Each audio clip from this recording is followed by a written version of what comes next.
Yeah, okay, cool. Hey guys.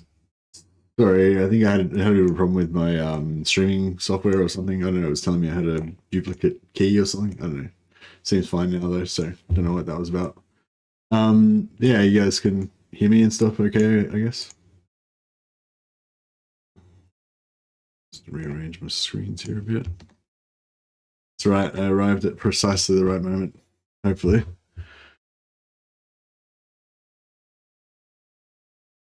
All right, I think we're good. I think everything's good.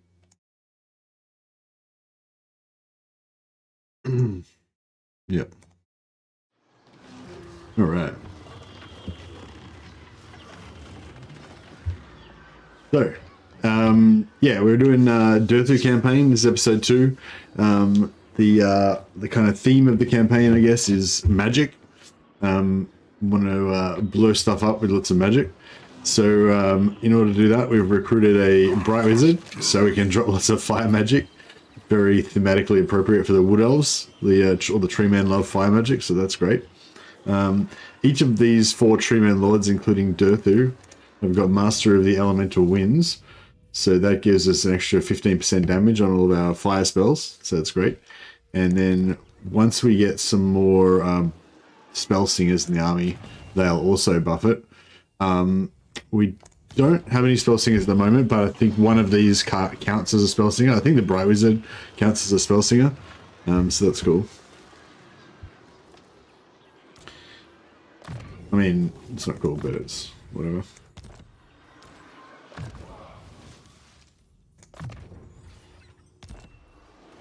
So yeah, we just we kind of got wiped out last stream, so that was pretty inconvenient. But now we're back.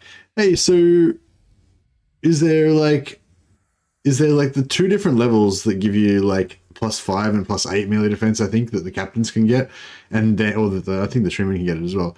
And then there's also this like extra level 10 version as well. So you get stack all of that stuff together and get like +23 melee defense. Is that what's going on? It seems pretty cool. Yeah, aiming for max mastery with Ariel. No, I'm not really aiming for max mastery. I'm just trying to get like, you know, get mastery as much as I try to use mastery as much as I can. Most of the time, we're probably just going to be rocking with the 4 tree man lords, and that's it. So we'll only be having +45% mastery. It would be cool to get like the main. It would be cool to have the main. Actually, maybe I don't want that. I don't know. We're just gonna have like an assortment of these. Some with. So he's 5 and 10. Do the captains have the same one, or do they have different? Oh no, it's the same. Okay, okay. I thought these guys had like a different version that was giving us like 3 and 8 or something like that. So there's only 2 versions, so you can get +15.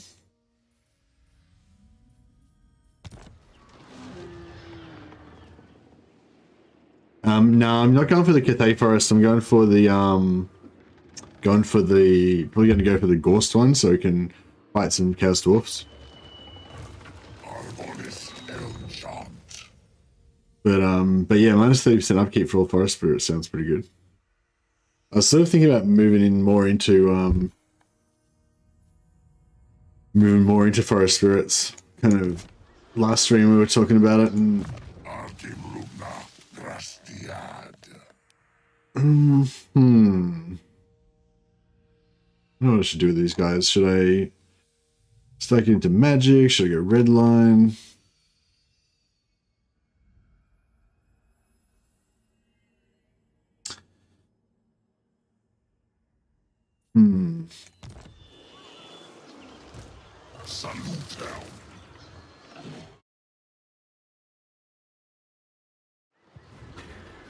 You're in agreement with Hamster minus an upkeep production from Forest Spirits would help out more. Would help out more with getting into contact with the Chaos Dwarfs faster. I'm not sure if that's correct.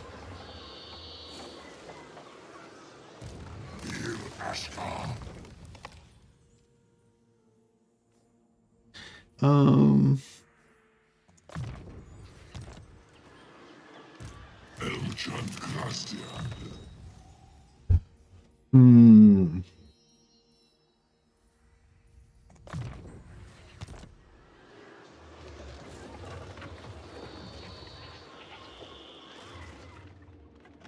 Oh, and you don't have to hold it. You just conquer it and then abandon it. Yeah, I think you have to hold it, don't you? You're talking about the green things. Lord of the Glade. You're talking about these things. Yeah, we'd have to actually hold it.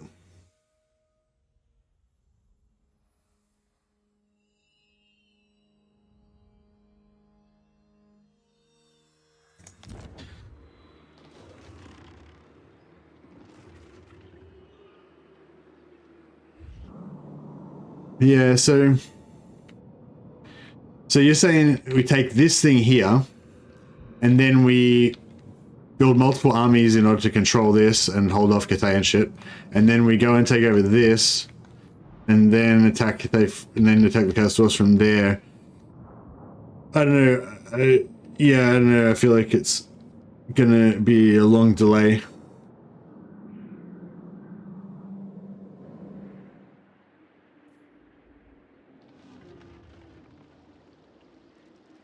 But anyway, that's irrelevant. Right now the question is whether, well, actually, it's not irrelevant. Right now the question is, should we just abandon the Waterfall Palace and fucking just not even worry about defending the Oak of Ages and just piss off to the east? Or should we fight Belegar, fight Grom, fight Kemlar, and just, you know, fight all of our numerous enemies around this area? Because, yeah, I don't know. It's, I mean, we could probably get it all. We could probably get all these wiped out pretty fast, I guess, if we like quickly build up an army and then kind of hopscotched around and kill everyone. But it's still going to be like 20 armies. I mean, 20 turns probably, I guess. Or we could just abandon this area and fucking just not worry about it and just migrate over there.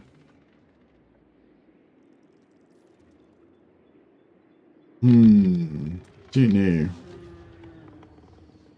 Or we could potentially try to, like, I don't know, build up these allies a bit, maybe get some sort of like defensive situation, but I don't know. Probably, I mean, yeah, the safer option obviously would wipe out all these guys, but yeah, I really want to fight some Chaos Dwarfs, and I feel like it's probably not going to happen in this campaign because we're probably just kind of going to get diverged from it and just never actually meet any Chaos Dwarfs.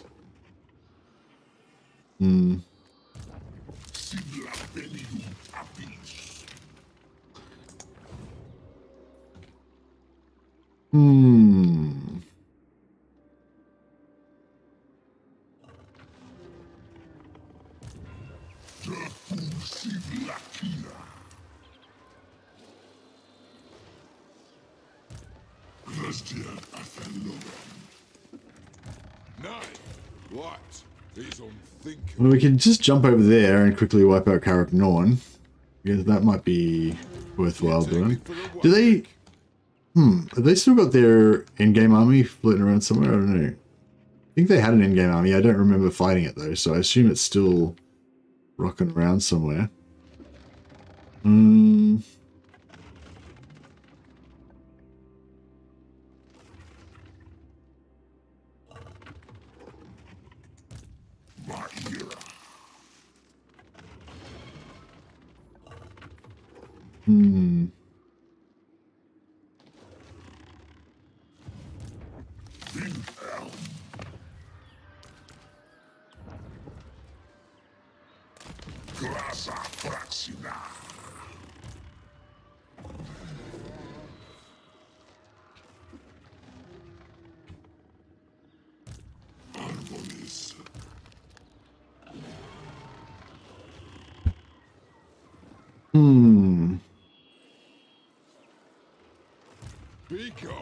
I will listen, but my time is...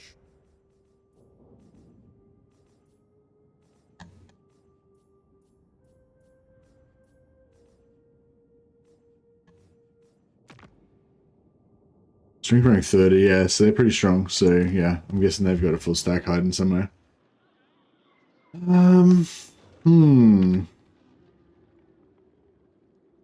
Maybe we're better not. We're better off not.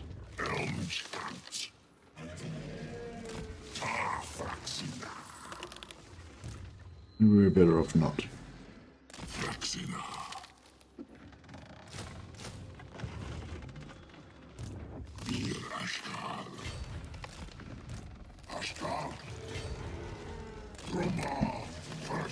Yeah, I passed up taking the automatic confederation of these guys because I didn't want to confederate them at tier 3. But yeah, I realized we're going to be like trespassing over their lands like constantly, and they still haven't given us military access. So we might have trouble ever actually getting that confederation with them. I guess if I try to stop trespassing on them constantly, eventually work out.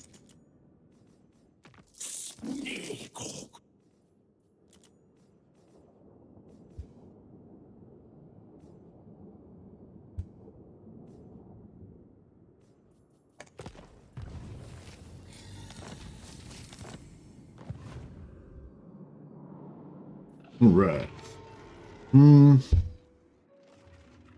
Yeah, I guess we can just sit here and like click some turns.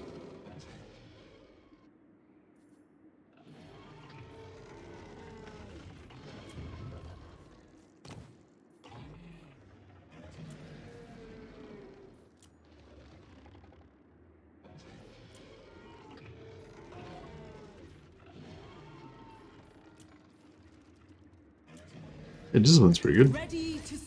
Why not? Oh, actually... Actually, we kind of need a healer. I guess the branch rates can do that. We don't have any branch rates because they're using up all of our capacity. Yeah, see, it's kind of cool having these unique heroes, but they're using up all of our capacity. I think the Dwarf and the Empire Captain are using up our branch rates capacity. And then this Witch Hunter is using up one of our Waystalker capacity. That doesn't really matter. But I kind of need one of those branch rates to be able to get a healer into this army.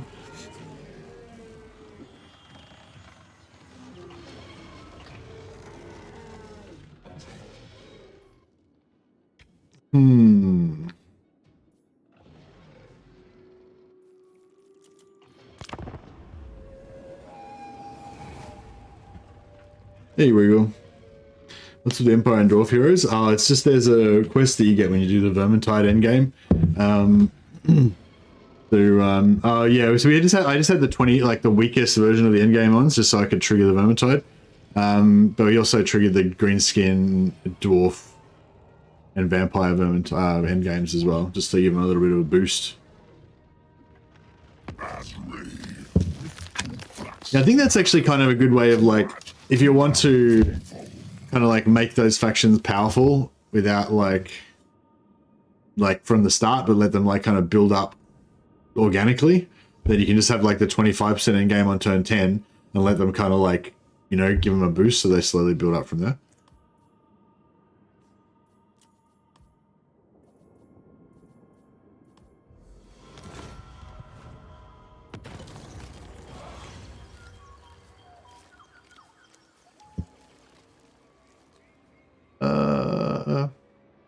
How long does it last for? No, that's for 3 turns. Is that really that bad? Give it a crack.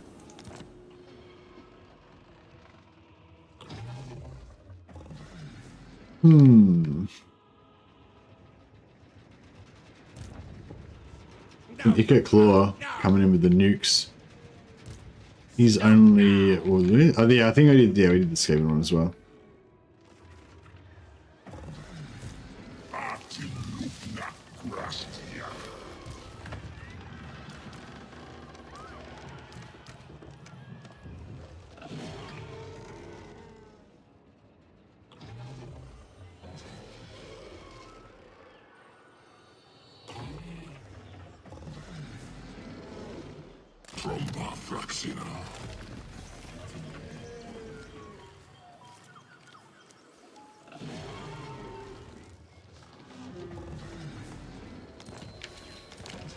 says ambusher discovered, but there is no ambusher there. Good. Ah, crap. I was trying to like not move through their territory so we wouldn't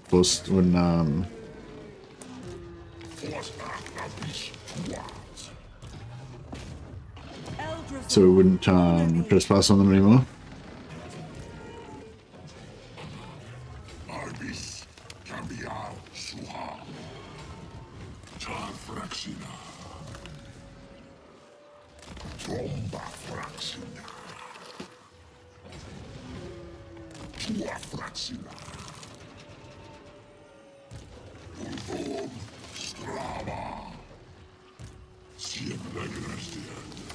Yeah, I probably shouldn't be bringing all these.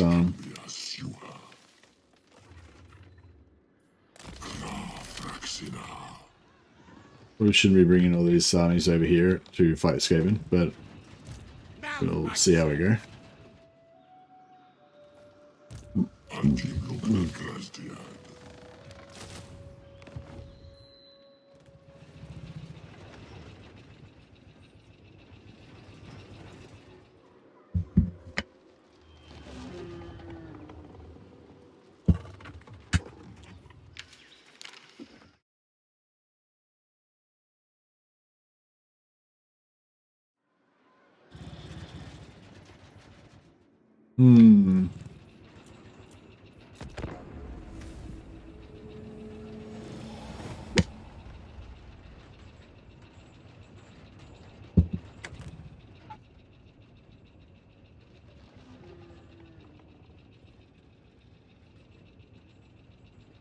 Yeah, this is fucked.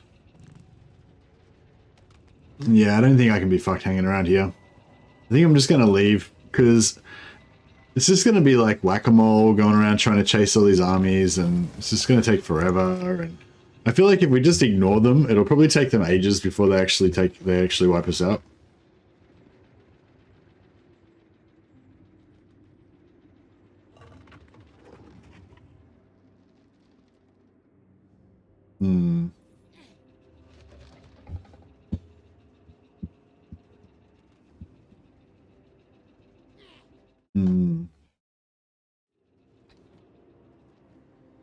Hey Andrew Jones, how you going, buddy?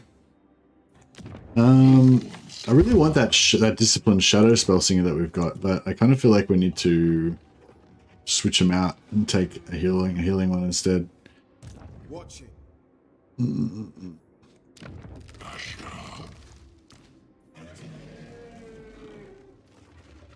Yeah, otherwise we'd have to get rid of the Bright Wizard.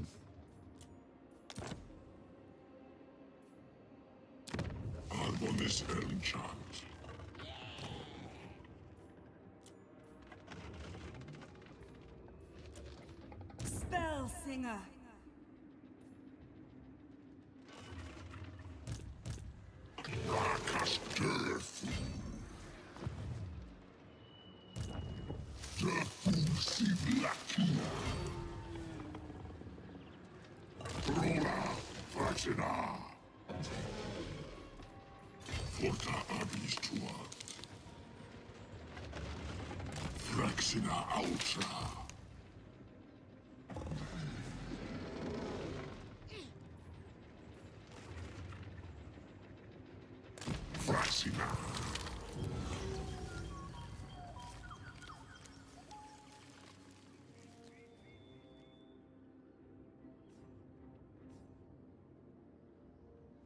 It's 40 relations with Bretonians.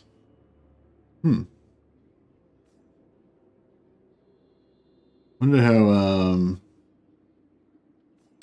tough is this going to be? Are you stacking your minus leadership ancillaries? I've only got one, so yeah, I can't really stack it. I'm stacking my one, yeah.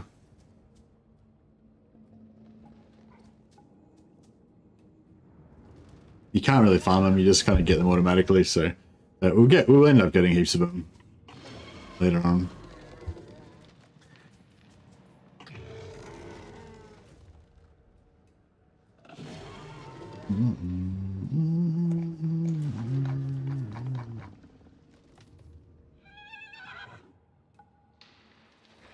I'll just put my ambush. how am I ambushing them?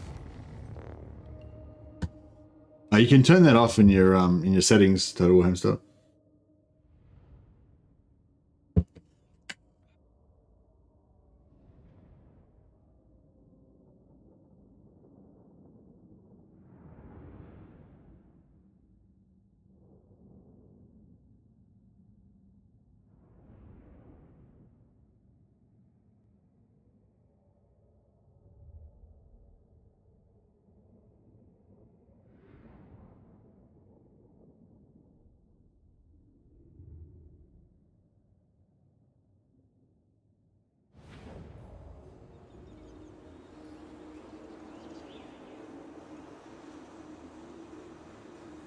Hmm.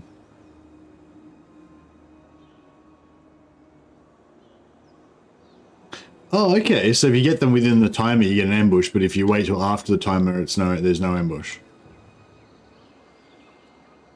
Cool.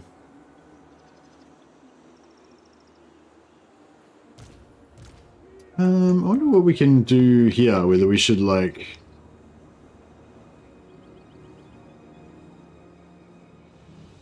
I wonder if that'll like stop. Yeah, that looks like pretty impassable, so that's kind of cool. So we could sort of set up a little...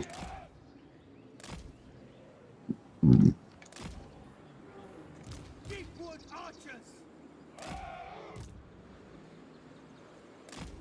Missiles ready! Kurnos, bless us! that kind of thing.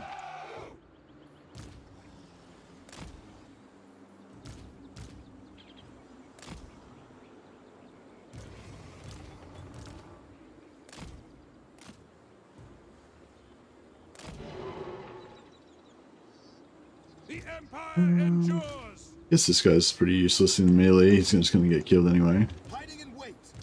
Aye! These guys, these ladies, I should say, are pretty tanky, but they are also good at shooting stuff. Judgment is coming. Which one is not the tankiest? By Ulrich's wrath. All right, that's a pretty good. You got a pretty good little blob there. All right, let's see if we can do some damage with this mob. I am a pyromancer!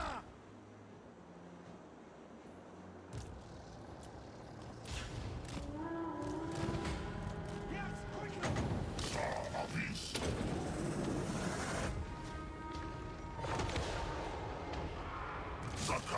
I've still got these guys on horses. I got to get them off their horses and put them on foot.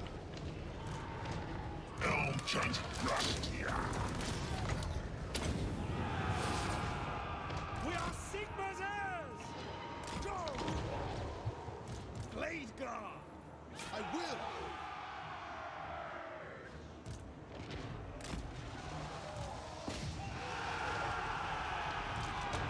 Faster! Take the ground!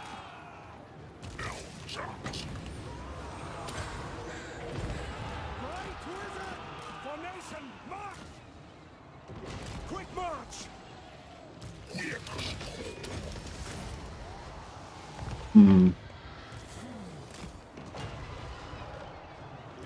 Okay.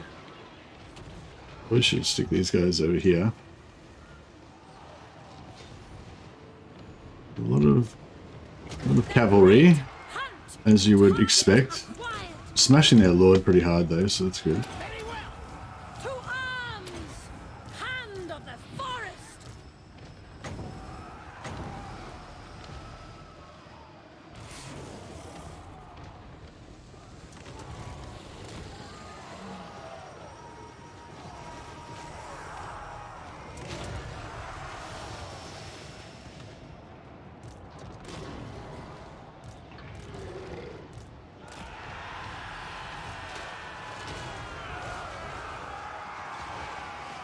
For Heldenhammer. Kindle flame!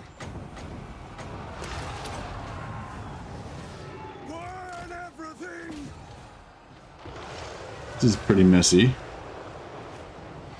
Fire Mage in DURTHU's army? Yeah, I know. DURTHU loves it. Talon of Kurnos!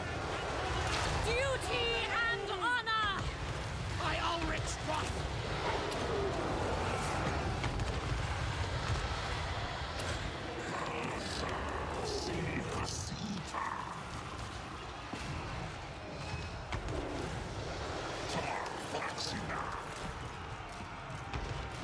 Blade Guard! Quickly! Master!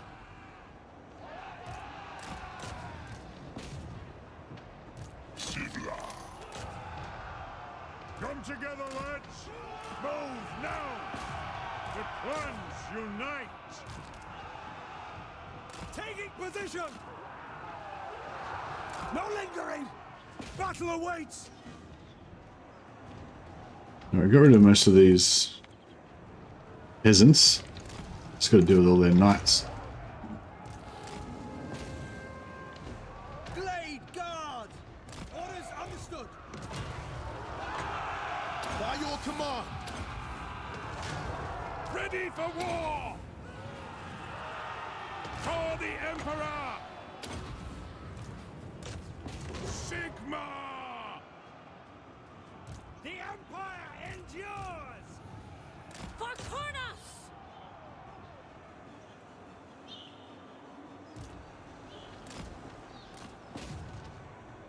War of vengeance! Attack!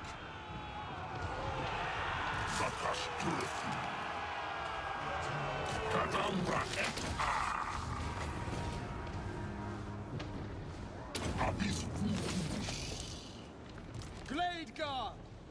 With haste! Ever ready! The forest wills it! And all these guys are all like they're all moving, so they can't shoot. It's pretty stupid. Ready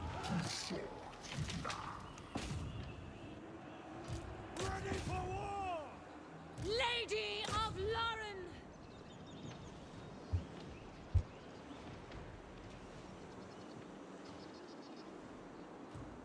Doesn't have any emotions left. Archers That's not ready! good. Blade Guard! A speed! Excuse me. Yeah, we didn't do too much damage to the knights, but we took out heaps of their peasant stuff. I think we killed their lord. I think, or at least maimed him.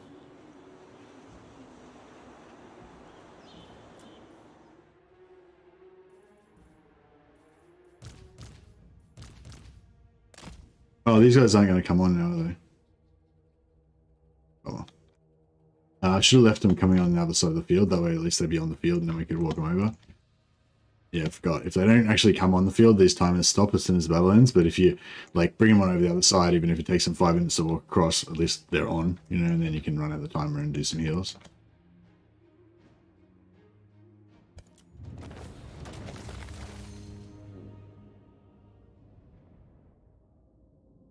Funny how units will route into the giant flame tornado instead of away.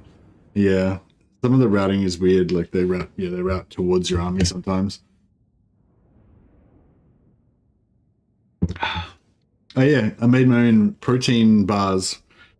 We bought the materials. I don't know if you can see that, but it's made out of like almond butter, peanut butter, protein powder, like whey protein isolate, and a bit of skim milk powder, and some like no sugar chocolate melted over the top. And so yeah, this is like super chewy, kind of sticky bars of low carb protein bars. They're kind of tasty as well.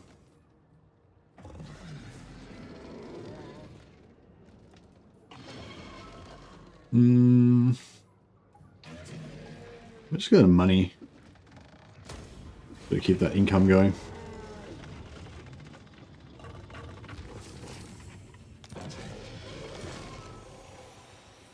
Alright, and then we can kind of just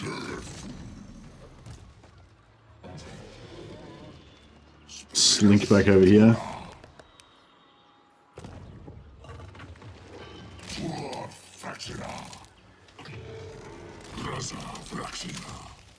Oh, we could actually kill them this turn. Maybe we should do that.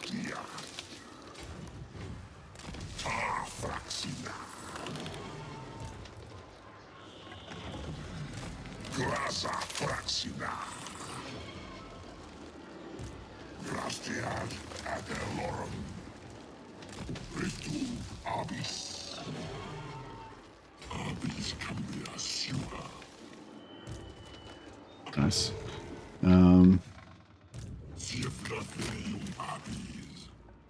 Right, try and get her. Oh, no, she can't read this turn. Right.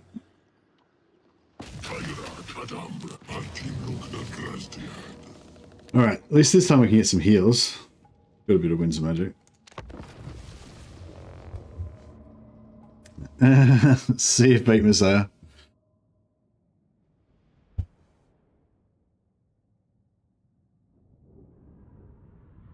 I feel embarrassed of people watching this campaign because I don't really play Wood Elves that much, so I don't really know what I'm doing. I'm pretty just shambling around, just doing random stuff and having fun. Well, I don't know. I'm not always having fun. Sometimes I'm panicking. There's highs and lows. There's emotions, but I'm having a good time.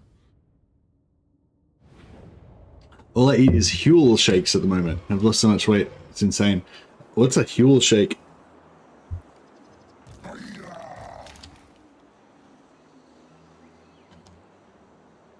When you learn, we learn. Well, I don't know. I think sometimes when I learn, you guys are all like, "Yeah, we already knew that. Why are you doing that?" There's a bit of that goes on as well. But I don't know. It's sort of fun to play races that you're not good at. You know, I think because yeah, playing races that you're like kind of an expert in all the time can get a bit not boring, but it's just, I don't know, I guess I do kind of enjoy the kind of like fear factor a bit, you know, I guess, the uncertainty sometimes. I don't know, there's definitely like, I don't know, there's a sort of a good level, I guess. You want a sort of good level of intensity. If it's too difficult, if it's too like frustrating and you feel like you just can't do anything, that doesn't feel good. But if you're like, yeah, if you feel like you're kind of scared and uncertain and in danger, but then you still have victories and stuff, then that's like your ideal, I reckon. Healed these nuts. That's what I thought.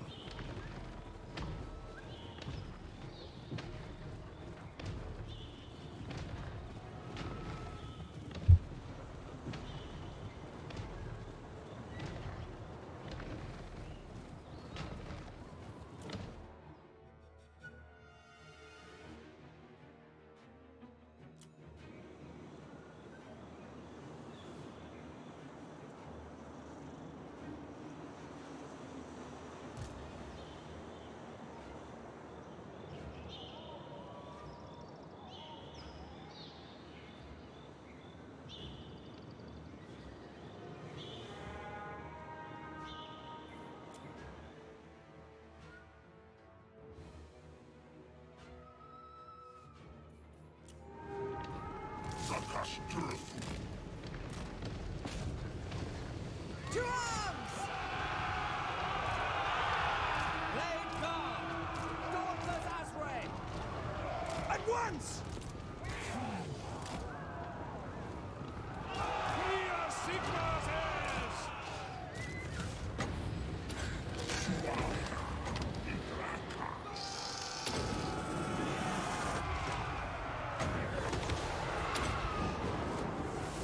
Burn everything!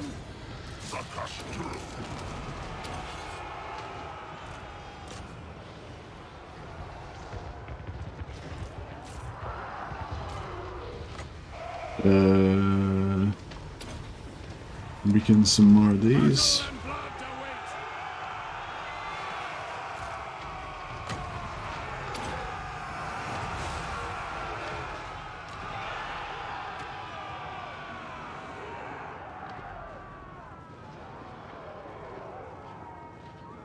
Yeah, I'm looking forward to Noska getting an upgrade, but yeah, it's probably going to be a fair while away still. Yeah, I mean, I'm hoping that Noska's in that third pack with Slanesh, but yeah, I don't know, who knows.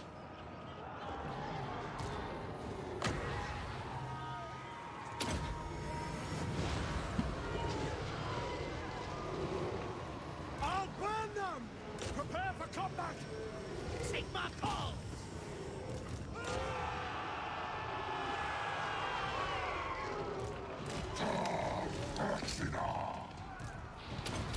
worthy order. But, so these guys need the heals the most, I think.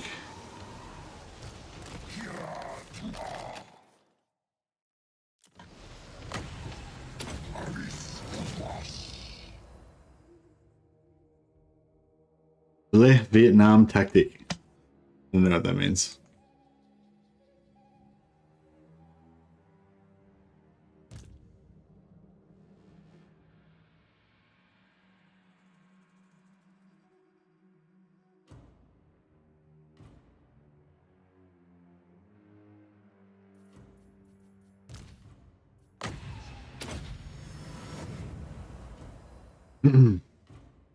Ooh. Vietnam tactic is in putting your woodland creatures in the trees. Yeah, it's sort of anti cavalry tactic basically, and also it was just because I wanted to stop my first couple of guys from dying before my reinforcements came on, so I was kind of trying to hide them to slow it down a little bit.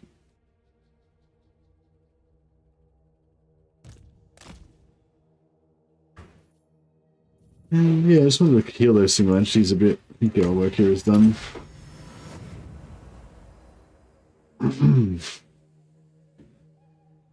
You manage shooter and you not see where shooter come cunning but not brutal. It still worked. No, I wasn't really doing that. I only had 3 units. I was just trying to hide them so that they would live long enough for my reinforcements to come on. Yeah, it was just it was just more about hiding my units for a few seconds, for a minute or so that they wouldn't die. But good call. I should try and do a bit more of that Vietnam strategy, like you say.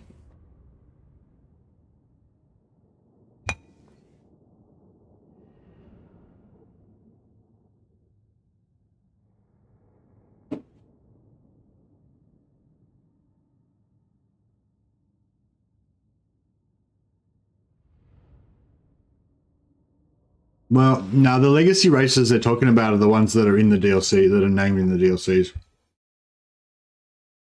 The first DLC is just 3 Warhammer 3 races. So it just says game update, game race up, it just says race updates because they're just current races in game 3. When the other DLCs have some game 3 and some game 2, then it says legacy updates because there's game 1 and 2 game factions in there. Yeah, I'm eating a bit of a protein bar. Sorry.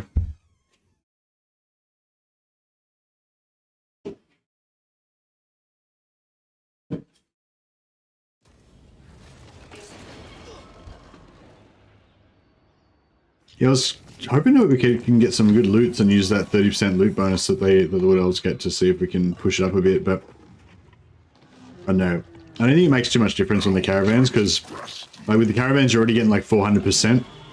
So it's like if you've got plus 30%, it just means you get like 430%. You don't really notice it that much. It's not like you would notice it. You would notice if it was like 100 to 130.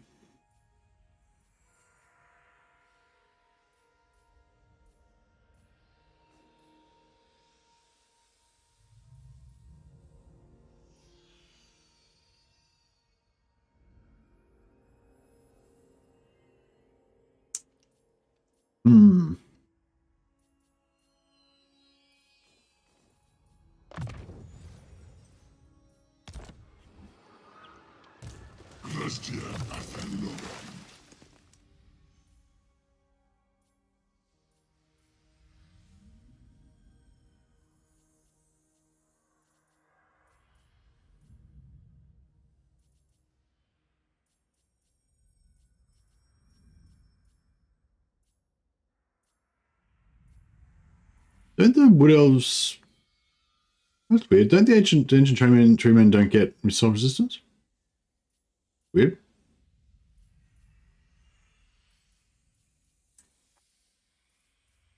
Oh, that sucks. I want missile resistance.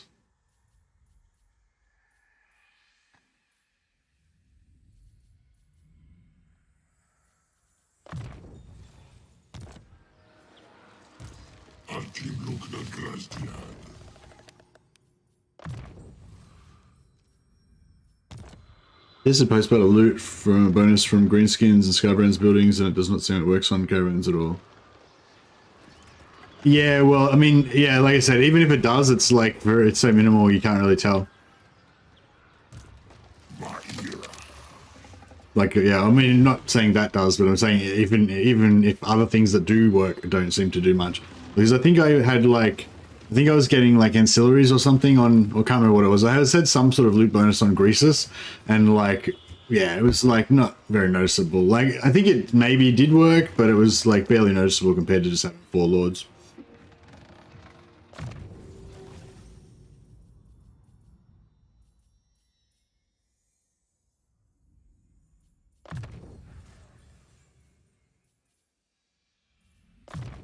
Oh yeah, I gotta get these guys off their horses, I think.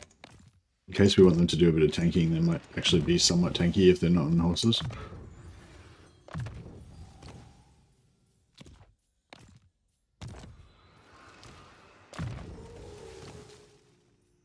Oh yeah, this guy, he's got like, I put like 3 points in Pegasus, but you can't mount him. He's just permanently on foot.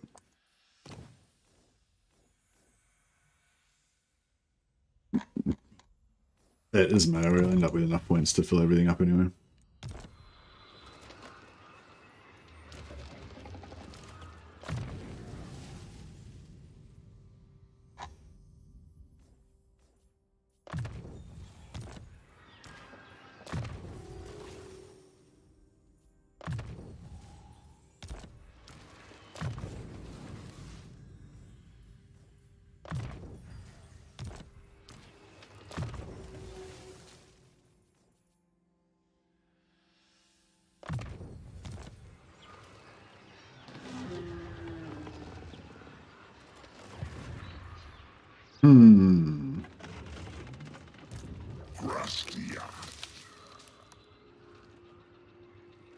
So we reckon we should just get rid of all of our archers in this stack eventually, or just should we keep like a couple?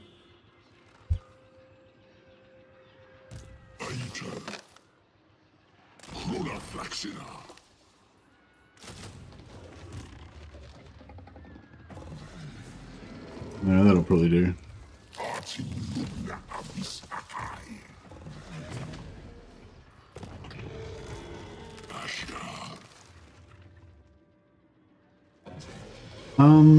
When we go through the thing, do we have to go from the Oak of Ages, or can we go from like anywhere?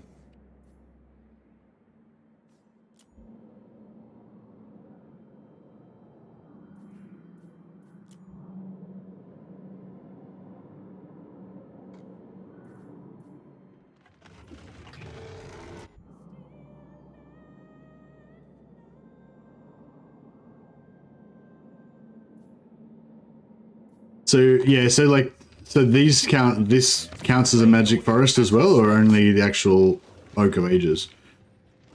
Or is it like anywhere that's got one of these things on it, like even these things?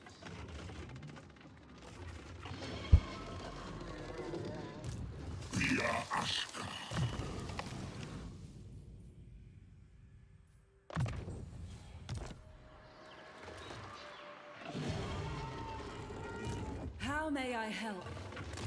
Yeah, I'm pretty sure you have no movement when you come out the other side as well, yeah?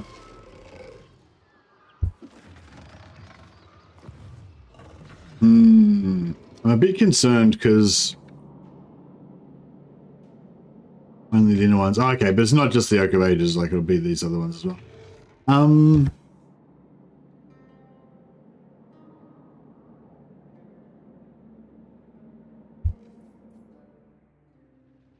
Alright, maybe I'll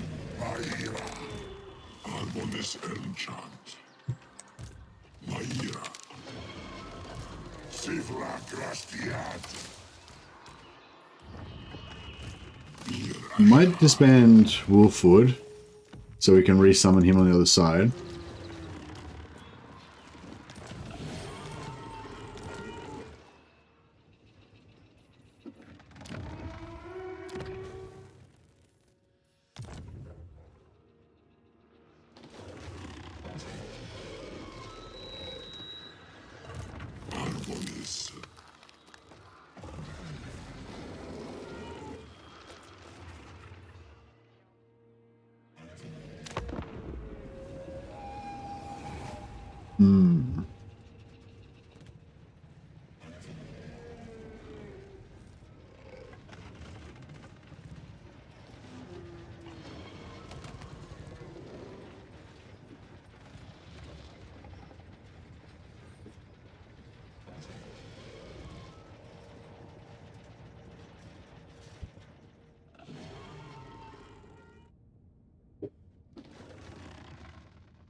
Do you reckon the ogre contract system is still shit? Like, I don't know. It feels, I don't know. It just doesn't feel very good. Like if you're able to get some really good rewards from it, that's cool. But like I don't know. Do you know? Like I don't know. Do you reckon it doesn't really feel very good? I don't know. I don't know. I guess it's fine. Still should be greatly improved. Is it improved or is it just better rewards? Because I think before they were annoying and shit and had shit rewards, but now they've got good rewards, but they're still kind of annoying and random and stuff. Yeah, I feel like.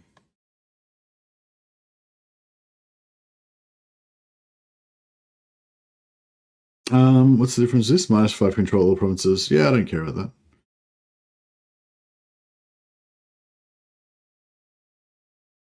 So this used to, before you like couldn't trade at all until you did this, but then once you do, or no, you still need to do a technology to trade. Yeah, wasn't there something where you couldn't trade until you did a certain technology or something? They get rid of that? I assume they got rid of that.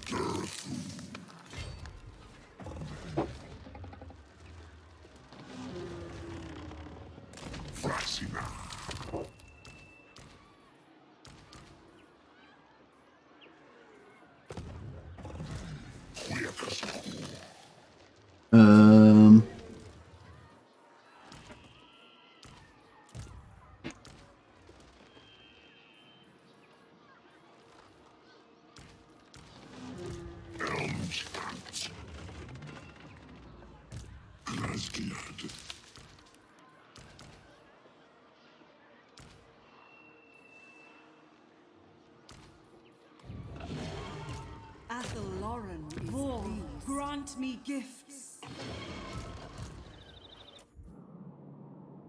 All right, so go to Cathay, you reckon? So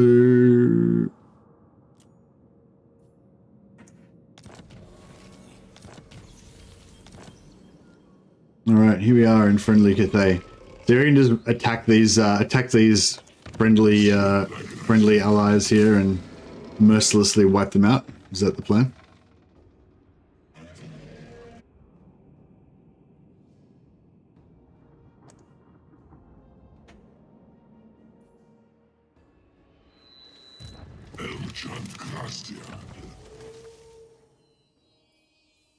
Check you have what mission? To confederate them.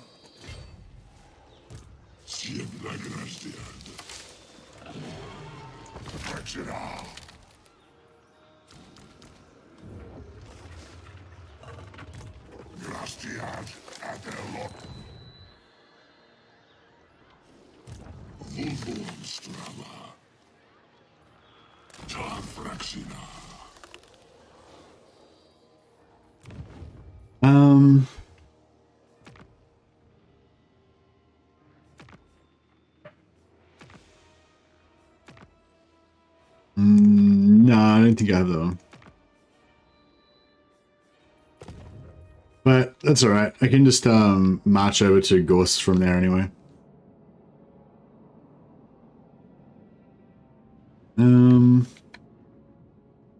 It's significantly longer than 2 turns to get there, though, I will say.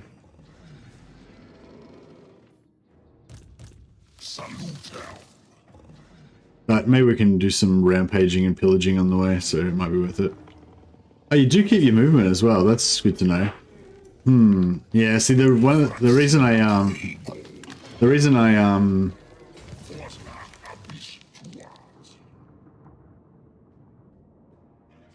Can we not move over here? Yeah. Yeah, the reason I kind of went here instead of Gorst was because I was worried we were going to pop out on Gorst with no movement and just get fucked up. If I hadn't known we had the movement, I probably would have had a crack because we probably could have just wiped them out with our move if we had our movement left. Oh well. Yeah, I kind of feel like this campaign's fucked anyway because I didn't really know what I was doing. This is kind of the problem with Wood Elves. It's like every time I play like Wood Elves or Lizard Men or one of the other shit factions that I don't like, then like, you know, I basically stuff up the campaign and then I basically have to have another campaign to actually do it properly. But then by that time I'm bored of it anyway, so I don't actually have the other campaign and I just go back and play one of the other factions that I like better. So it's kind of like a self-fulfilling prophecy.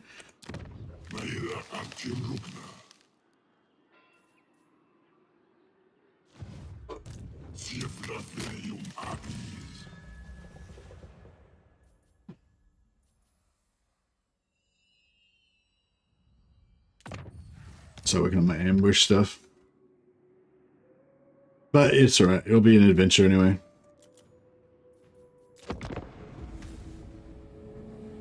Only Sisters of Dryker is fun. Yeah, Dryker's is pretty fun.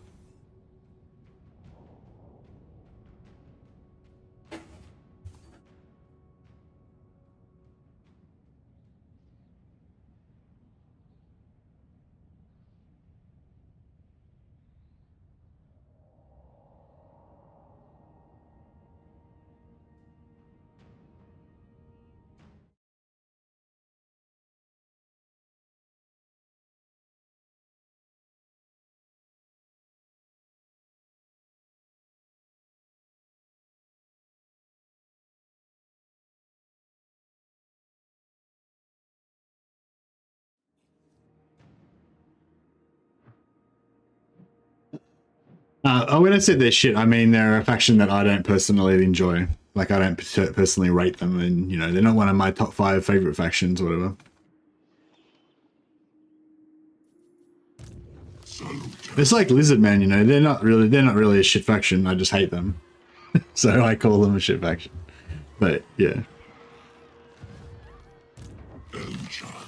But no, Wood Elves are cool. They've just got their own kind of unique playstyle. They're definitely not as developed or as good as a lot of the other factions. But yeah, but they are unique, which I quite appreciate. Yeah, sooner or later this dam's gonna break. Be gone. Do you take me for a wazzock? Hmm.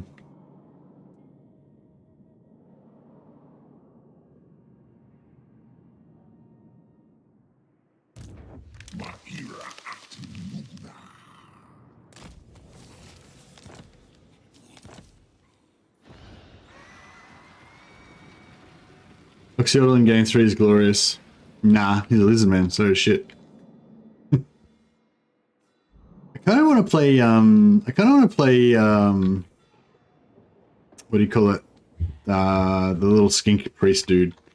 Tanoan. I kind of want to play Tanoan. I feel like Tanoan's like my favorite, would be my favorite one, like thematically, because he's like a little psycho priest dude. But yeah, I don't know. Lizard men are just not really, I don't really vibe with them very much. So yeah, my plan is to kind of just ignore this area and just hope no one attacks me. I know that sounds like a pretty weak plan, but in my experience, it kind of works sometimes. Especially, I think, because we've left all of the, because we haven't confederated anyone, we've got all these kind of well, not allies, but we've got all these other factions around kind of distracting the enemy from us. But yeah, I don't know. Having said that, I'll probably get attacked next turn and lose my capital.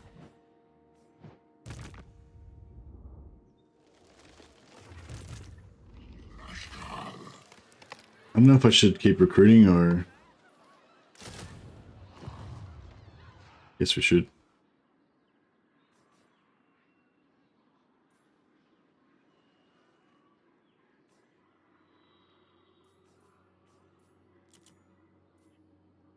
Yeah, I just don't really like Oxyodal. Like Oxyodal's, like, gameplay-wise, Oxyodal's the most fun.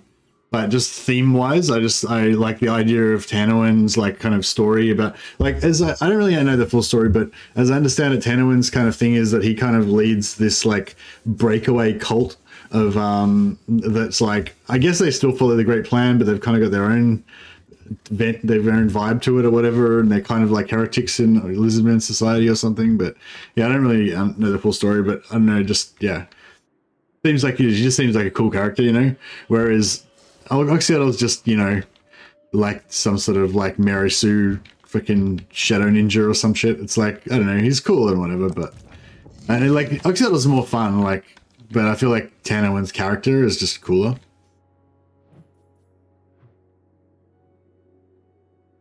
Like Tanowin is kind of like the mirror of like Skarsnik or something, you know, like he's got like a theme and he's got a good theme and stuff.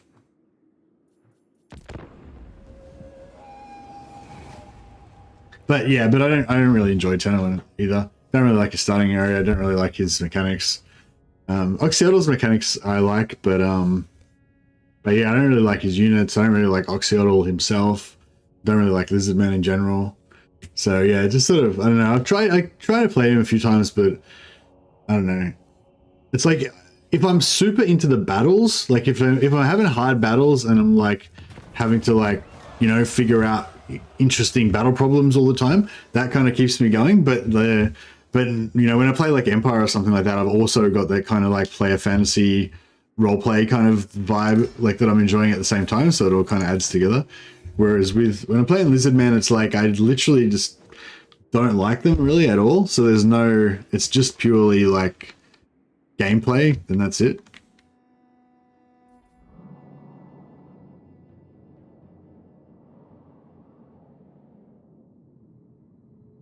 Oh, well, I mean, not that I don't like him at all, but like Oxyotl's probably one of the characters I like the least. Like, I feel like Skinks are about the least compelling character. Love 360 ranged units. Yeah, I love the Chameleon Skinks. They're great units to play with, but I don't like, you know, like the thought of a Chameleon Skinks marching to war for the Great Plan doesn't quite stir my heart in the same way as like, you know, the brave men of the Empire going off to defend against chaos or something, you know.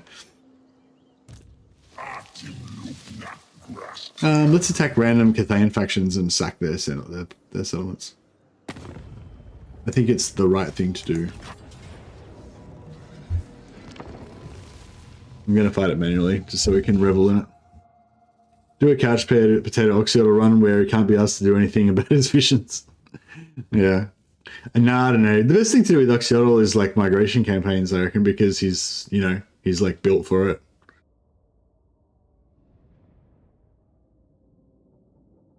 Game 3 made you resonate with them a little bit though. Oh, that's cool. Yeah, sorry. I sort of have a New Year's resolution not to badmouth factions as much because yeah, that's great if you've managed to kind of catch onto something that fires your imagination about the faction and makes you really enjoy them.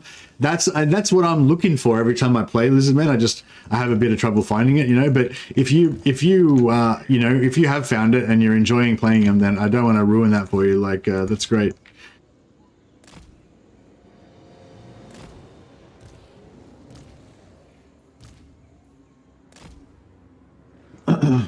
I'm probably being a little bit overly defensive here.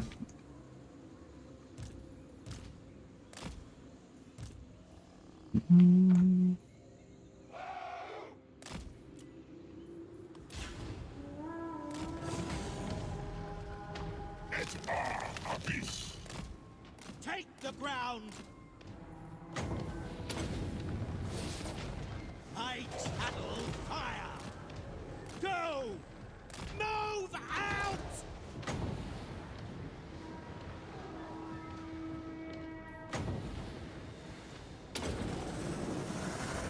Seething fire!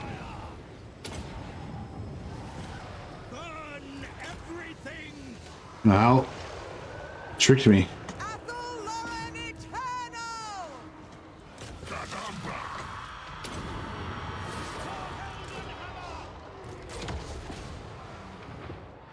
Missiles ready! Steady, man!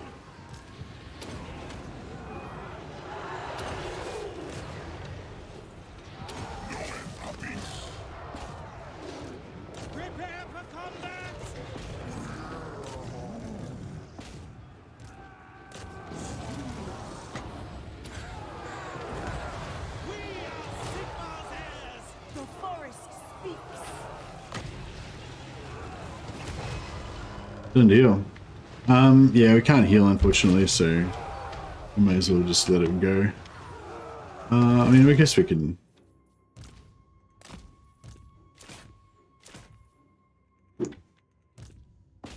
Chase a few down, get some experience.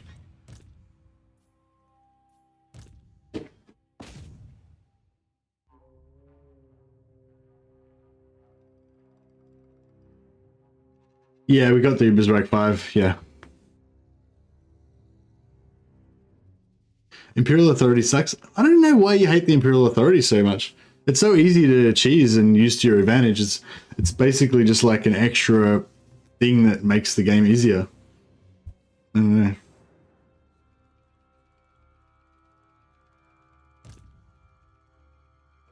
Maybe, I don't know, maybe certain playstyles it doesn't work with or something. I guess, yeah, I guess I play Empire quite weird, I suppose.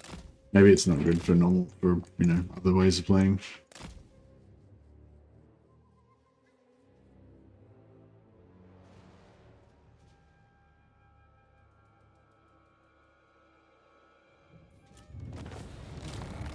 The only thing I want to change is that I want it that you can, you recruit allied troops from other factions in the like other Imperial Authority factions. That's the only thing that's really screwed up about it right now, that you can't. Yeah, you like every other faction can recruit allied units from like literally any other faction, no matter how opposed they are to each other. But Empire can't even get allied units from other Empire factions. That's really shit. And I think that when they do the Empire update in the second DLC, I'm sure they'll fix that. I hope, and probably also hopefully they'll add some like more unique Empire units that maybe are only available in certain factions. Like, yeah, it'd be cool if you could get like Hochland long rifles, and Nuln could get like, you know, I don't know, better guns or engineers or something. But yeah, if you could get some more, I don't know, maybe not even unique, but just maybe more like focus, like, you know, maybe Nuln gets artillery earlier and.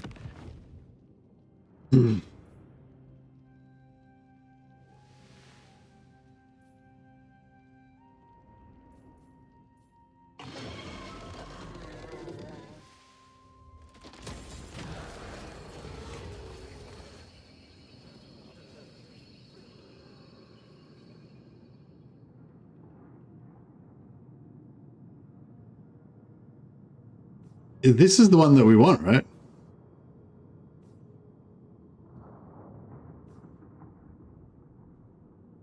I'm pretty sure this is the one we want. Spirits of Shanlin.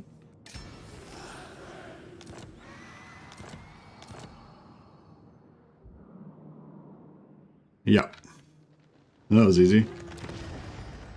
Yeah, unfortunately we can put it at tier 2, but, you know, it is what it is.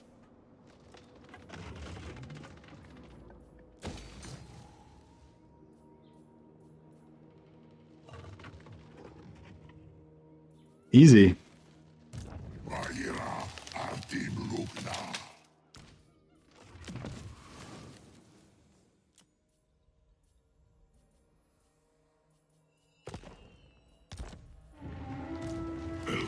Oh, sick. He's got Malevolent Treemen. Malevolent Treekin. Oh, so these guys are like Dryker faction. That's cool. He's got Dryads and Malevolent Dryads. Oh, how does that work? I wonder if they were like allied or something.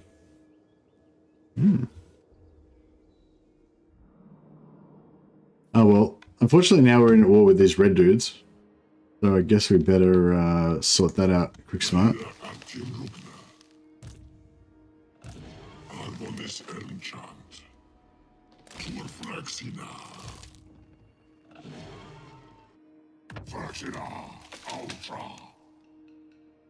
I don't know if I want these Deepwood Scouts or not.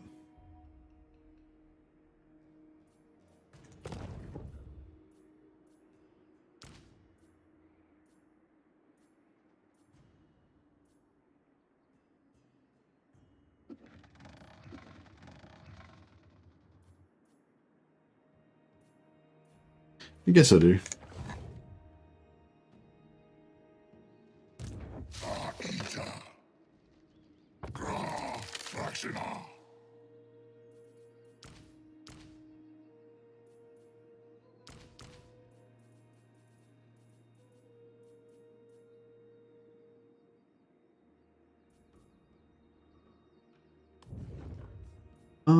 I don't know if I want Great Eagles particularly.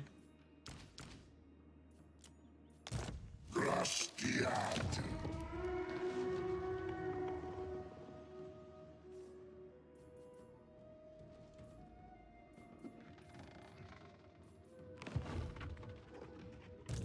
Elgent Grastiad. Vulvom Strava. Dwarf Factina. Ocarvelium Abis.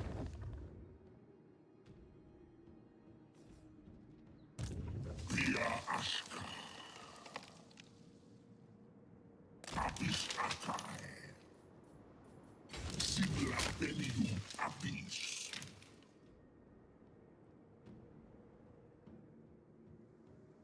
Tromba Fraxina.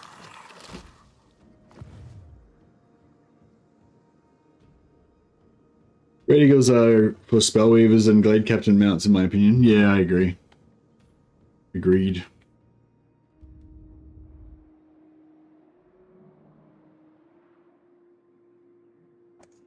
Don't think Now these guys are at war with them as well, so that's good. I wonder if it'd be good if we could get these guys to go to war with them, but I don't think they'll go for it. The hunter traitor stands before me. Oh, these guys, Speak, traitor. we can just confederate them straight off the bat.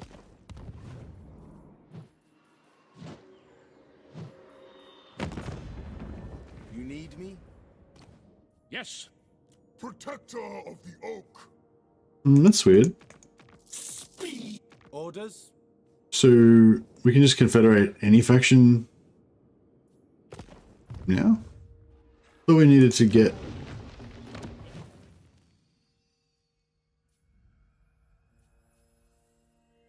Yeah, we need tier 3 to be able to confederate Teslan, but it's saying I can confederate Teslan right now. Lord of the Glade.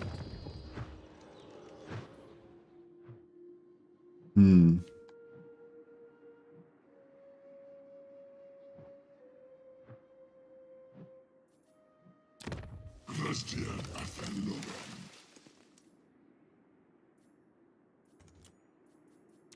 Defender of the domain.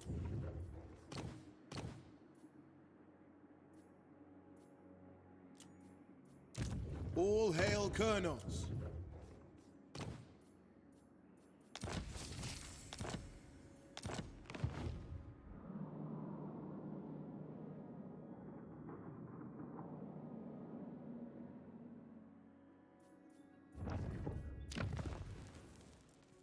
That's 30% upkeep for Forest Spirits. Yeah, that's pretty huge.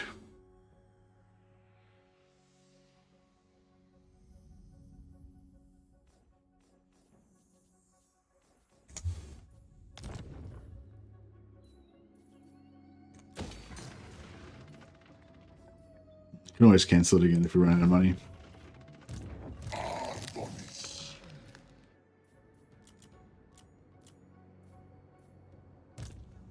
Rakas DURTHU.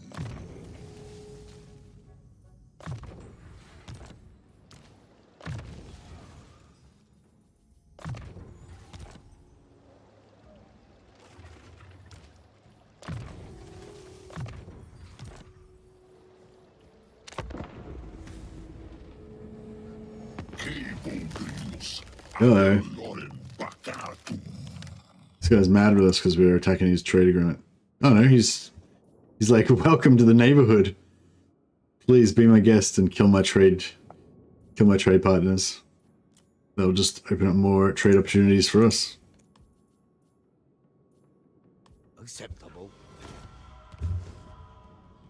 I gotta admit, it feels a lot it feels a lot better now that DURTHU is, like, you know, out on the open road, sowing his wild oats, raising Cathayan cities. The prospect of playing whack-a-mole defensively around Athalorian was not exciting me. But yeah, cruising around just burning Cathayan cities, that seems like fun.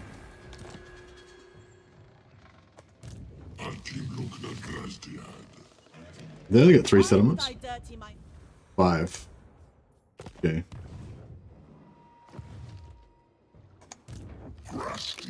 Alright, I might try and sack this, and then see if we can get back up there.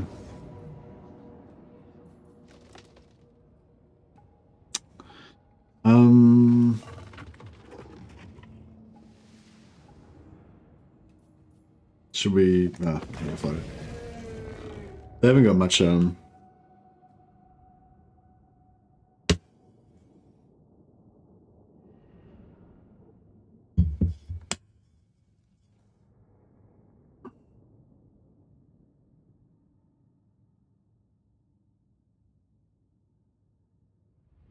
yeah, so yeah, thanks for that suggestion to go to Shenling. That does seem like it was the right move.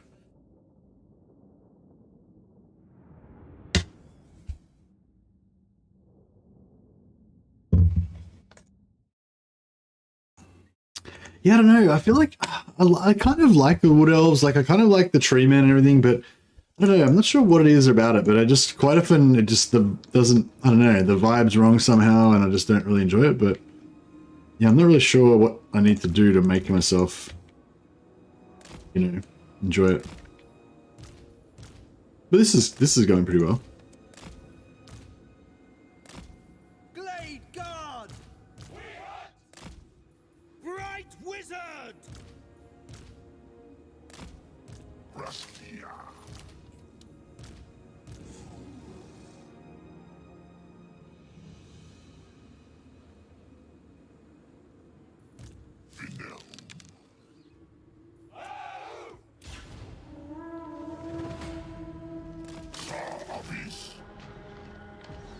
Burn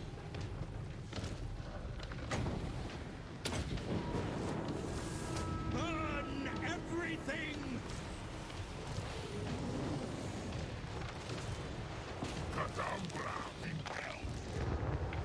By Kronos!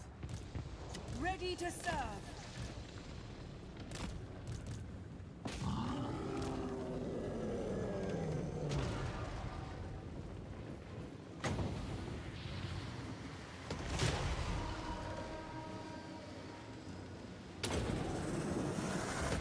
The winds glow hot. Ready to fire!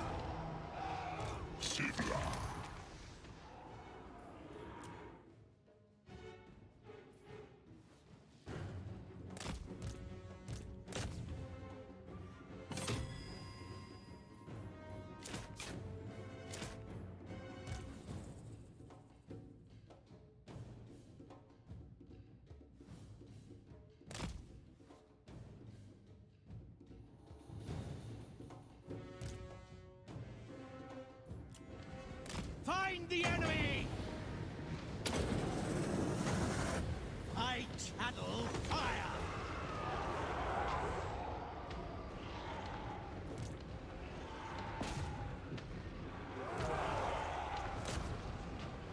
At speed!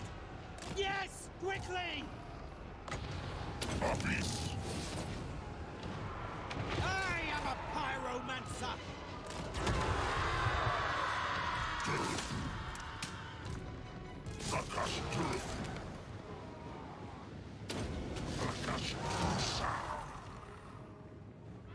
To arms!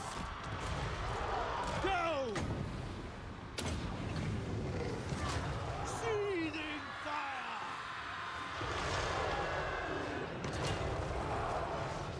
So I got their intensity 130%. So that's from 15% from DURTHU and 15% from this Spellsinger. Ready for war! Burn everything! Take the ground! Taking position!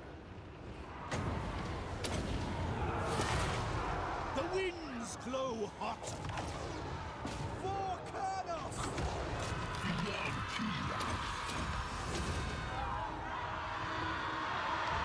We are Sigmar's heirs!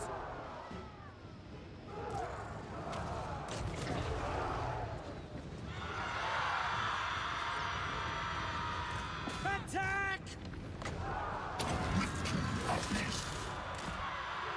Yes!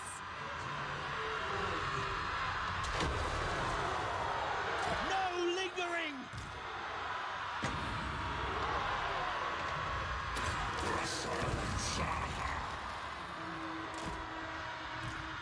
Moving!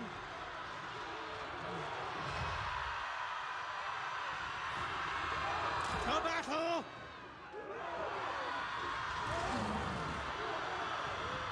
Captain of the Empire!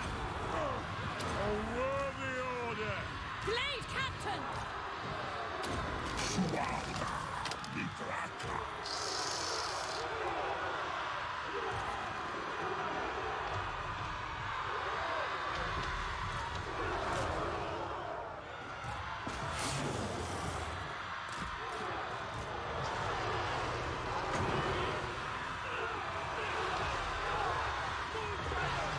Yeah, no, casting fire into our tree piles doesn't seem like a good idea.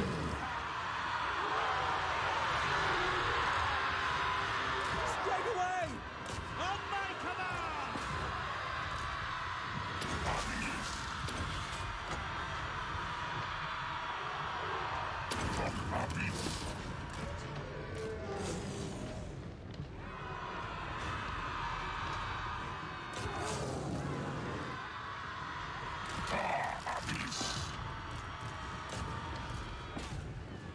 Hey, Wolfspell, how you going, buddy? Just practicing my Cathay murders.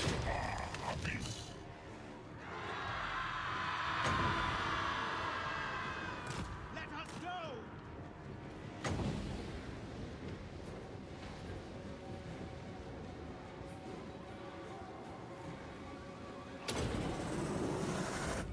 I channel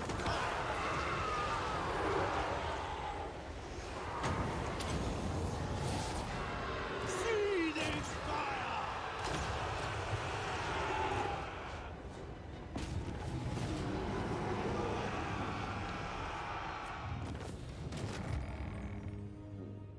So far, so good.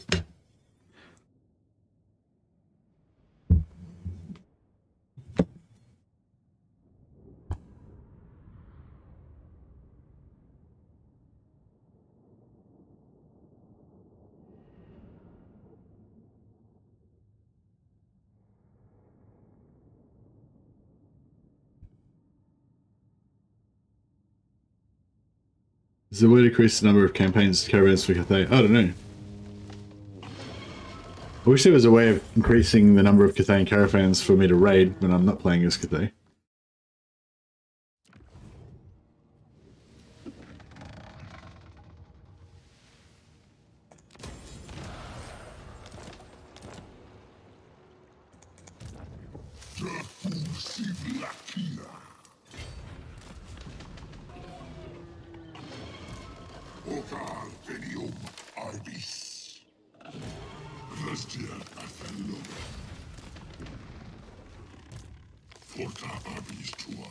That doesn't look too dangerous. Just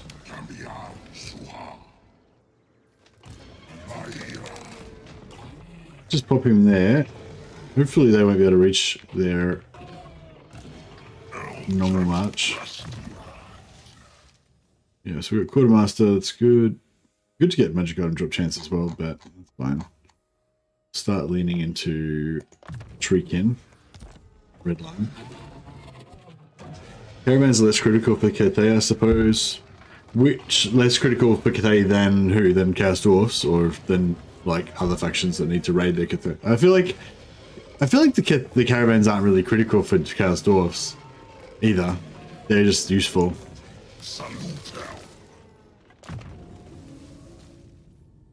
I mean the purple. I feel like the purple items that you get from the caravans are kind of, you know, must-haves. But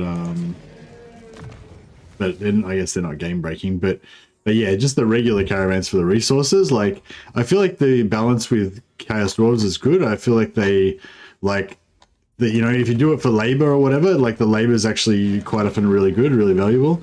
But it's not like you necessarily need to do it. Like there's other ways, you know, to get labor. But yeah, with Cathay, I feel like it's very much like I don't even care about them at all. I wonder if they'll upgrade the importance of the caravans with the next DLC, because Cathay is in the next DLC. Yeah, it's like Cathay, Kislev, and Zeech, is it in the first DLC?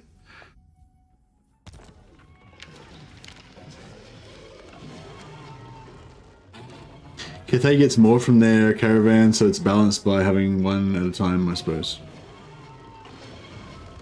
But I feel like when you play as Cathay, like you don't care about the caravans really. Like, I mean, when your caravan comes back and you get like 5,000 gold, it's like cool, that's cool. But it's not like you really, I don't know, you don't really. Well, I don't know, maybe you do. I don't really factor it into my strategy or anything. It's just kind of like an extra thing that you don't really worry about that much. It's more like the other way around. I just get annoyed when my caravans get killed. It's not so much like I'm super like hanging for the money from them or anything. But yeah, the items, well, a couple of the items are good. But yeah, with the Chaos Dwarf ones though, I feel like, you know, labor is really I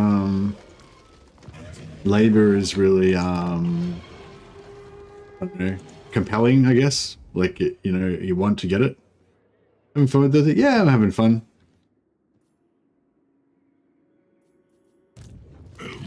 This is pretty cool. I'm sort of feeling like I don't have much momentum yet, but but yeah, that's what happens when you get your armies wiped out.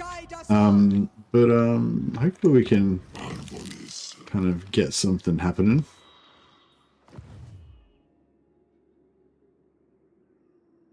Ever vigilant. Yeah, we're gonna probably get ganked here sooner or later.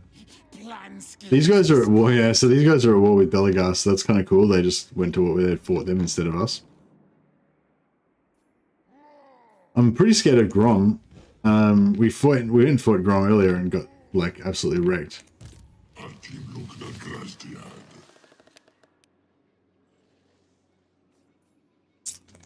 But it's alright.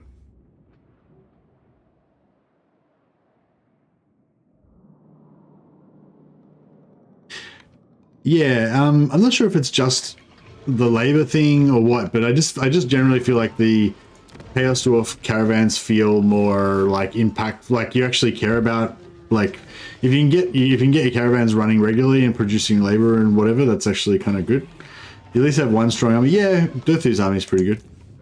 Got a bunch of tree spirits going on. These heroes are still got to get leveled up a bit, but yeah, and they're kind of like a bit like if I want to kind of maximize this army, I probably want to maybe keep the Fire Wizard, but probably get rid of the Empire Captain, the Witch Hunter, keep the Dwarf, maybe keep one Waste Stalker or just get rid of the Waste Stalker, and just want to get heaps of Spell Singers for more spell intensity.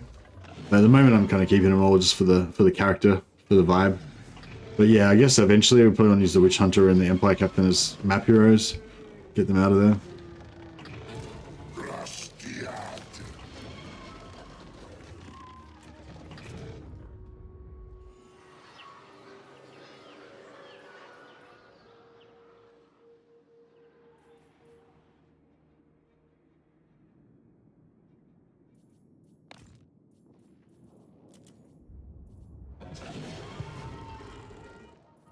Alright, let's see what this army does. Hopefully we can gank this army, occupy this settlement with that, and just...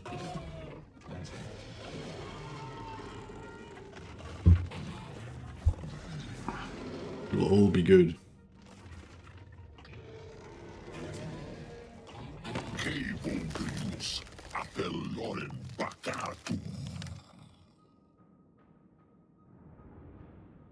I don't think that it's based on the lore, because if it was based on the lore, Nicholas, then Cathay would never have got made into a faction.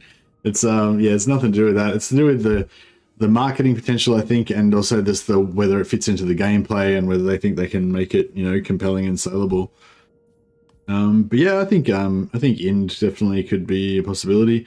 I'd much rather see Araby though. I feel like Araby is heaps cooler because it's closer to the old world and it's kind of got that pretty strong Jin and all that personality.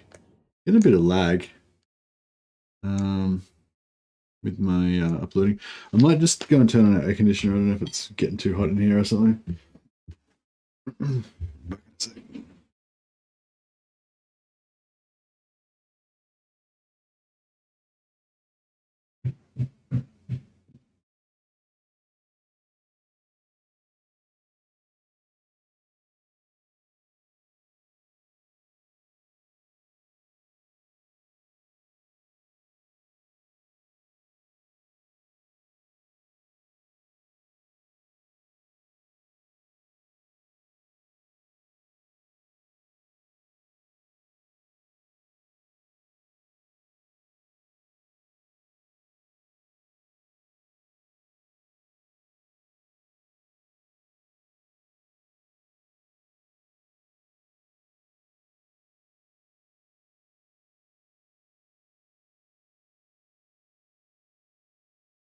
Getting hot in here. That's right.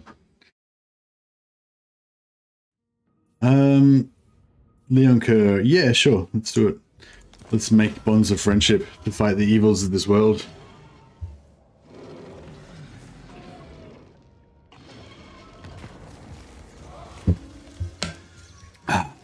Sure.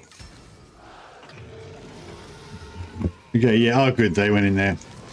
That is good. Alright. Move you in a little bit closer so you can help out with that. Ah, bro. As if... That sucks.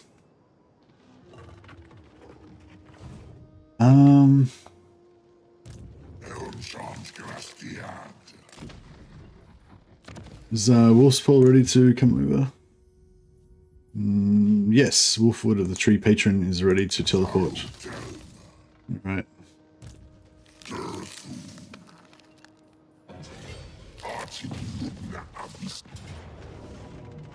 Right, there's a fair chunk of them, but should be fine. Actually, we probably could even just auto-resolve this because we've only got an easy fight next.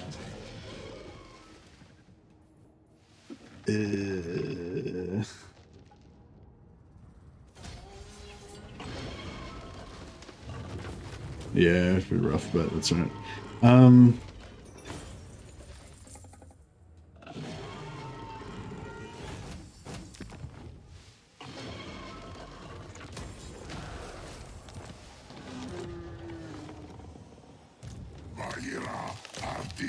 Now, Wolfsball... I'm hoping Wolfsball can kind of just take that by himself next turn. Really?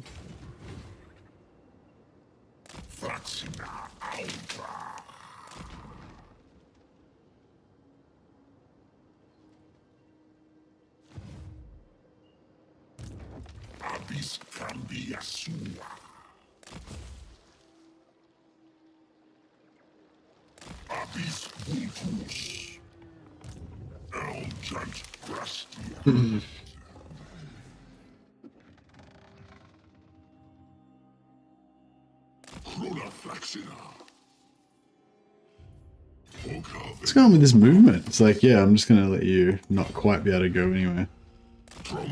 Listen.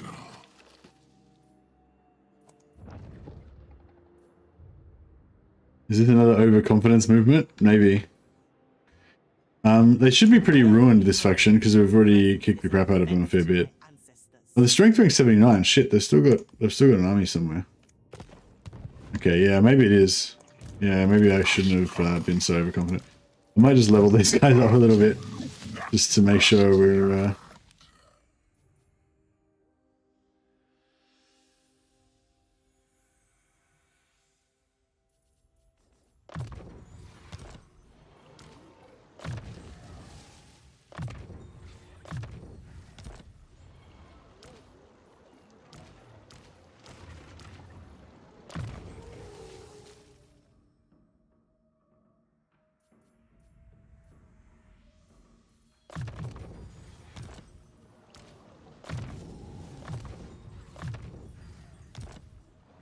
All right, it's looking pretty good.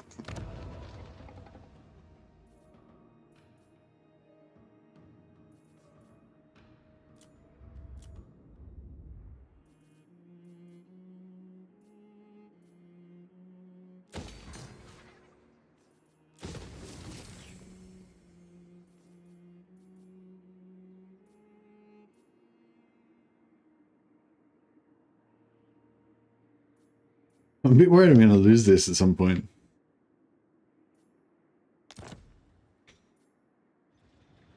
Hmm.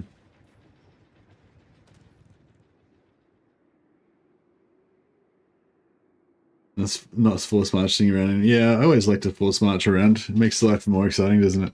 I'm wondering what's going to happen with this Icket Claw and Nuke army down here. I mean, he's only got a weak. He's only got a weak defense. No, you fail. I don't know if we should go and try and defend with him or what.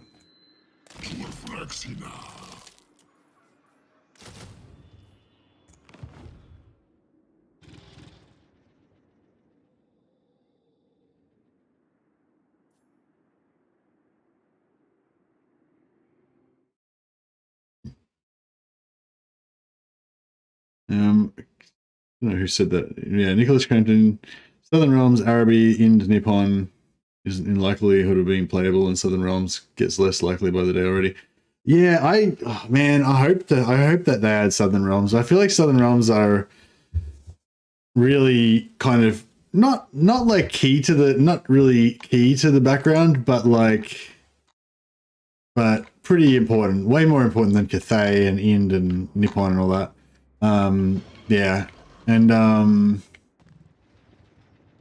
I think that the Empire really needs to get fleshed out more as well, but we're already getting another Empire DLC, so I mean, I don't think that one DLC is going to do it for me in terms of making me satisfied with the content for the Empire, but I can't really criticize the lack of content before I see the actual DLC come out, so I'm looking forward to the Empire DLC. I hope it's going to be good.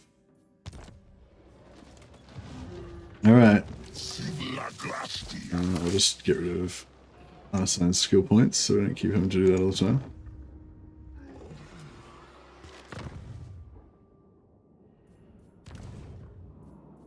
Might need to try to get some money from diplomacy. Let's just Yes.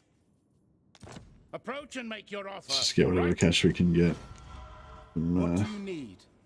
various By the deals. light of the- Let the supplicant come forward. A good plan. Storm Dragon. Honor before glory. The nation greetings from Sigma. Agreed. Valiant Lord. The lady grants you safe passage in these lands. I suppose so.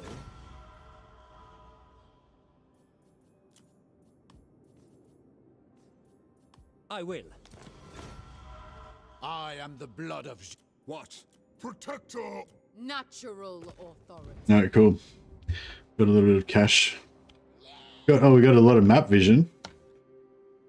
Crap, now I can see what a problem Grom is. Hopefully Incur's strong. I wouldn't be surprised if he's not really. Friendship with the Empire is working in our favor though.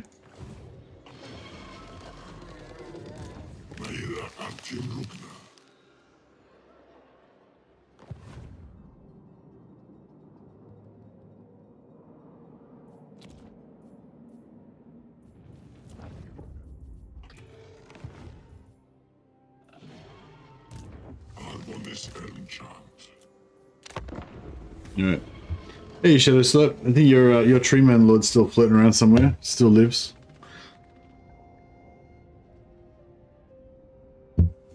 So yeah, we could get ganked here if there's an army somewhere nearby. But hopefully not.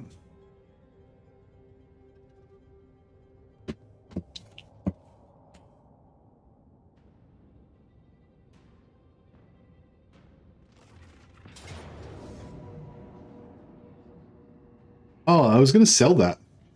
Forgot about it.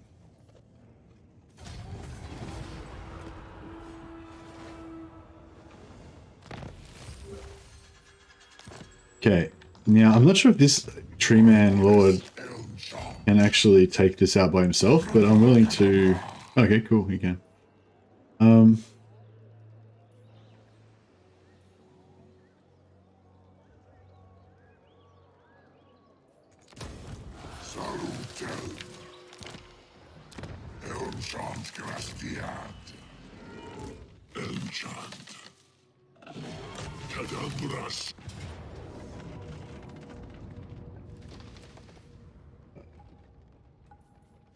I think we could probably just auto-resolve this as well, but, which map is it? Is it the easy one?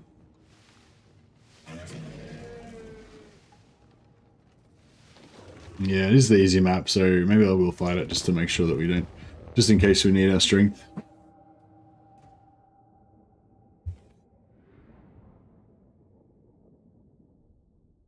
Yeah, no, I'm enjoying, yeah, I'm enjoying Draken. I mean, I am enjoying DURTHU again now.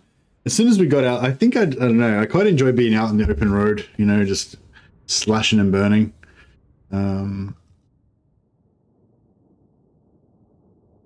Yeah, I think just playing whack-a-mole is like one of the worst things that kind of can kill your campaign enjoyment.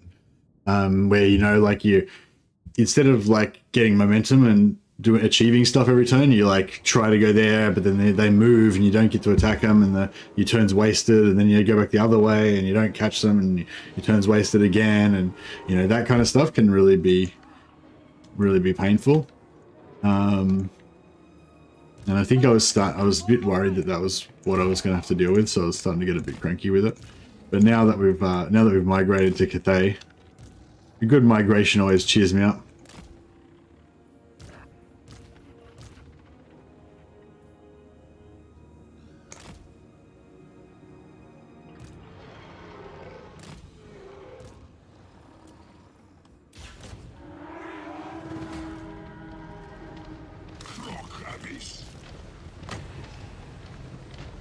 Okay, let's punt some of these dudes off the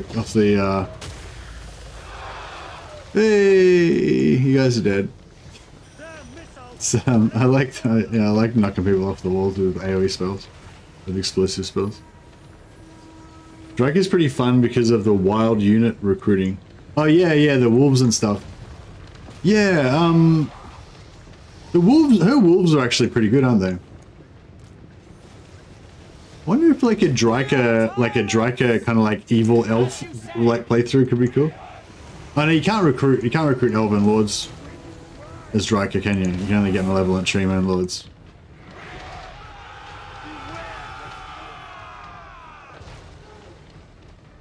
It'd be cool if you could get Mortis treeman about it. Can all factions get Mortis treeman, or is it only Dryka that can get them? But yeah, I don't think it's really a comparison between wolves and Mortis treemen, because treemen are like the end game doom stack, and wolves and shit are like your early game, you know, early game fun stuff that you get. Yeah, Striker. Yeah, I don't know if I really am that excited about the Mortis engine treemen. Like, I think they definitely are probably good, but I don't know. I haven't really played around with them enough to be able to comment, I guess. But I guess I always felt like, because I would always kind of try to make sure that I've got like a malevolent spites. Is that what it's called? Whatever it's called, thing of spites. You know, like the Mortis engine on my lords. I'd have, like, if I have 4 lords, I'd try to make sure one of them always has the Mortis engine.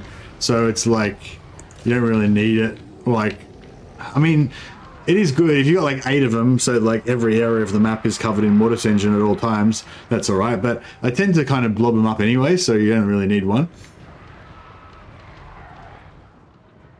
Or, you know, maybe 2 or 3 would be good, but you don't really need 8. Dryka's life tree casters are really good. Why?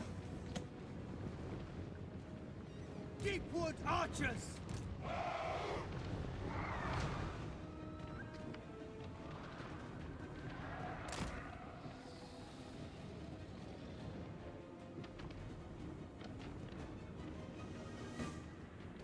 The Emperor expects glory. Our bodies and charms.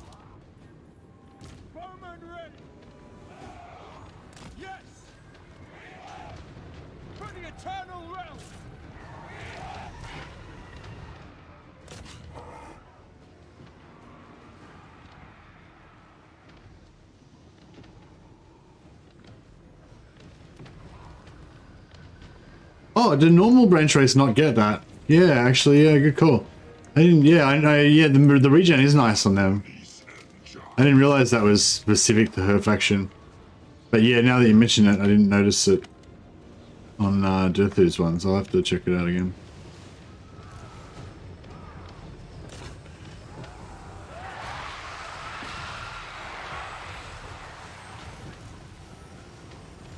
I feel like my branch rates are never very tanky though. I don't know if it's maybe because I always go spells first instead of yeah, because I usually go spells first instead of like melee line or whatever.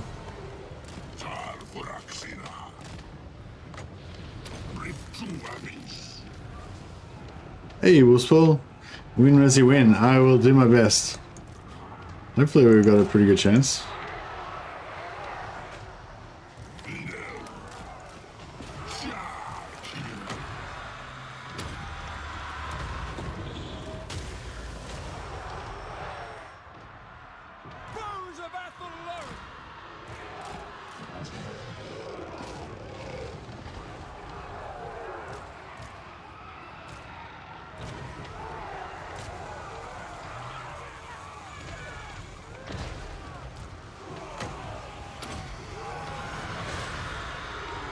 Yeah, thanks for Super Chat, Wolfspool. It's a very generous man as always. Much appreciated.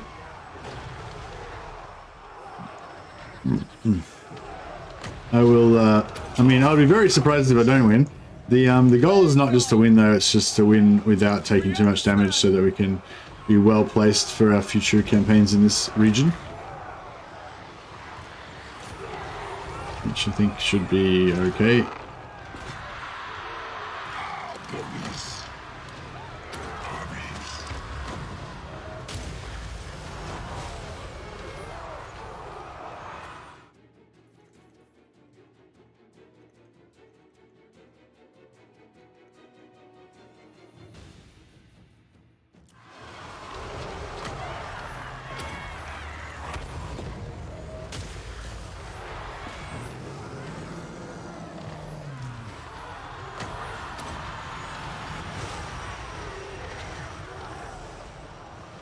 Your command?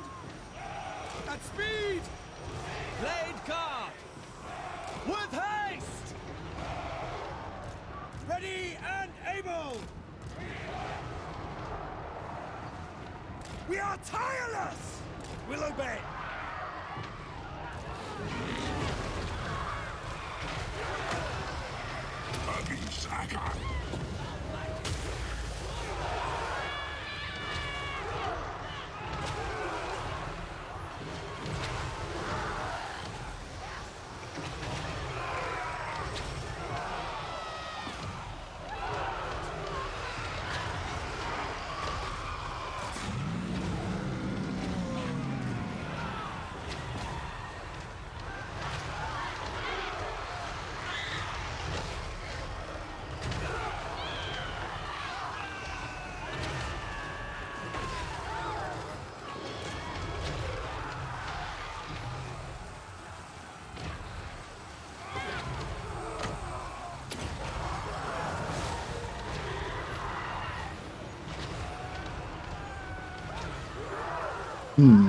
Blade guard! With haste! No! Quickly! Yes! Quickly! Ever ready! Swiftly! We understand! Get some angles in there. So we get like... This is one thing I don't like about this. Sometimes like... I don't know, you seem to like just get held up by these units and you just can't like get through. You need like more melee buffs. I wonder if actually having a beast mage would be good sometimes or something like that, you know, just to buff your units so that you can just rip through stuff instead of, because this is like all like pretty hard hitting, you know, it's just that they don't have really high melee attack, I guess. Or maybe it's just that they're not like pushing through. Like maybe if I push them through and then attack once they're kind of mixed in, they might do more damage.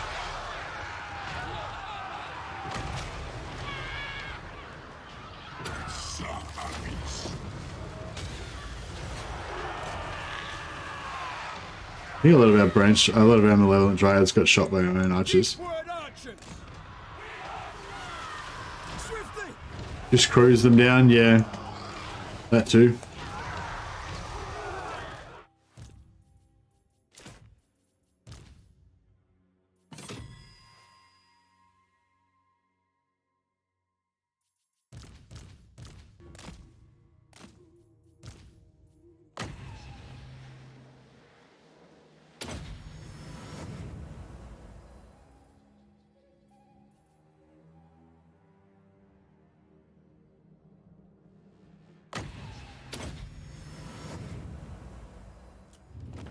Cool. I think we didn't take too much damage apart from on the dryads. They got a bit wrecked.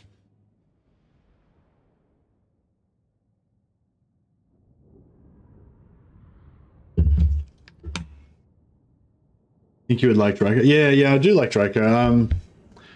I don't really like Dryka herself that much though. Like as a hero, like I feel like, yeah, I like DURTHU a bit more. Like I think DURTHU is kind of cool. Dryka's okay, but I don't really get into her that much. But I like her faction. Like I like her malevolent tree man and malevolent tree kin and all that. And I love her like melee focus and beasts and all that. Yeah, all that stuff's cool. It kind of annoys me that she doesn't get as many hero types as the other factions though, and doesn't get as many lord types and stuff.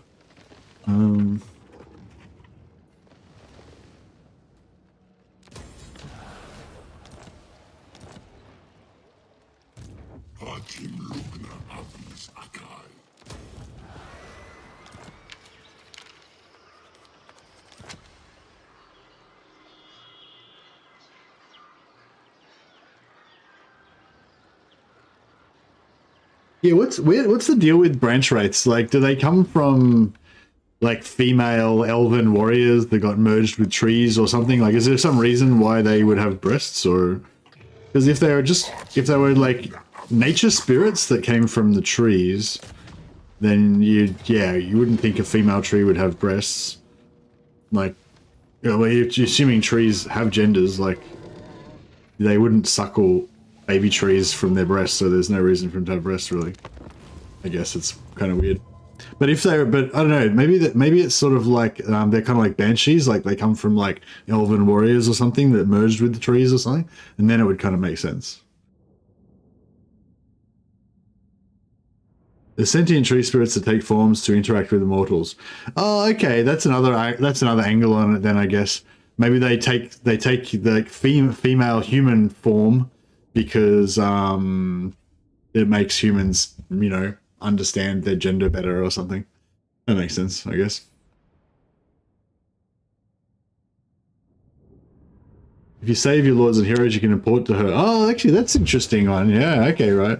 That's cool, Rob. Yeah, because you can't, like you can steal heroes from other factions and then you can save them, but then you can't use those saved heroes in the faction that you stole them with. You can only use them in, like, the faction that you can only use them in that faction if that's the same race as you, that you would normally be able to do it, you know. But with Dryka, so I guess from what Rob's saying, you can get around her with that, because even though she can't normally recruit them, she can, because she's like, you can load the saved ones because she's a wood elf, technically. That's cool. That's good to know. I mean, I probably won't do it, but it's useful to know anyway.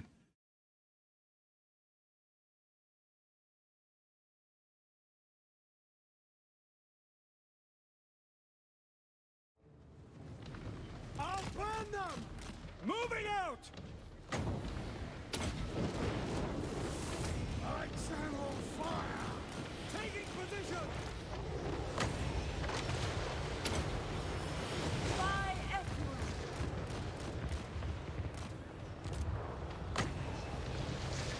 Orders understood.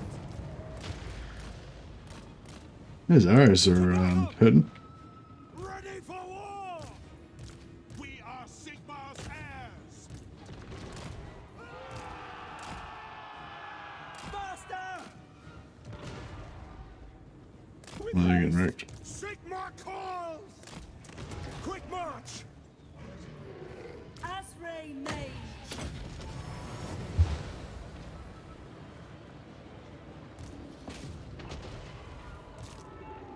are tireless. I wonder if these guys are going to survive. Yeah, hopefully. Go.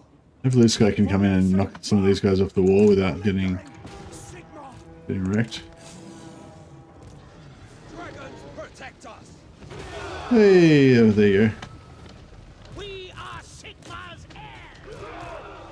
For the Kingman. Break them! Slay the heretics! Dauntless Azrael. Wind Weaver.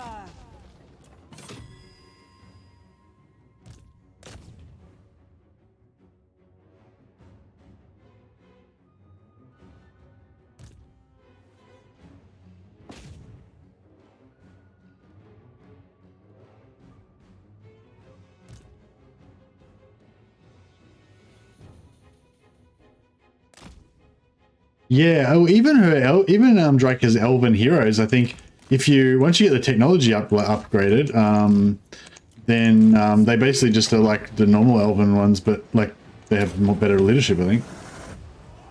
Oh, maybe they have slower rate of fire. I think because doesn't the glamour make elf units have higher leadership but lower rate of fire or something like that?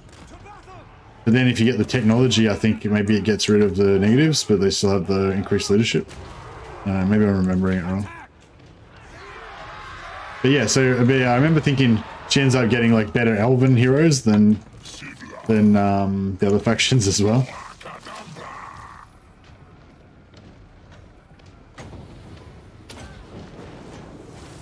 Seething fire.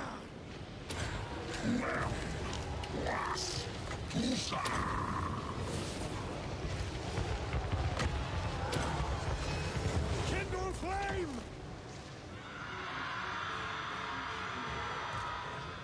Yeah, but Draca can't recruit elven lords though, can she? She can recruit the elven captains and the way stalkers, but not the casters, I think. Not the elven casters and not the elven lords.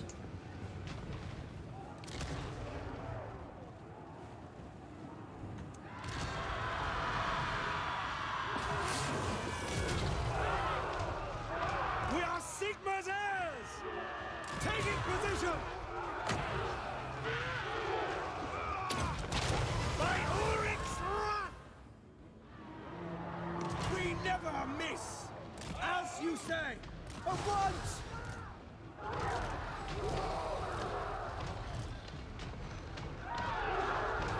Sigma.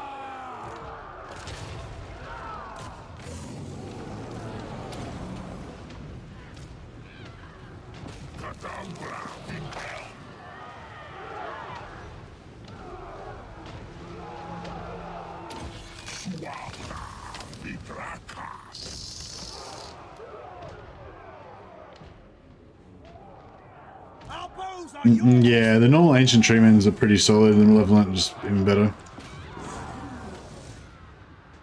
Yeah, no, I do like Draca, and I like how she's got a bit of a theme and stuff like that. But I kind of miss having the. I miss not having the spell singers and the high elf lords. Actually, I haven't really used any high elf lords since like Warhammer 1. I don't know.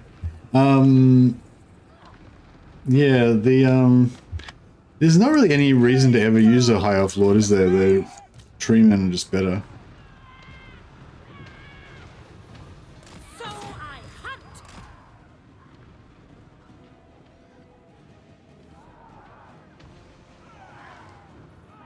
Summon fire. Faster. Mage. The Empire endures. At pace.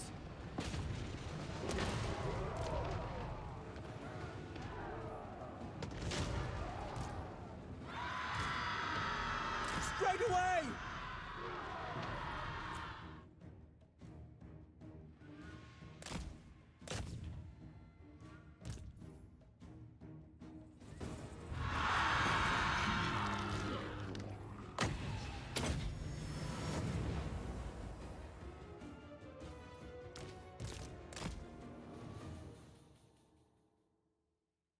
Lower upkeep, yeah. Yeah, lower upkeep, I guess. Yeah, I guess you could use one as like a recruiter lord if you wanted to just have one sitting at home recruiting garrison force for cheap or something.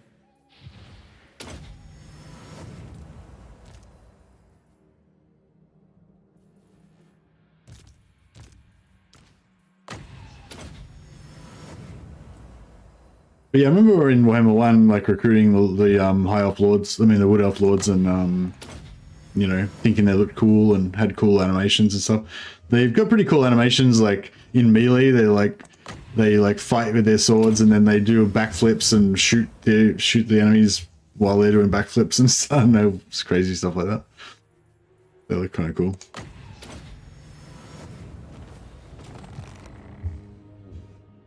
But they're knife ears. I know, they are knife ears, that's true. It'd be cool if they brought in an extra wood elf lord and it was like a war dancer lord or something, like a melee, an elf melee lord that had like a bear skin or something. The Stinger stack is fun to watch fight because why? Because they like fly around and shoot little fairy balls and stuff.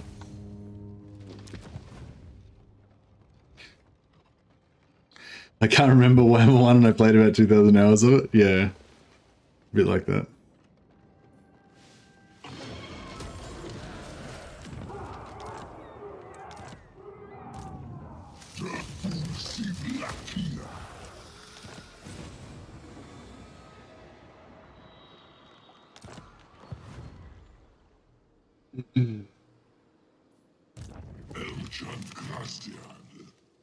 All right.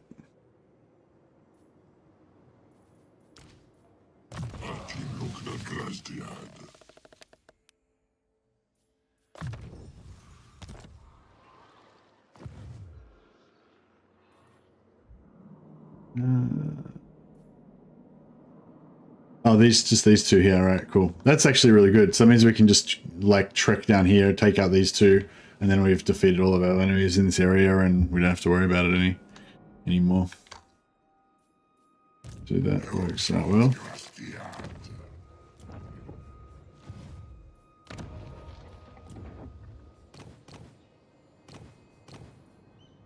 Yeah, another murderous spites would be nice, just to make sure we've got it covered. Dada.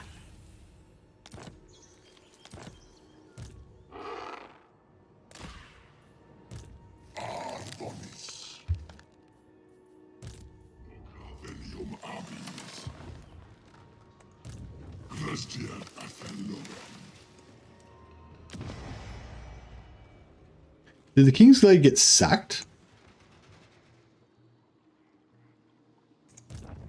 The council is disappointed. No, need my warp token stash. Only tier 2.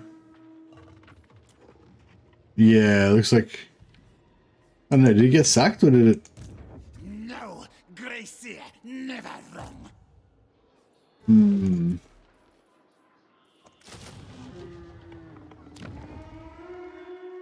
Maybe we should just keep recruiting, just in case.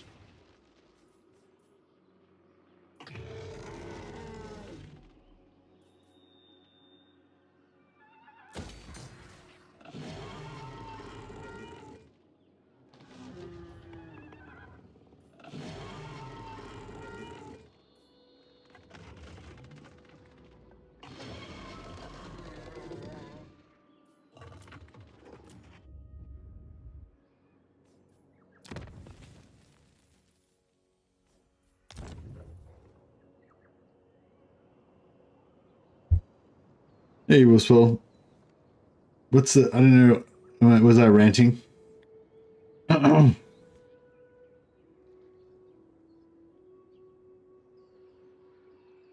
yeah, using assassins to take out Archeon and the Castle Lords. I remember that. Oh, that was in Warhammer 2, wasn't it? Oh, that was in both.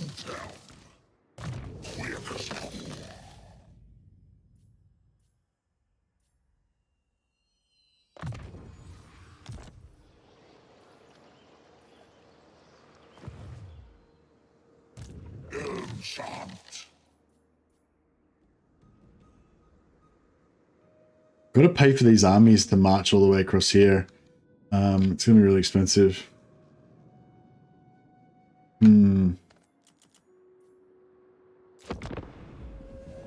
Maybe we can try and take out some more forest armies. Oh yeah, I really want to play Imric again because I kind of just figured out what I like to do with Imric now. Now that we did a bit of sciencing, but I didn't actually get to play the Imric campaign I wanted to play.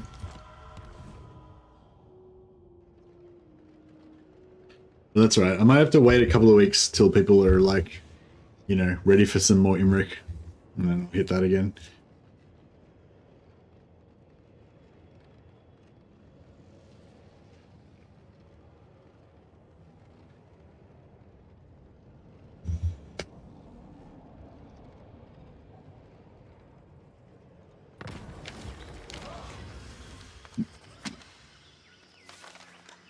Post battle loot 25%. Nice.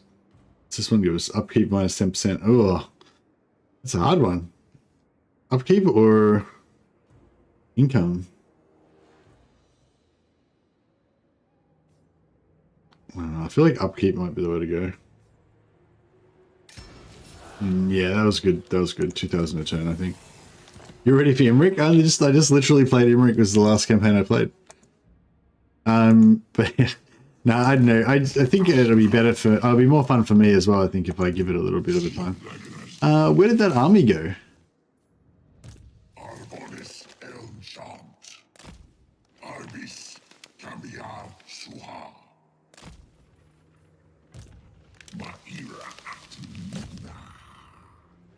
I guess they went under that.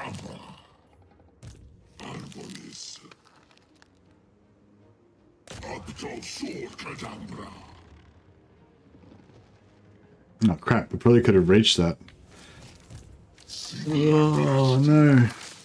Oh no, we can just reach it. Alright, okay. Let's do it.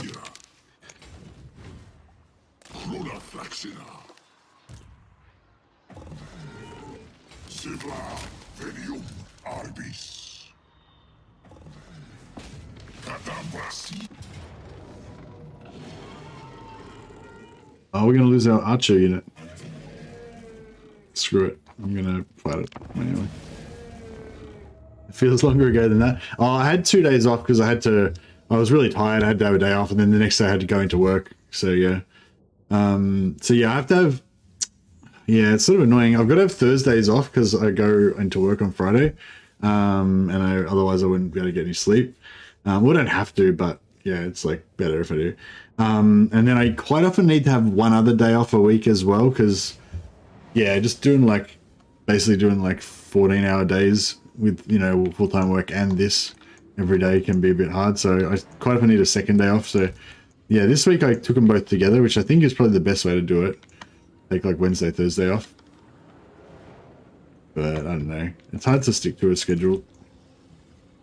Basically, my schedule that I try to stick to at the moment is that I never take weekends off. Like Friday, Saturday, and Sunday nights, I pretty much always stream. And then I take either 1 or 2 or no days off out of the other 4 days. But yeah, pretty much I never really take off Friday, Saturday, or Sunday. They're my sacred gaming days.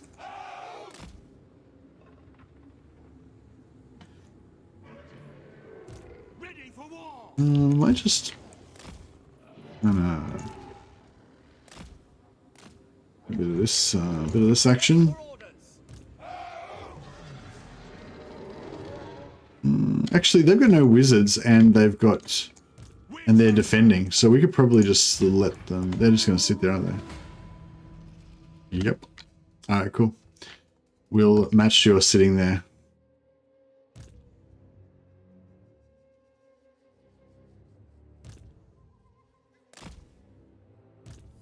We'll see if we can get a good wipeout on these guys. You get through life by making lists. That is the Ubersreich 5, Andrew. Yeah, it's exactly. Well, it's not the Ubersreich. It's like the budget Ubersreich 5. It's not like the real Ubersreich 5.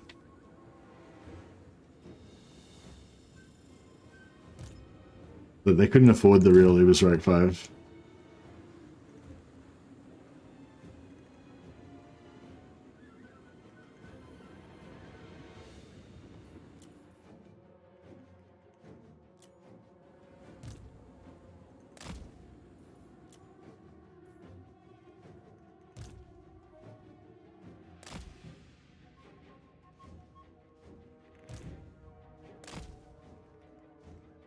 Really? Shit. I think we were shooting at them. So I'm about to activate. I don't want to activate them yet. I'm just trying to build up our winds of magic. No lingering!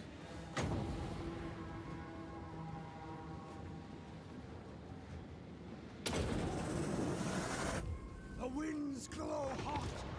Battle awaits. Formation, march! Burn everything!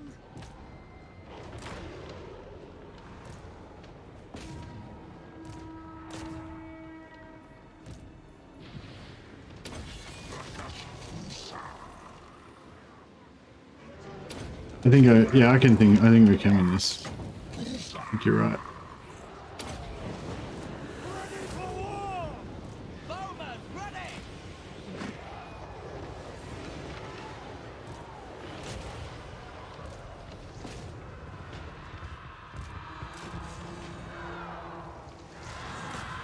Orders!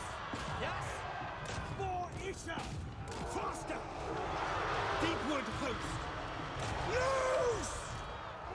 Our bows are yours!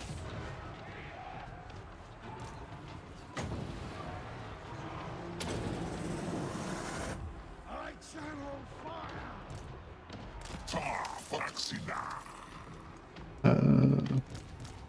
Seeking quarry. Highborn captain ready. Go! At pace! Targets! To battle! Yes, quickly! Seething fire! The winds glow hot!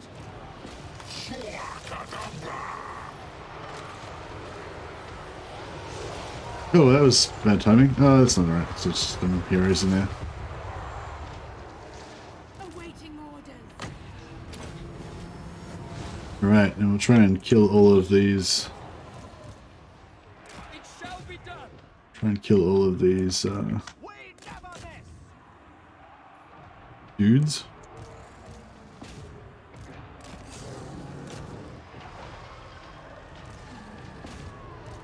Attack!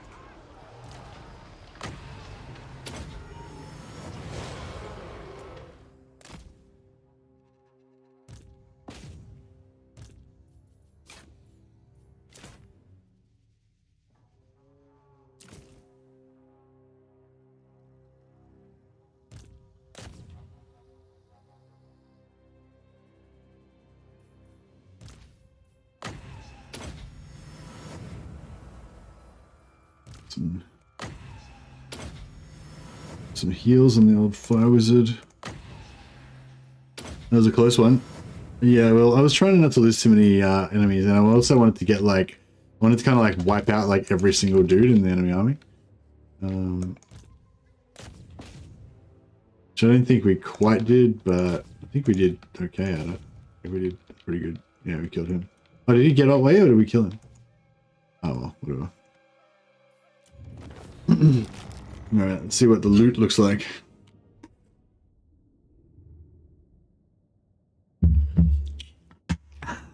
We have Ubersreich 5 at home, exactly. We've got the budget Ubersreich 5. But yeah, maybe the budget Ubersreich 5 is even better than the real one.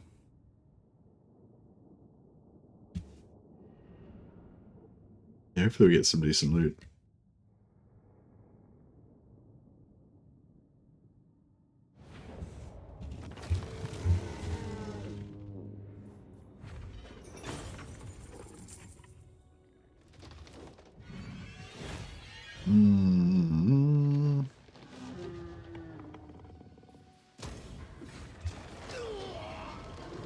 The silo. No. I don't even remember you mentioning it now. I watched Air today. That was pretty good. Which one was the silo again? Forgotten all about it now. Yeah, we'll switch these guys into Woodspall's army, because he's a bit more potent.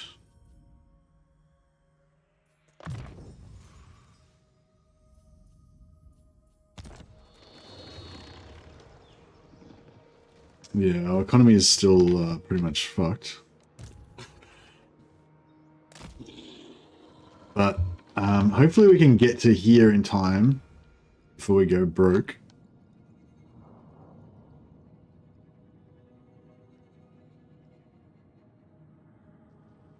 Okay, sounds cool. Mrs. Mercy doesn't really like zombie movies and stuff, and I feel like that's probably gonna fall, even though there may not be any zombies in it. I feel like it's probably gonna kind of fall under that for her as well. So yeah, I might have trouble getting her to watch it.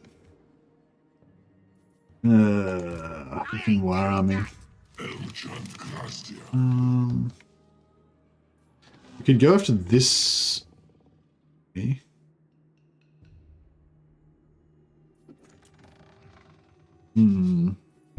Hey, Plushfoot. How many sacred forest settlements do you control at the moment? 2. Should I go after this, or should I just be cautious and wait for this army? Can we even beat this? I feel like we probably can beat it. Should I take any other expensive units?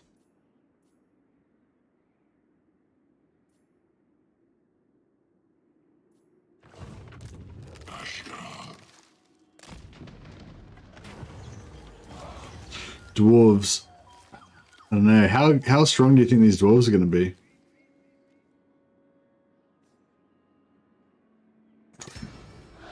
Let's have a crack. Yeah, that looks pretty bad. I could auto-resolve it. Should probably be really bad. Ambush failed.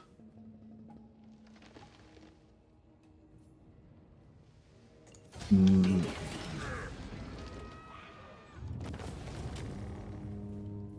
2.6k. Good replenish, or 1100. I guess we want the replenish in this particular scenario. Very strong dwarf forecast. Wasn't that bad. Alright, I'll take the replenish.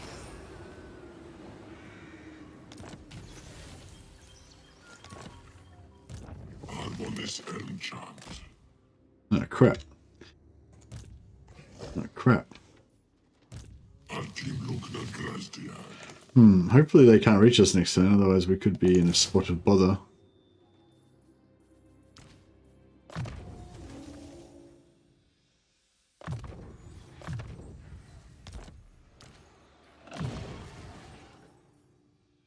Actually, yeah, you don't need these guys at all, do you?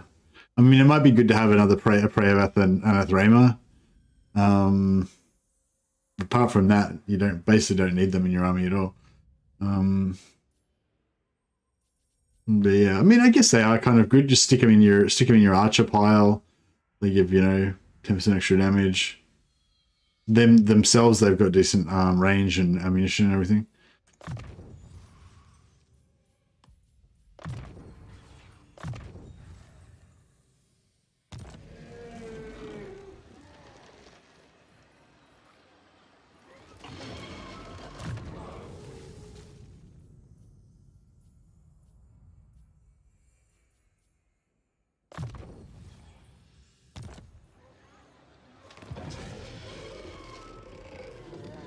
Yeah, I should probably raise another army there, really.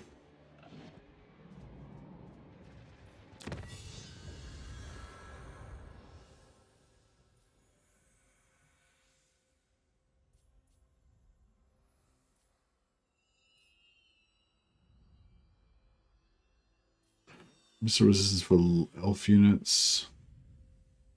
Upkeep for elf units.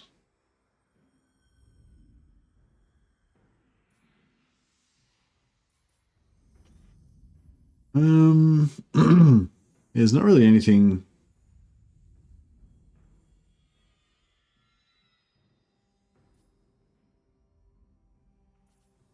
There's not really anything I want. I mean, I want more hero capacity for spell singers. That's kind of what we're working towards. Yeah, I might just get onto that, I guess. Get towards that. How are we going with our followers? Have we gotten any more? Oh yeah, we've got a bunch of fire spirits now. Sweet. We could stack up 3 here. Got 1.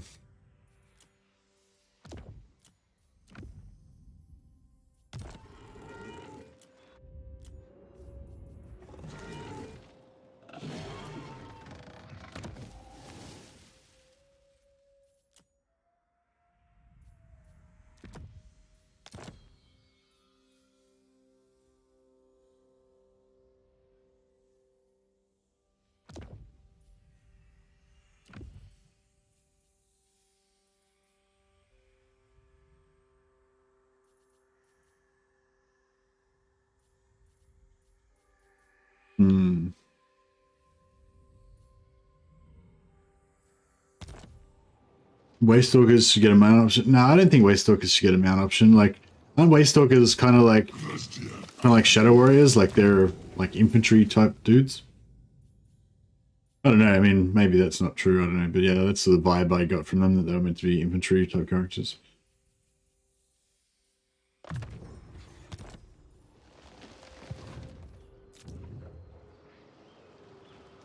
Who can we sell this to? Oh, we'll keep it actually for now because we're getting replenishment. Just to...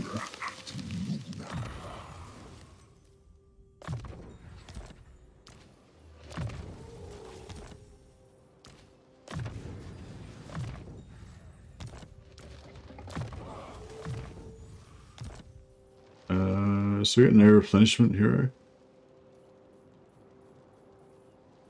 No. So I think the branch wraiths. Branch wraiths the replenishment hero, isn't it?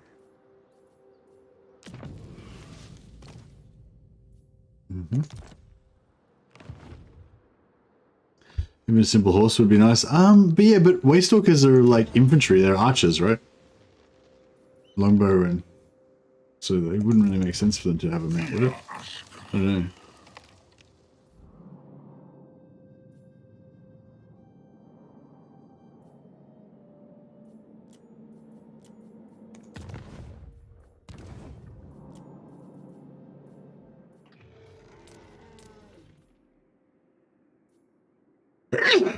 Excuse me. I don't know if I should recruit.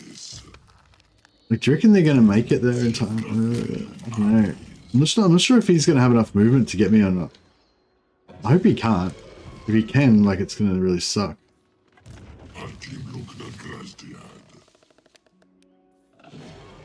We'll see how we go. Hopefully we'll be right.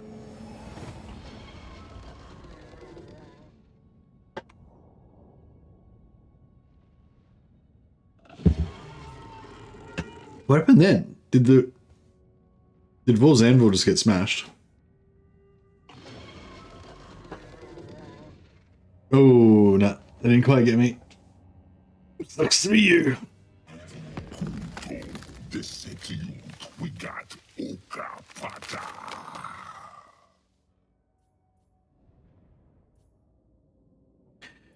Actually, this is actually good because it means that we can...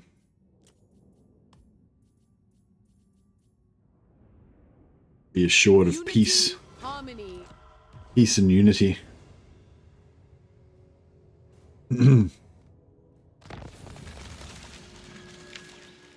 Yeah, did this get knocked down? Yeah, I don't know. Like I was putting off confederating so that we could get these guys all leveled up and everything, but they're all just getting wrecked all the time anyway. Like I think he was tier 4 or he was about to be tier 4. I think he was about to be tier 4 as well, and he got knocked down. And yeah, this guy I don't think his garrison hasn't been trashed yet, but Glade Lord, at your service. yeah, both of them have been trashed. So it's like, yeah, maybe I should have confederated him. I don't know. Yeah, I don't know. This is looking good though. Get out me head! So if we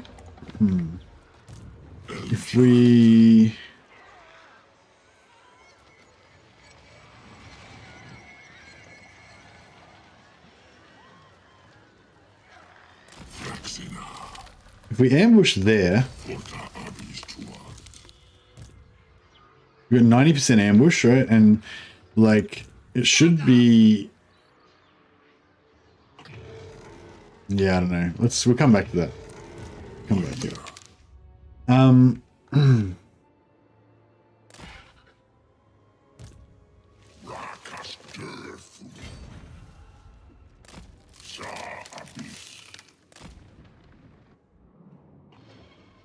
Oh, I should have put him in. Should have put him in raiding stance.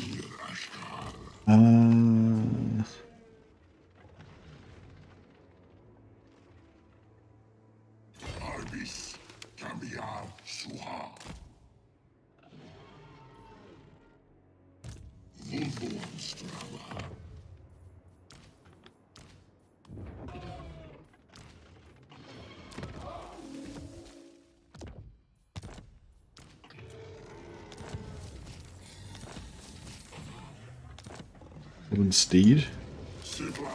Don't want any elven steeds. Thank you very much.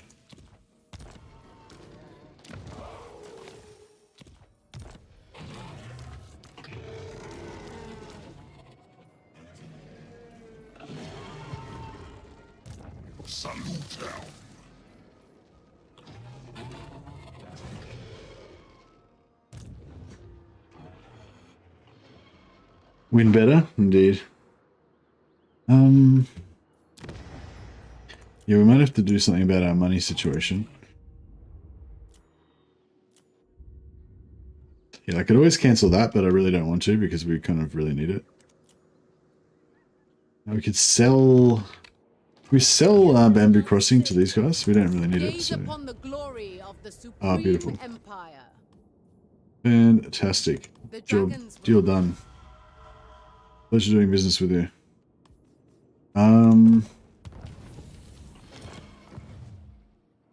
Probably sell them this one as well.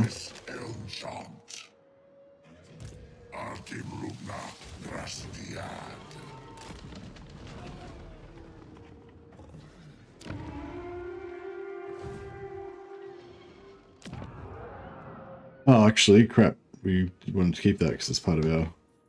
If we can. In the name of the Dragon Emperor, I bid you welcome. Give them Fu Hung. And make them an ally. Agreed.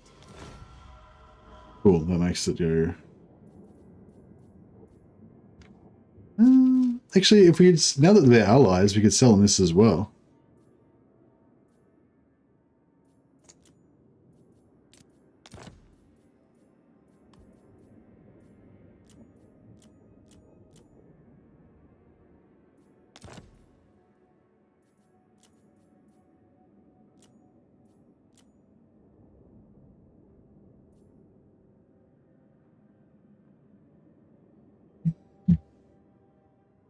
Actually, no, we don't need the military alliance. Right, yeah, we'll just keep the 2000. Scrap that. Agreed. DURTHU, indeed. May live long. So on Waste Stalkers, their buffs to forest battles apply outside of magical forests. It's guided by the actual map type, not the climate. Oh yeah, nice. Yeah, it's just any forest. Doesn't have to be their magical forests. Yeah.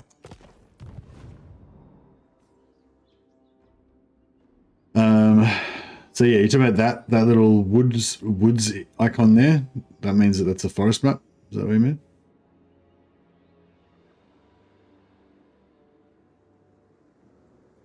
Or is this one's not? No, it's like grasslands, forest, forest,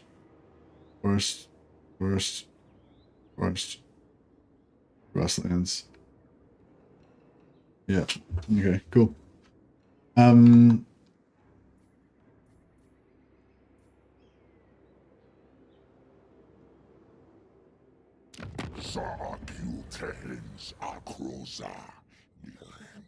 Oh, we can't actually do diplomacy with him, but we can do diplomacy with this guy.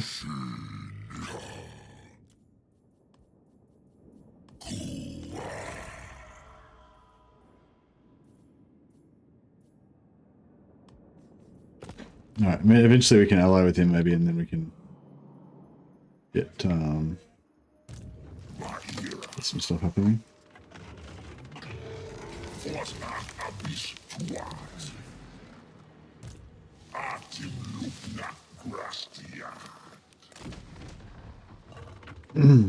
Alright.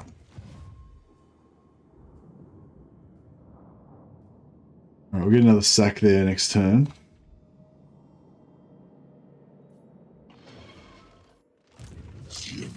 I'd really like to recruit another lord here, but I don't know. I guess we can just get more money for diplomacy. So, I will listen, but my time is... so be it. The Empire.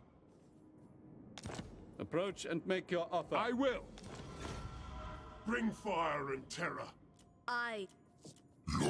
King in the woods. Yeah, we may as well sell a military alliance to these guys. Speak, traitor. Fine. I sort of don't want to go for the Confederation because I feel like, Celestial ancestors. yeah, I feel like if we don't go for the Confederation, then having them as an extra ally here just makes our position.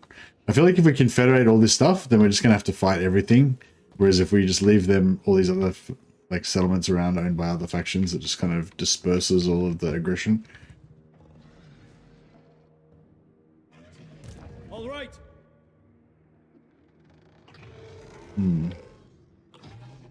I think we're gonna need to do something about Grom, otherwise it's just gonna get worse. Where's his endgame army actually? Let me think about it. No! I refuse. I don't know. Did we kill his endgame army? I'm not sure what happened to his endgame army. I think we fought it. Well, we fought an army of his and got wrecked. I'm not sure if it was his endgame army or not.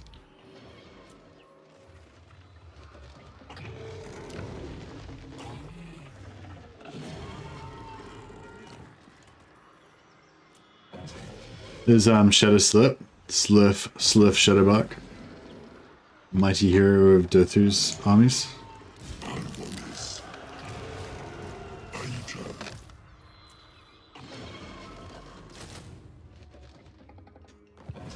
Alright. See what happens. Now, if this guy comes in and gets ambushed, then I feel like we might be alright. Maybe. If the map works out okay and everything works out okay. Where the fuck did they come from? I didn't even know they were there. This sucks. This is bad because this means, because they blew our ambush, that means that Grom's going to be able to isolate us and screw us up. Well, not isolate us, but he's going to be able to bring in his war army. Like, the whole point of this ambush was to split Grom from his war army. But now we're going to have to fight the double stack, I guess. Unless he doesn't have enough range, in which case we might be able to do it next turn.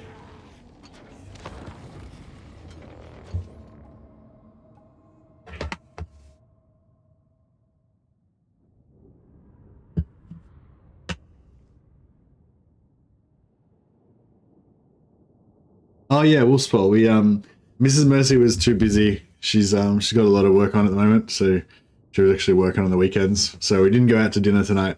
But we got a cheese platter. We had after dinner, so that was our little treat. But we might go out for dinner next weekend, or yeah, we got family stuff on, so maybe the weekend after that. But yeah, there's a tentative plan to go out for a weekend for a dinner on you and Scott next weekend. What kind of cheese? Oh, well, it wasn't really a cheese platter. It was just like a couple of cheeses. We got some brie cheese and some sort of smoked cheese, smoked cheddar, I think it was. And I also bought, and we also bought ingredients and made protein bars. I made our own protein bars out of, well, I made them with almond butter, peanut butter, whey protein isolate, vanilla essence, a bit of skim milk powder, and like no sugar keto chocolate. They're pretty good. They do have some carbs in them from because the isolate's not like high quality, and the skim milk powder's got some.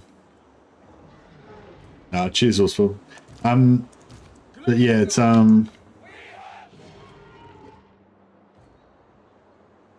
I don't think we're going to block them off. I think we'll just try and just do maximum damage. I think is the way to go.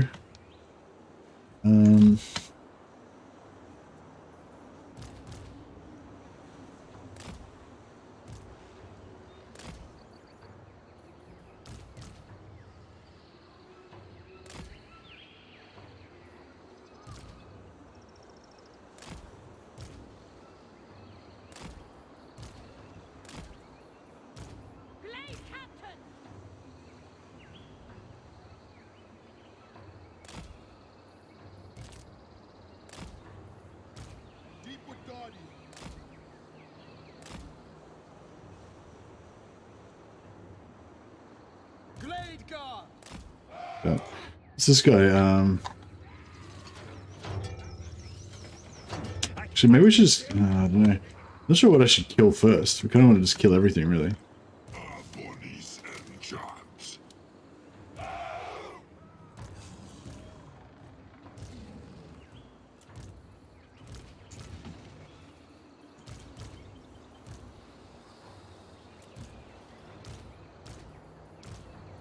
Ready.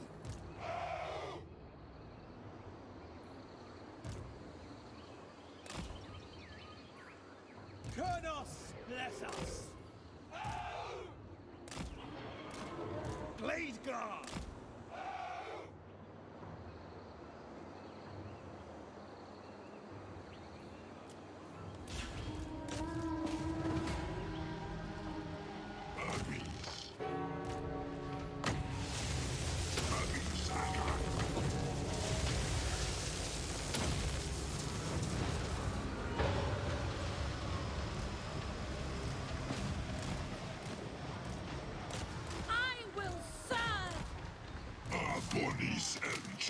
Yeah, good.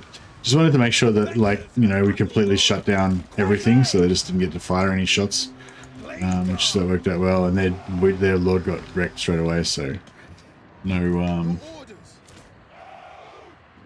worries there either. At speed! By Kurnos! Deepwood archers!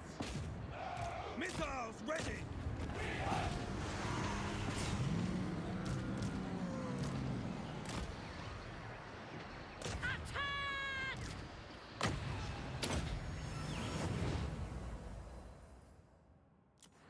Yeah, the plan was just to run, to just get, the plan was just to get into melee with everything so that nothing could shoot.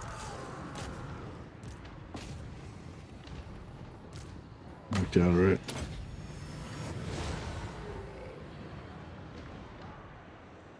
Blade guard! At once! Ready to fire! Let fly! Orders understood. Children of Ethel Lauren! Targets! Isha! Missiles ready! Our bodies and jobs.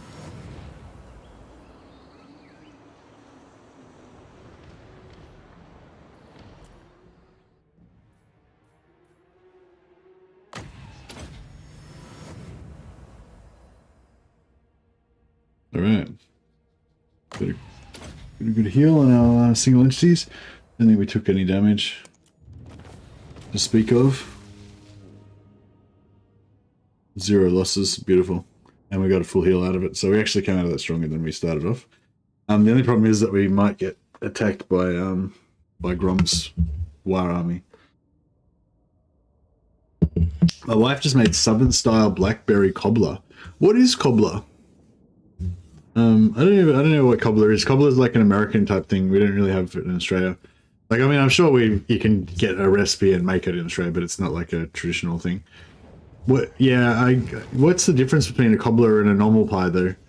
Is it like a pie with no bottom on it or something, or is it a pie made out of breadcrumbs or some shit? Is there something different about it, or is it just a pie?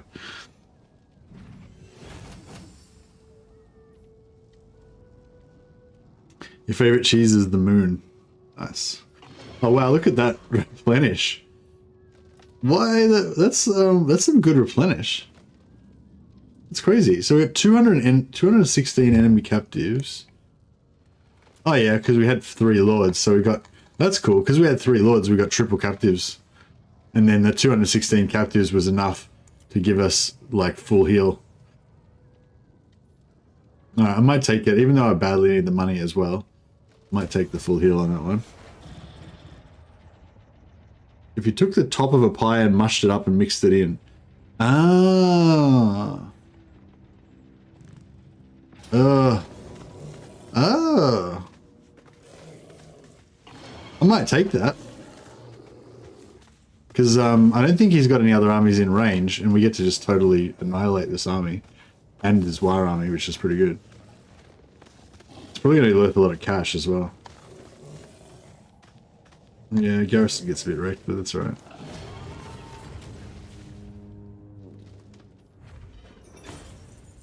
So that's so weird. We killed like 50 guys in the last one, and then we get like massive replenishment.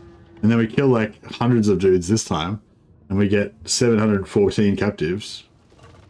But it just doesn't jive for some reason. Oh, sure, we got like 6k, nearly 5.5k out of it though. 7k including that. No one grieves for garrisons. No, that's true. Oh shit, we got a lot of Skaven happening here.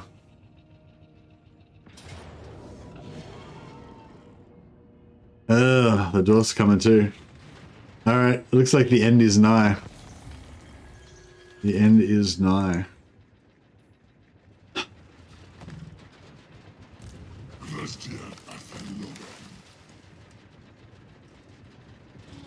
Malfunction.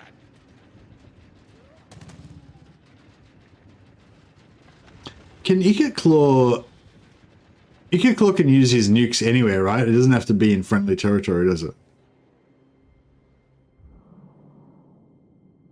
I don't know. I might just avoid that. Let's just avoid that whole concept for a while. It's a bit sad. Come over here and do this instead. For the harvest lot. I was sort of thinking maybe we should upgrade this army a bit. Well, not upgrade, like get rid of the captain, the witch hunter, keep the dwarf, get rid of the waste stalker, and switch in like more treekin and treemen.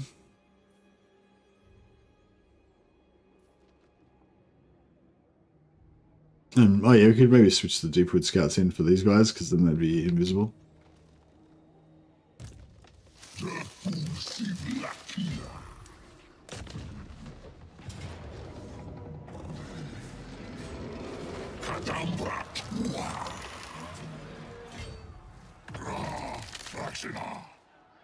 Alrighty then. So yeah, so we go with the captain, the witch hunter, waste stalker. Keep those 2 bad boys. Get rid of him. Get these 2 guys.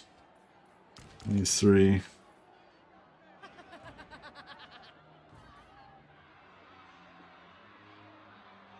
Actually, we don't really need any archers because we've got these 2 guys.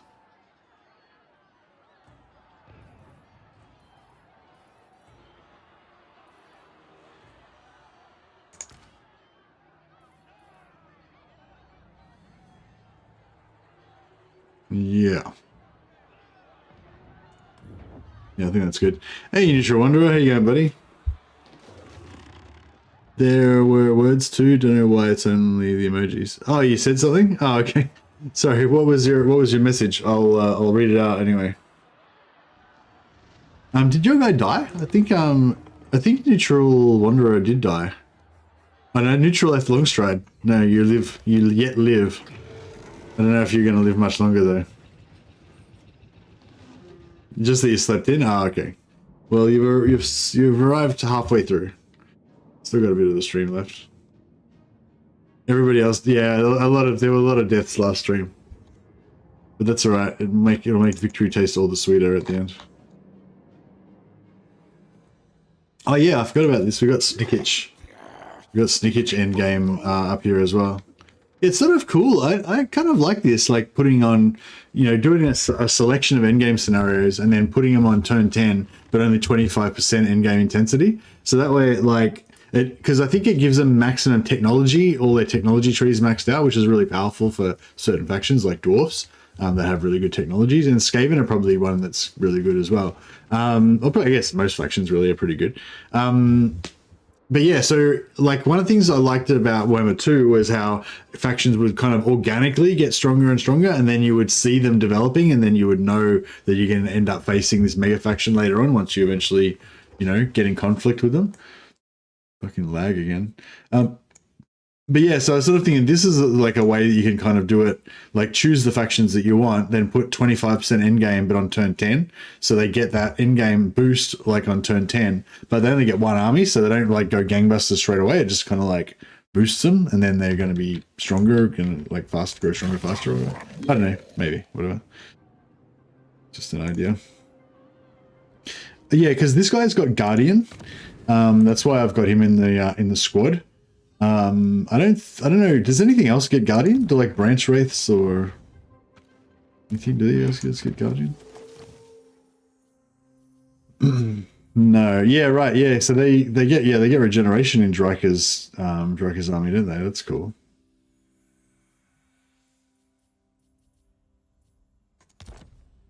Hmm.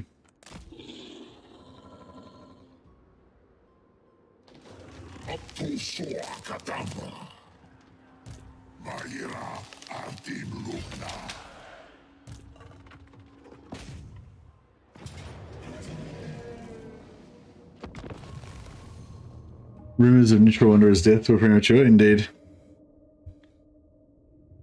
The life ones get regen and the shadow ones get stalk. Ah, okay. See, that's hard, isn't it? Because the regen is kind of really attractive, so you kind of want the regen, but then you kind of want shadow, so you get Pit of Shades as well. But yeah.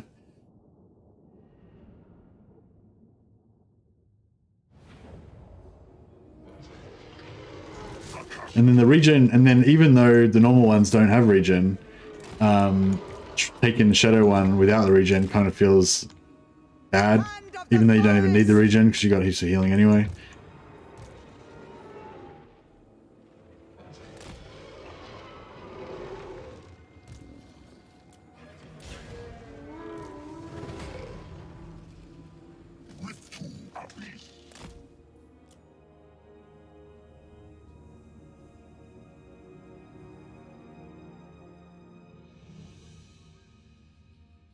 You're making me want to play Dryker now.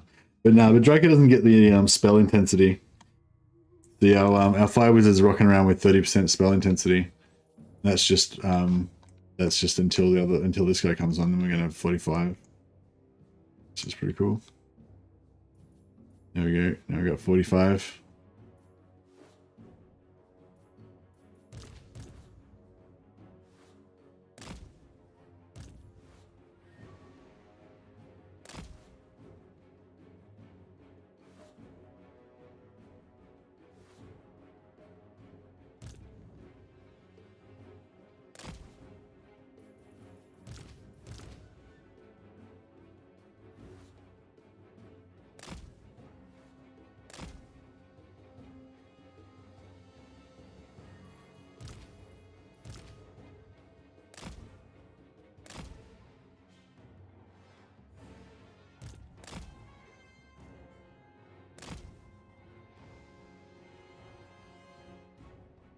bring on this area army. I'm just going to try to not take too much damage.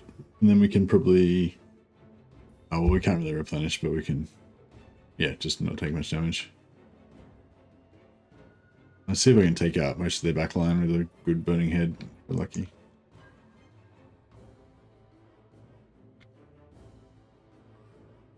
And then we can just hopefully just shoot the rest.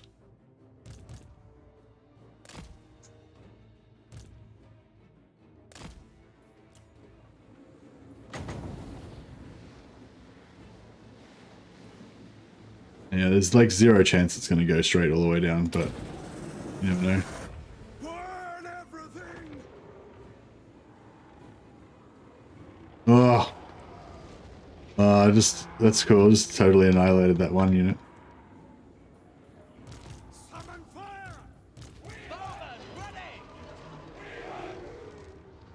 Yes! Bright wizard!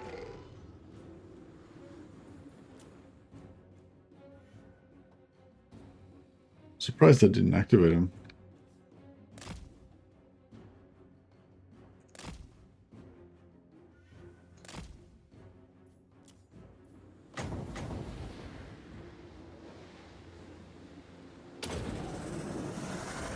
Seething fire!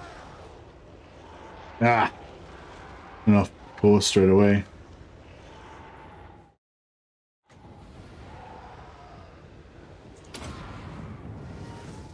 I channel fire! The wind! Go!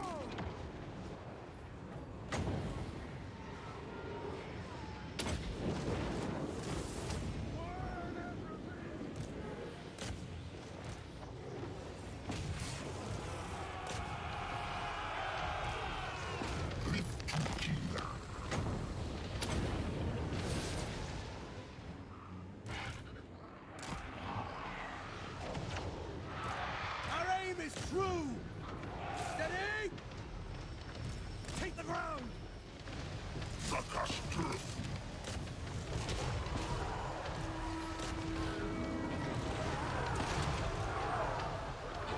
No lingering!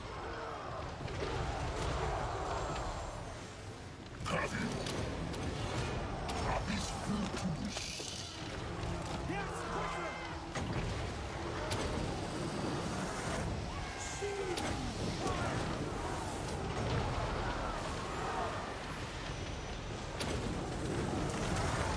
I channel fire! Yeah, burning head's nice.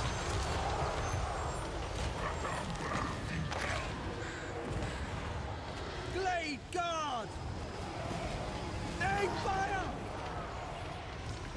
By Ulrich's wrath!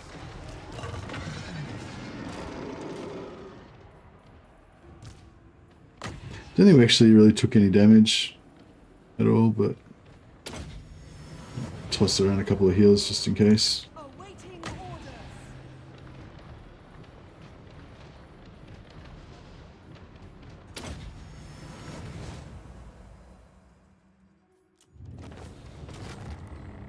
Nice.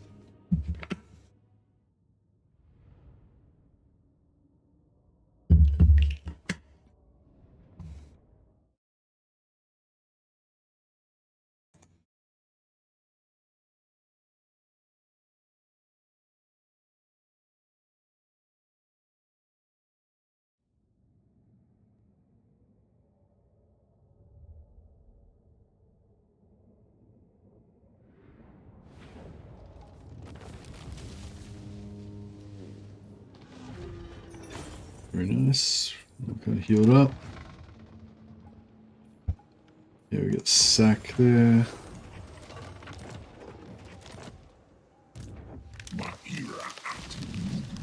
I wonder if we should, like...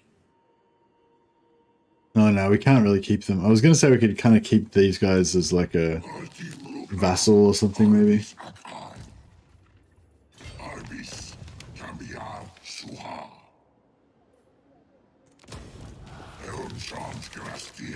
Nice, another Forest Spirit. Arbonis. DURTHU. Veniu Abis. 17k.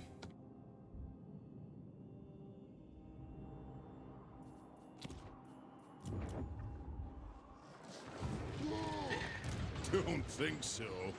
Take this piece, this stupid army that they've got here. Grastian Athello. Artim Lugna Grastian. Man, this is looking rough. Insults to Horned Rat. The army survived as well.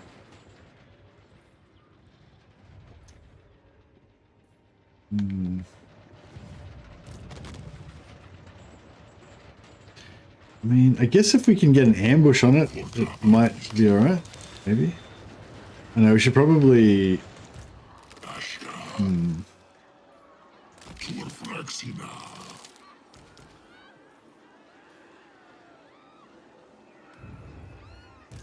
Arbonis Elmchant. Azot's good. I mean, I guess they are. They're pretty expensive though.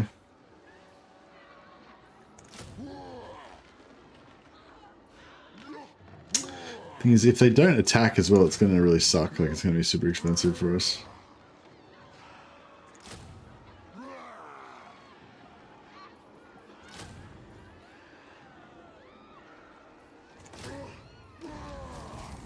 Oosh! That's expensive. Alright. Let's put these guys in ambush again. And we'll,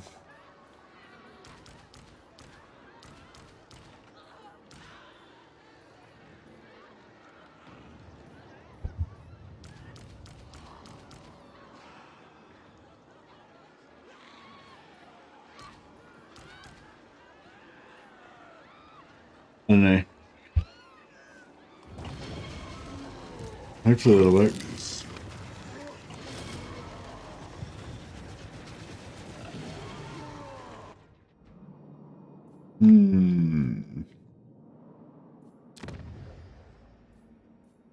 Four more turns till we can upgrade there. Yeah, these armies are too strong. Like, there's too much. Got too much stuff here.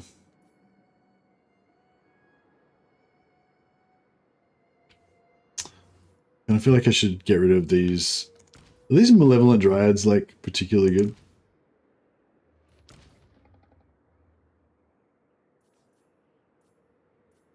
Just frenzy. Frenzy's kind of cool.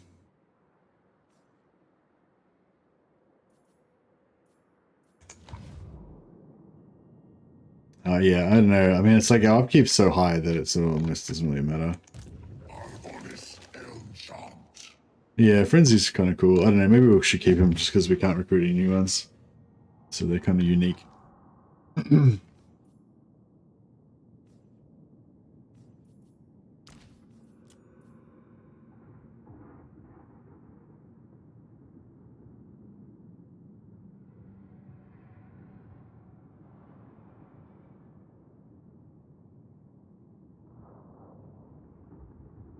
Yeah, I kind of like giving them the extra armor.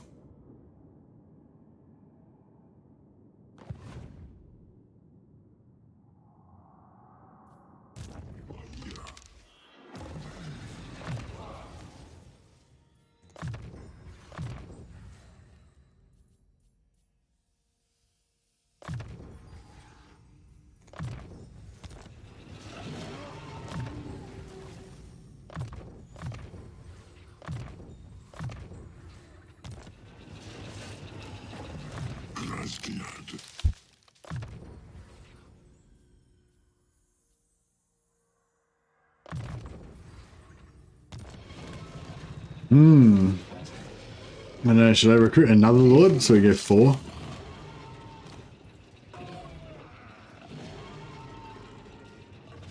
Four turns so we get another one.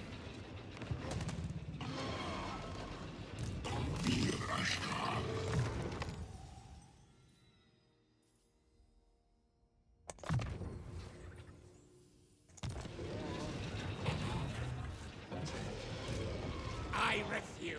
I feel like if we ambush them with our like 3/4 stack, it'll be pretty good.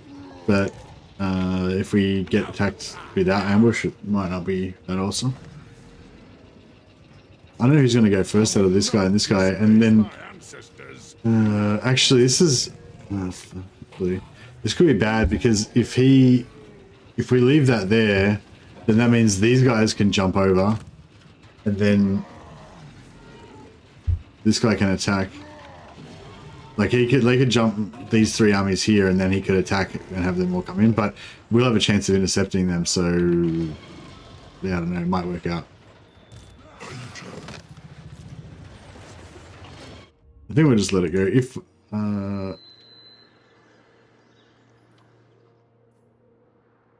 yeah, I mean, I could put down one more lord, but pretty expensive. Nah, I don't know. We'll just, if we lose our capital, we'll just lose our capital. So it must be.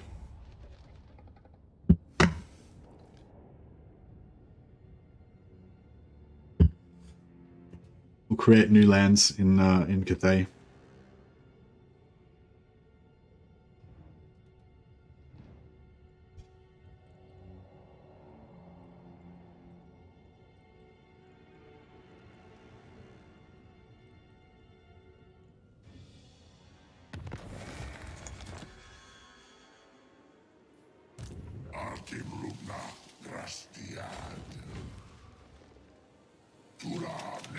Oh yeah, we should probably find out what happened to our settlement. So, oh, these guys just wandered off somewhere. Excellent. They didn't attack. These guys jumped over there. Do you take me for a wizard? How much garrison have they got? Oh, they got a big garrison. And these guys are in force march, and they lost a battle. Or they fought a battle. They might have lost another one. I'm not sure. Oh fuck! This was tier 4 before. Lady of the Glade. Yeah, these guys are they're not doing very well. They can't seem to get a break.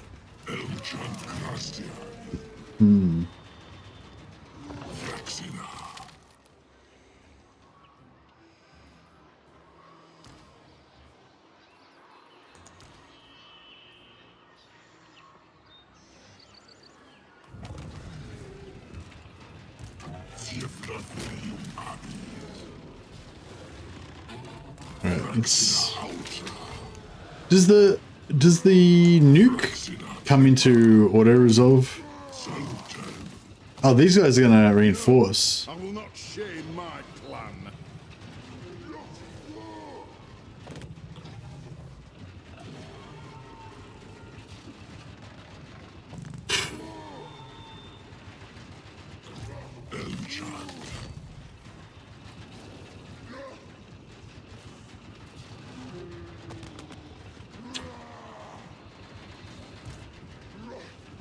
Shit. Don't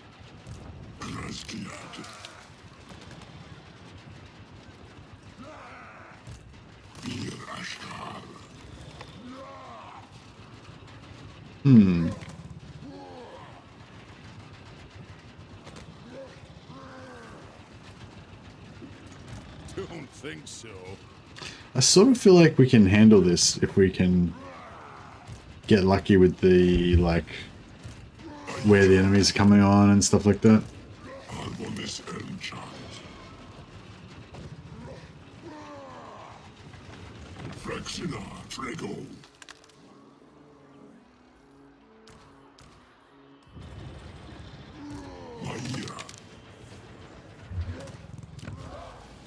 Yeah, I might just get a bit of, we got any missile resistance we can get here somewhere. Other trickster's shard. Actually not bad. Talisman.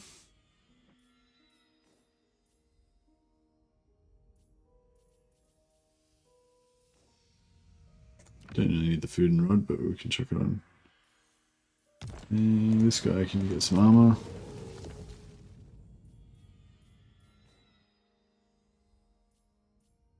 Oh yeah, let's make sure everyone's got forest spirits. So they got forest spirits. This guy needs a forest spirit.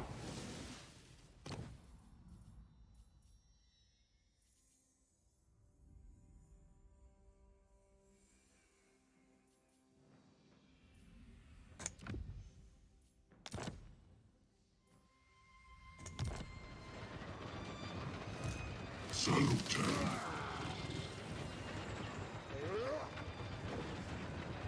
Sur cadavre.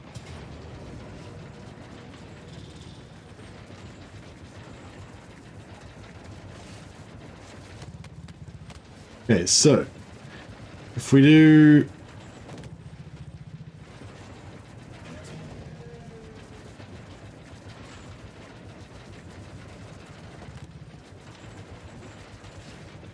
I think we get the settlement garrison coming in as well. Okay. That's interesting.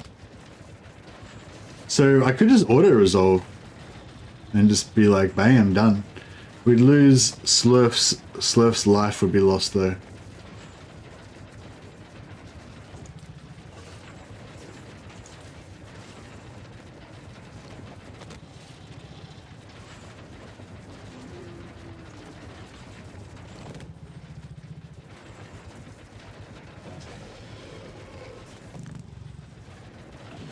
We are about to die, salute you. Indeed, indeed. I think I can do better in battle, like, but I'm not 100% sure.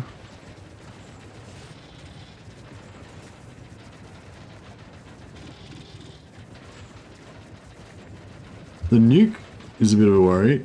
How many units has he got? 14, 15, 16, 17, 18, 19, 20. Yeah, he's got 20.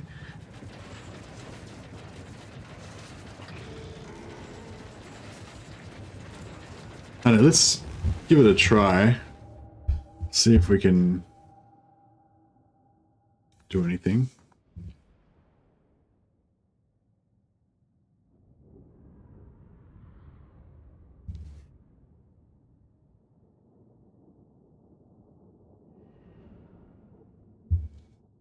So what I'm sort of thinking is if we can get up onto their reinforcement location. Oh shit. Oh shit, I just realized.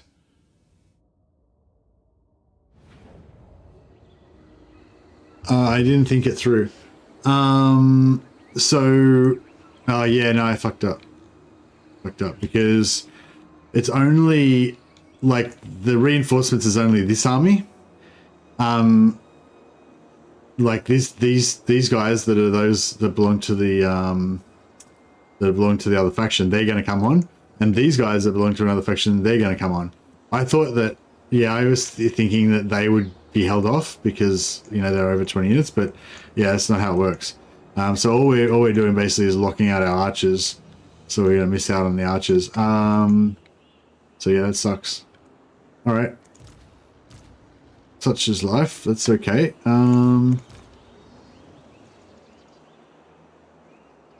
Yeah, so we'll just, try and rush the middle there. We just try and rush everywhere, really, I guess. And we're gonna have some infantry.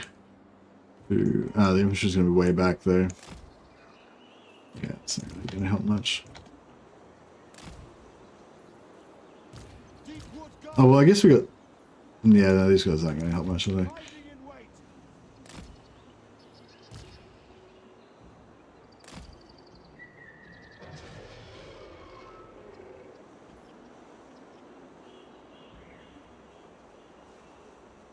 Defenders of Athelorn! Four-way battle, yeah, I know, it's really crazy. Way Watchers! Kronos bless us!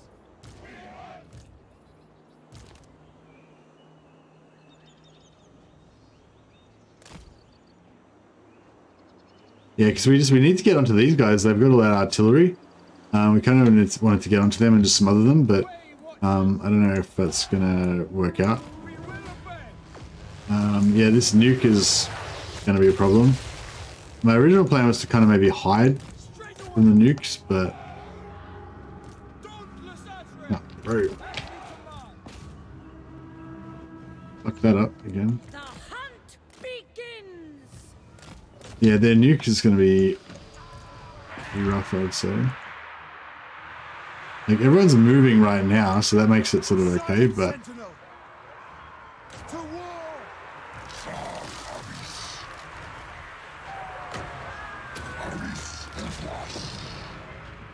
Our bows are yours.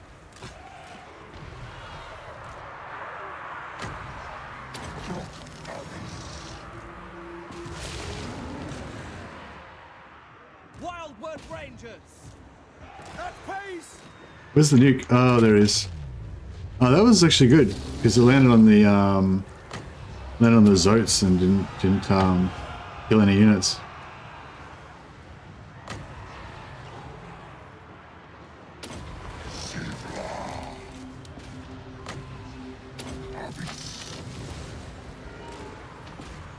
We need to get over there so we can smother that artillery. What's our fastest kind of stuff that we can send over there? Defenders of Athalloran! I just send these guys up there, I guess. 17 seconds. Oh shit, that's soon.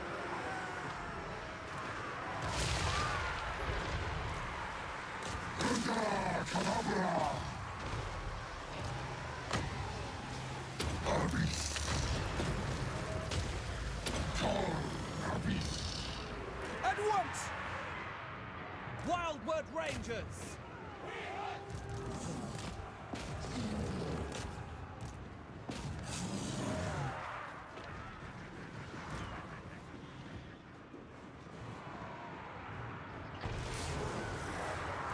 Shut that shit down.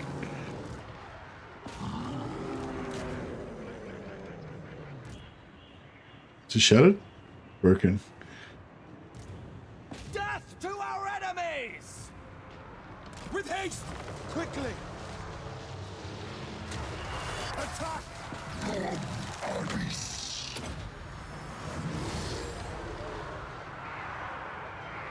Athalloran Eternal! This guy's in force march, so we don't have to worry about Ikat Claw. As soon as we've kind of like shattered him, then we're done. Just gonna basically just keep all of his range shut down. Okay. Yeah, we need to get. I wonder if we can just run straight up the side. See if we can get into. We gotta get in that back row and shut down that artillery.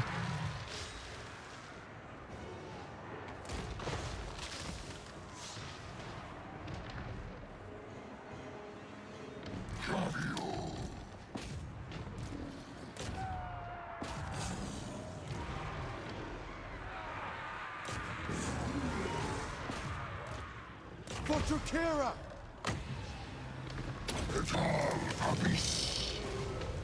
Righteous vengeance! Now! At speed! Alright, let's just take everything here and just run up there. See if that works.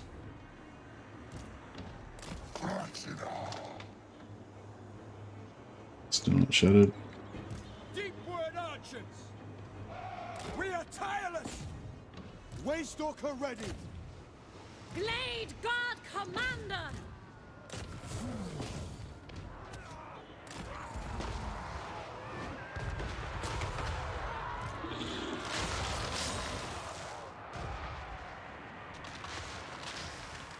Struggling a little bit.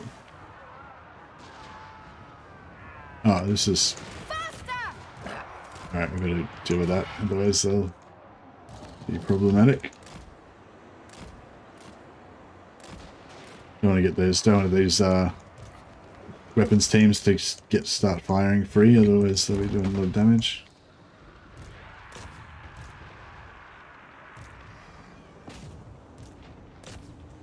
Bows of Athalloran! Swiftly!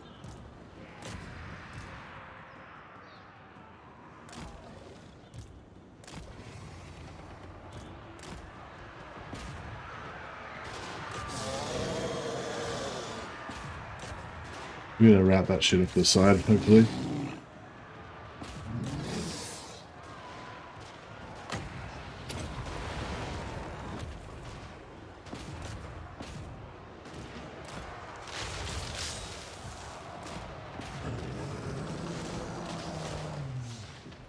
Blade Captain! Archers ready! Quickly!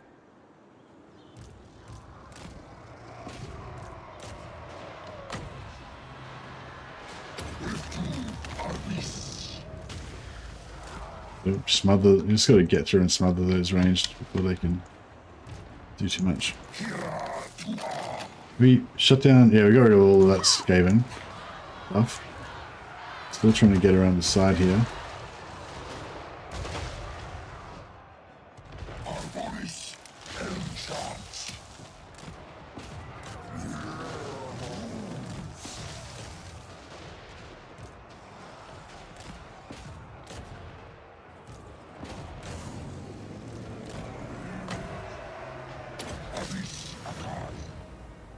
Nuke versus Treekin is fun. Yeah, the nuke. I think the nuke mainly hit the Zotes and didn't even lose a single model, so it was good.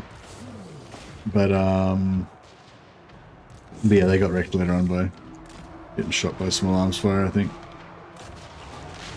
Or maybe it was. Oh, it might have just been anti-armor infantry.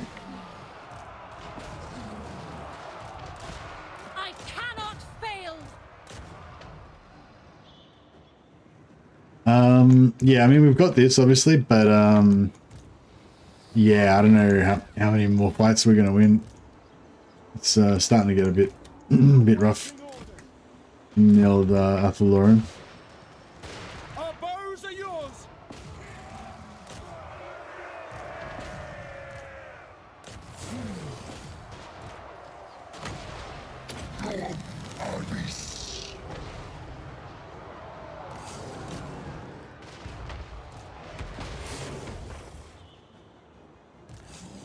They still got artillery firing. Oh, this artillery we can't. Alright, we need to get. Obviously, this hero isn't able to shut that down.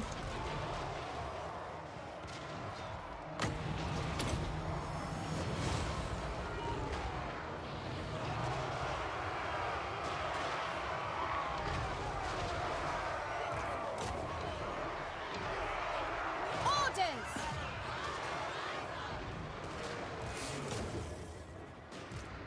Now! Ever ready! Forest Stalker! By your command!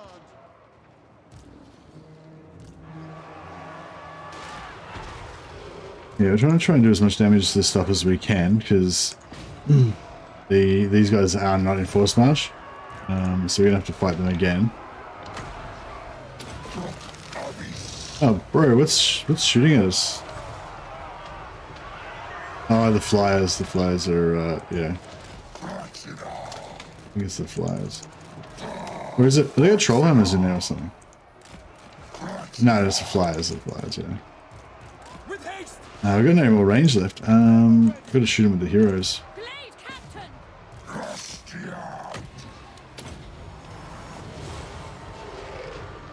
Blade Captain! So I hunt! Kill them!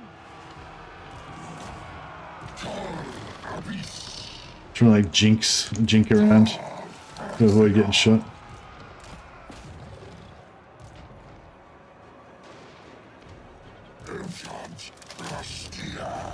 There we go.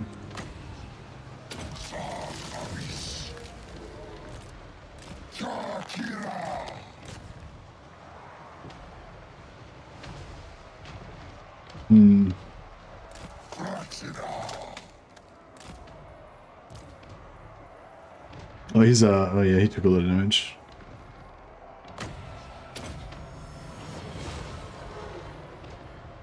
To arms! Hiding in wait! Moving out! Hunting! Setting off!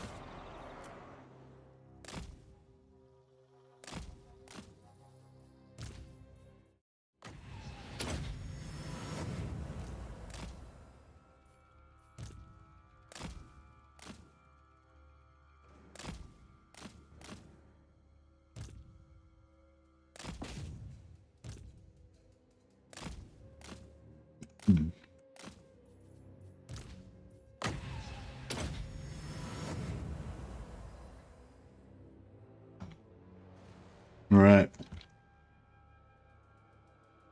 More kills.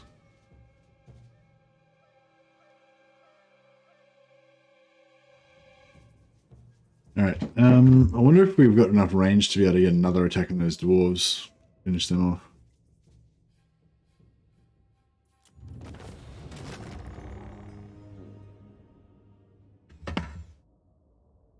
Yeah, I know you are rather a dwarf gamer than a wood elf gamer, but what upgrade is recommended for dryads, treekin, and treemen? Is it also faction lord depending? Hey Plushvec, yeah, I was talking about this before. Like, I don't know if it's like actually the best or not, but it's just my psychology, I guess. I always kind of go for tankiness. Yeah, so for tree men, my primary concern is them getting shot to death. So I go for the oak one that gives you the extra armor and is it armor and missile resistance, I think. No, that's probably my favorite one. And then the tree kin, I kind of want them to be tanks as well, primarily. So I'd go for the armor one as well. And the dryads, I usually just don't even bother upgrading my dryads. I usually just replace them later on and don't waste the money, you know. But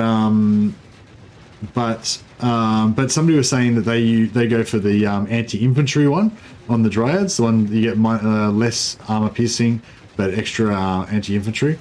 Yeah, I could see that being a good choice, and maybe even for the treekin as well, go for the anti-infantry. But I feel like for the tree men, for the big dudes, I think yeah, you definitely just want missile resistance and armor to reduce the amount they get shot to death. That's my personal take on it though. Yeah, take it with a grain of salt.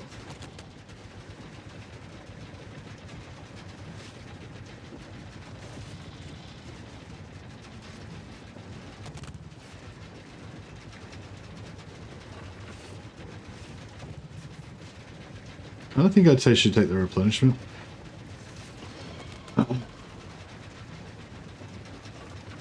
We kind of need the money though, but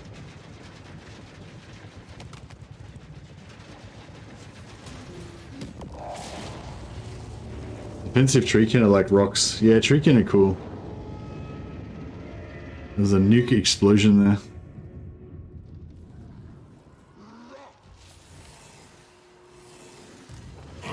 Yeah, so we can't actually reach to finish them off. Spellweaver of Athel Lauren. You have been granted safe passage. For now.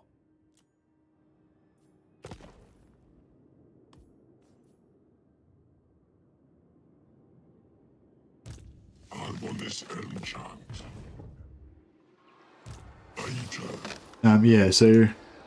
So the treekin.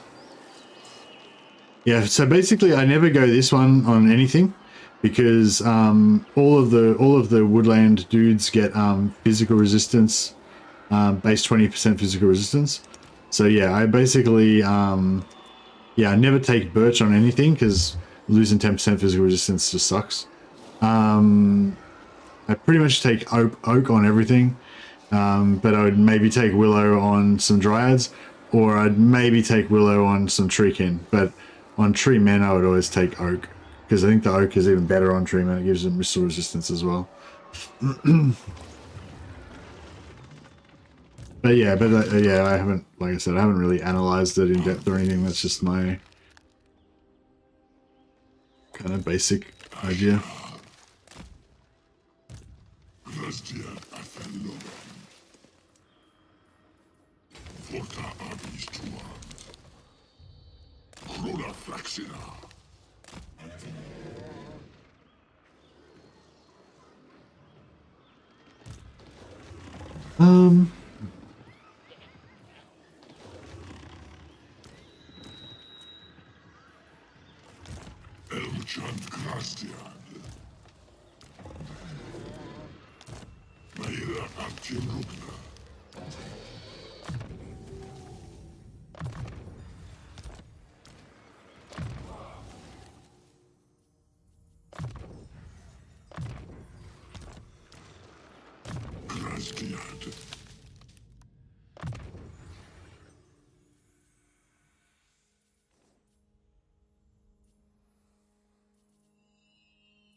I don't want to go for a war dancer thing, but like, what do you? Yeah, which faction do you reckon is best for war dancers? Do you reckon Dryker?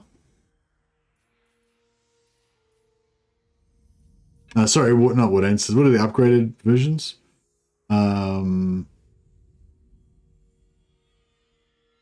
Blade singers, yeah. Oh, I guess war dancers and blade singers or blade singers. But yeah, does you reckon Dryker's got the best blade singers, or is there a better one?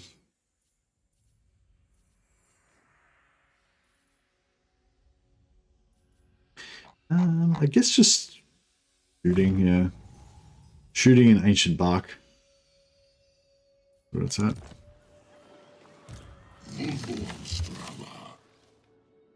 Alright, so we got that's going on there.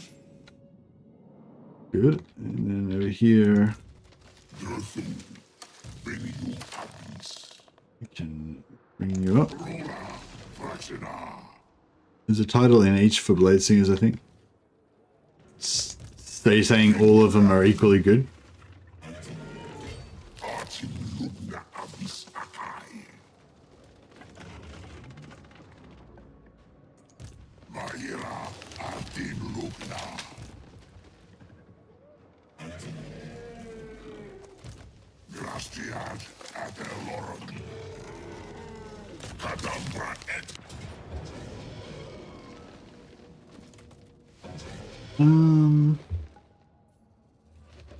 Yeah. I'd like to kind of keep these guys maybe as slaves or something so that we can keep getting... I don't know, you won't be able to get any caravans. We could take Xinjiang maybe, but it's probably kind of too late now.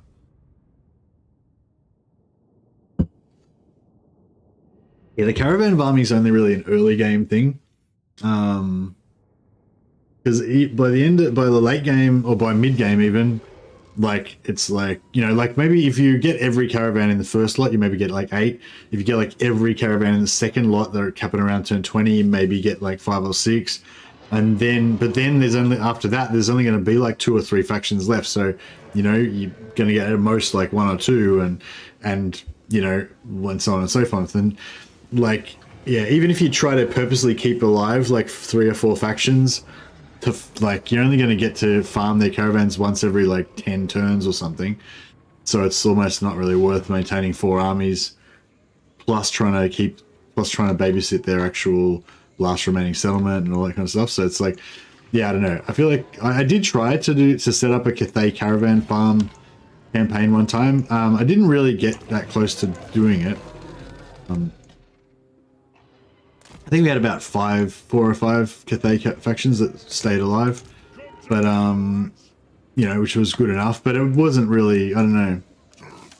Like the early game caravans were super good as usual, but then I found like as I got into the later campaign and then, yeah, it just didn't seem as good. We could probably just do this with the fire wizard coming. She got nothing. Oh, actually, she's got some pretty bad spells.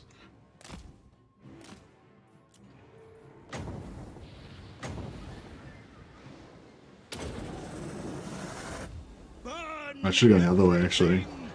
I probably could have got both of those.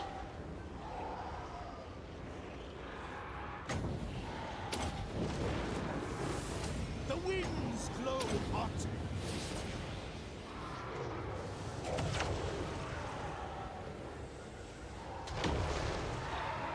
That was crap. We are Sigmar's heirs.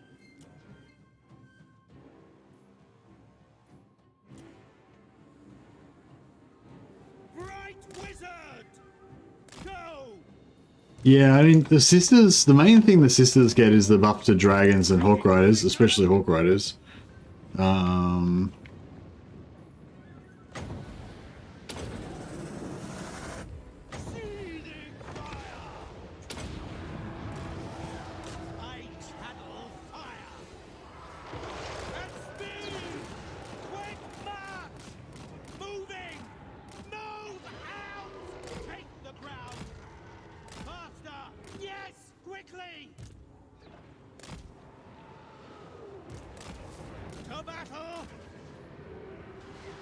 145 intensity now. We can get some. Burn everything! Fight them! Take the ground! Go! To battle! Attack! Prepare for combat! I wonder if you can charge and get a route on these guys. Not really. Oh yeah, beautiful. Charge! No lingering!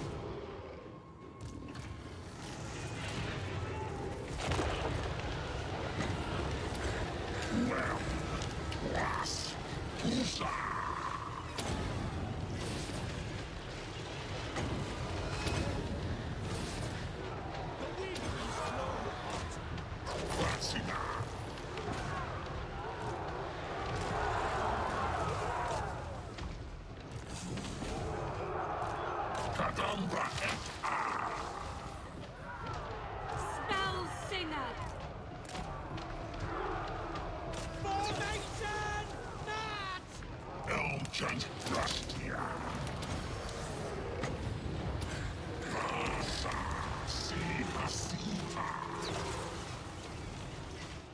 Spell intensity, yeah, more damage. Yeah, more damage, or your buffs. Your buffs are, you know, double the amount of buff or debuff or whatever. Healing. Just yeah, just like intense makes it stronger. Whatever spell cast you cast.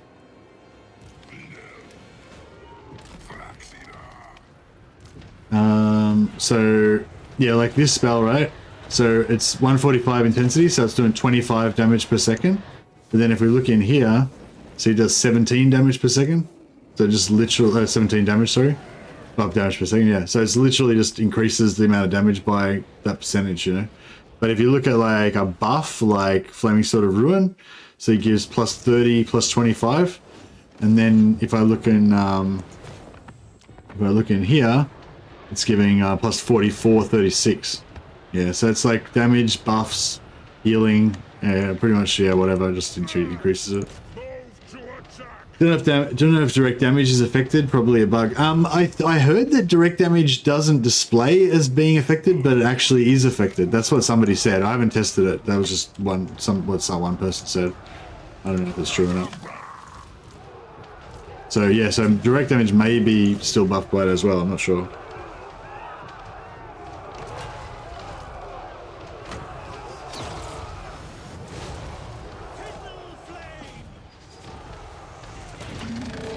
Let's see if Tree Man give it. Oh yeah, the Tree Man's punched her in the face.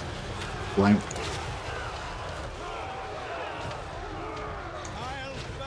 Oh yeah, the Tree Man's beating the shit out of her. Great. Excellent. Excellent.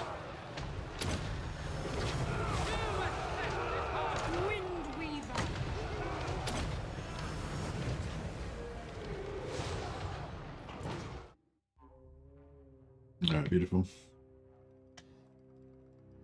Yeah, even 50% damage, like what I've got now, going about 45% damage increase, like it feels really good in terms of efficiency, you know, you're just getting so much more damage.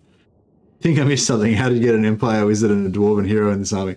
It's from the Vermintide Crisis, yeah, thanks Vasily. Yeah, you do the Vermintide, you just have to put the Vermintide Crisis on, even on just 25% strength, it doesn't have to be strong, very strong or anything. And yeah. And you can get a special quest that you can unlock to get some special heroes and units.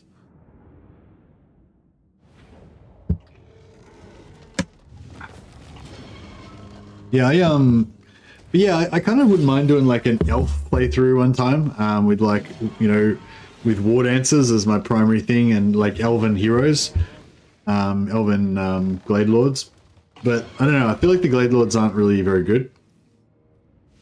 Or maybe they're okay, but just compared to the Treeman Lords, they're terrible, you know. 12,000 raise.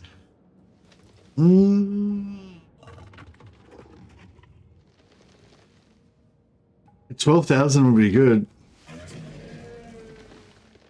Trees are just cooler. Well, trees are tankier and they've got healing magic and it's, you know. I might have to take that 12k because it's just so good.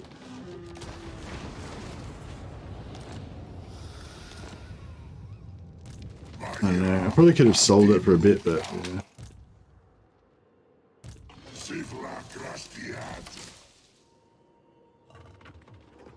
Yeah, that's good. That keeps us going for another like 5 turns. He doesn't really need that replenishment, but we may as well hold on to it for 1 turn.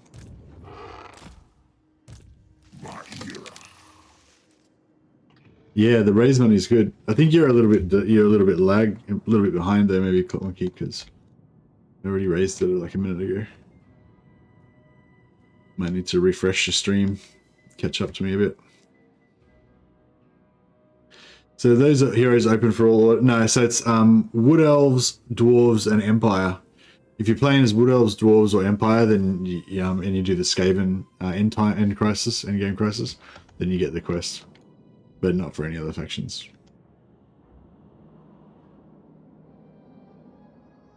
I hope that they do something similar for Chaos Dwarves. Like that's one thing I was hoping. So there's a Chaos Dwarf endgame coming, I believe, in the next patch. So this is before the not the next DLC, like the next patch 3.1 that's coming like soonish, I think. The Uberstrike 5 quest, yeah, you get it when you do the Vermintide endgame scenario. It comes like 1 turn after the scenario pops, I think. After the endgame, after the crisis gets announced.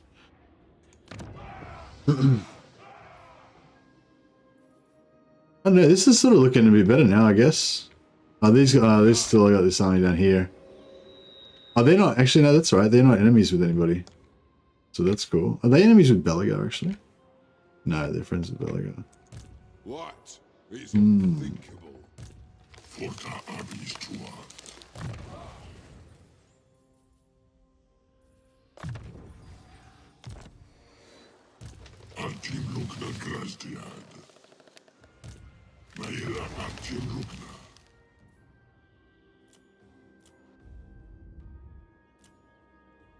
We've got 1 turn till we can teleport again. We could go and take something else as well. Yeah, I've got them already, yeah.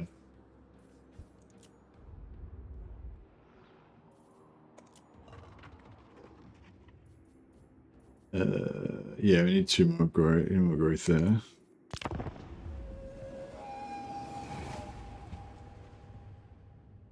Yeah, I guess this whole like defend. So I basically want to do a dwarf campaign and do this same thing. I want to send like Thorgrim off adventuring to go around and crush the enemies of dwarf kind, and then just leave like a small garrison force behind to try to hold Karaz-a-Karak. But yeah, I don't know. I'm not really experienced with Thorgrim. I never really play Thorgrim. I usually always play like Belagar or Gromrindal or something. But yeah, so I'm really looking forward to having a good Thorgrim campaign, but I feel like it's going to be very challenging. Oh, Ulthuan's forest will get blown up soon. Okay, how does that affect? Why do I like? What should I do about that? Should I just not care about it, or should I be trying to do something about it? Or, like, I don't realistically think there's anything I can do about it. Yeah, is there some action that I should take relevant to that? Oh, you think I should go there and defend it? Since my teleport's up now.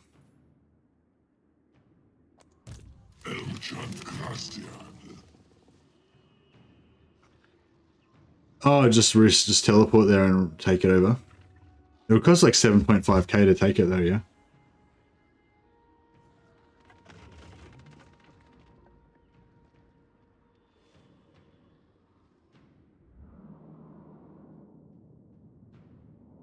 No, that's okay, Vasily. I was just saying, why are you telling me that? Like, you know, why do I care? So yeah, I'm guessing you were saying that so that I could perhaps resettle it. Was that the point of it? So I just don't play Wood Elves normally, so I don't really know what I'm doing. I'm just doing random stuff. It's all about DURTHU just sowing his wild oats and dropping big magic on people.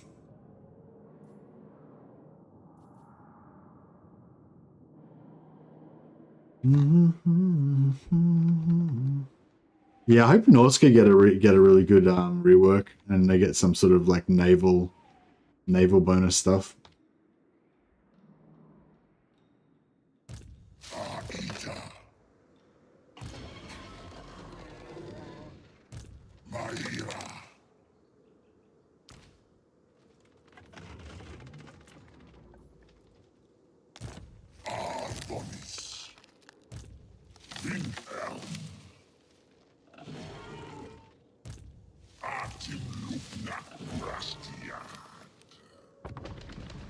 I just...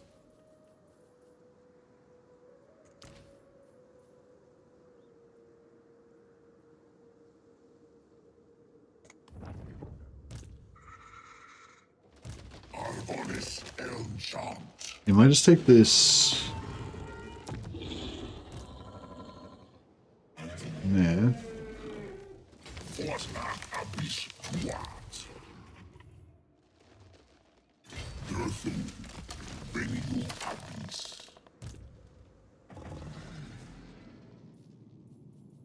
Sigla Venium Arbis. I'm guessing this is going to be a vampiric attrition, yeah.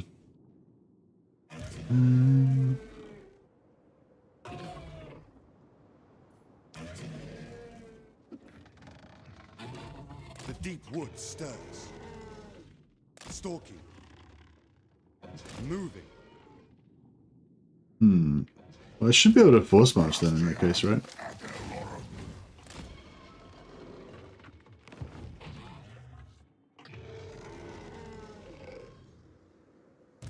Arbis Cambia Suha.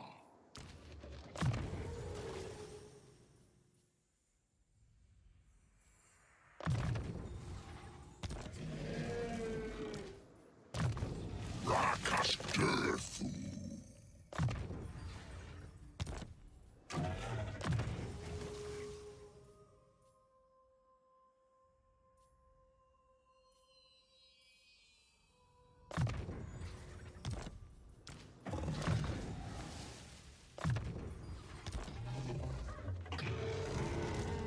Via Ashka.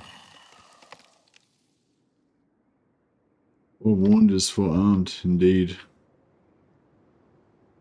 Long may we both prosper.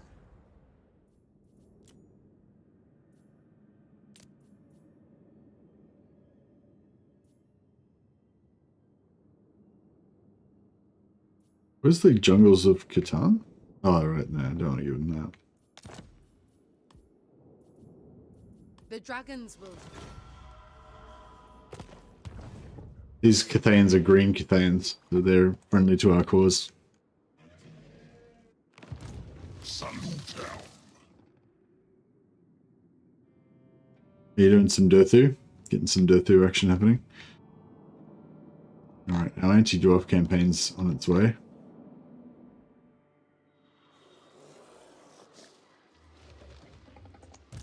Maia. Arbis Cambia Suha. Atim Lugna Abis Aka. You have been granted access. Ah, to beautiful. the We've got military halls. access finally, so we can stop trespassing every time we try to help them. Azrael, you have been granted safe path. What Good. do you need? I wonder if it's because we fought alongside them that they Orders? The were more, welcome you. more keen to give us military access. What? Yes. Champion. I am the blood of Gilles. You ask for a boon. Speak. Very well. Is it time? Be at peace, for that is all I ever want. Alright, we'll throw in our lot with the Empire. Reinforcing during battle does give a relationship. It gives you plus 10. I was talking about that last stream, saying how I feel like it's a bit out of whack because, like, just giving them any random crappy settlement gives you plus 40 relations. Whereas, yeah, reinforcing in a battle, which could potentially stop them being wiped out, or it could get your main army wiped out, or whatever. You know, like, it's a lot. Like, battles are like, you know, in a war, like historically in a war, like different settlements getting taken over here and there isn't necessarily the worst thing in the world, you know. But like, if your main army gets wiped out, then that's it. You've lost, you know. Like in ancient and medieval times, like, you know, if there's a big decisive battle, then that's kind of like the end of it usually. Whereas like you can give back and forth heaps of settlements. So I feel like it's a bit out of whack. Like, yeah, only getting 10 relationship bonus for helping them in a battle, whereas you get 40 from giving them any old crappy settlement.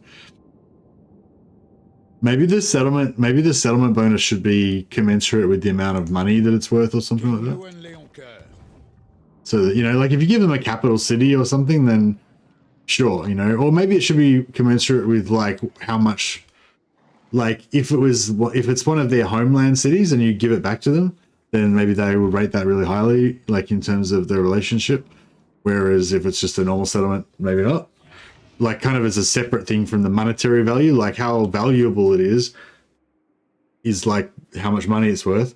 But then separately to that, there could be like a sentimental thing or something. I don't know. Whatever. Yeah, you can do lots of. Yeah, I'm sure there's lots of different ways you could figure it out. All right, so now that we're not trespassing, I'm thinking what we can do is we can set up an ambush on this, and then hopefully this guy will come over and walk right into our ambush.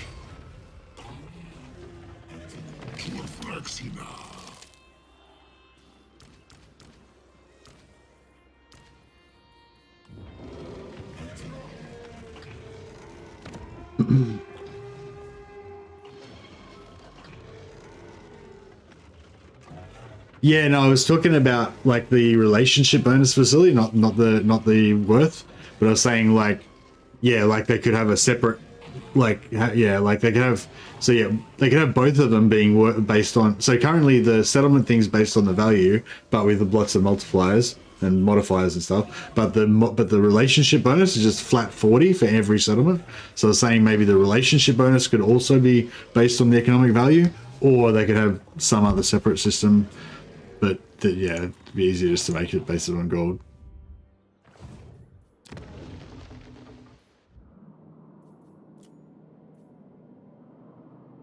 Alright, let's see what we go.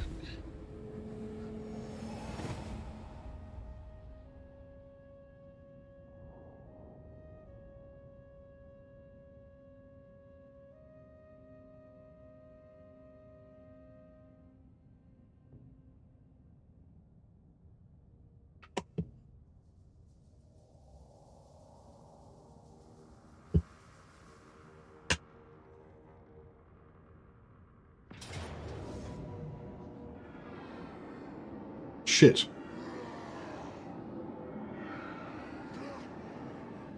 Damn it.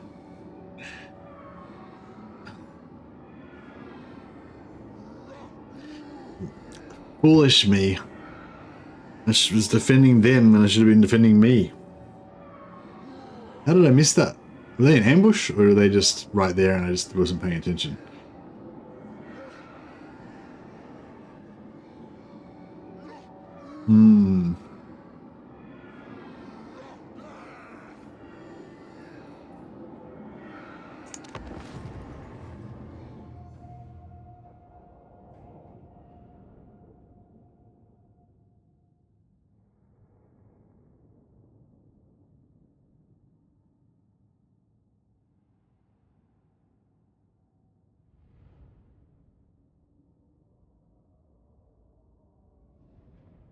Yeah, it's a lot of artillery. I was thinking this is kind of a shitty army, but then it's like, oh, now it seems really scary in this situation.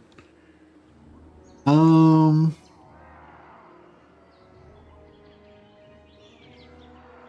there's one artillery there. There's 3 there. And there's 2 there.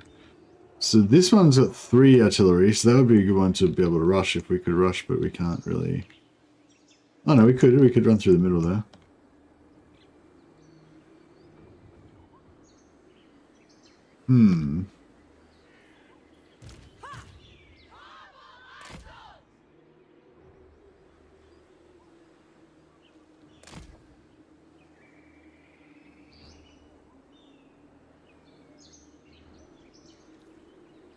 Where's the best spot to put a tower?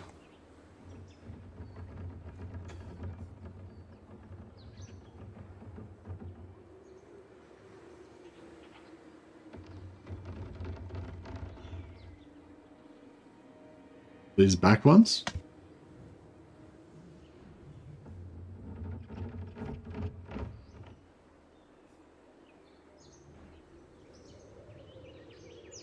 Or like one of these ones maybe. I don't know.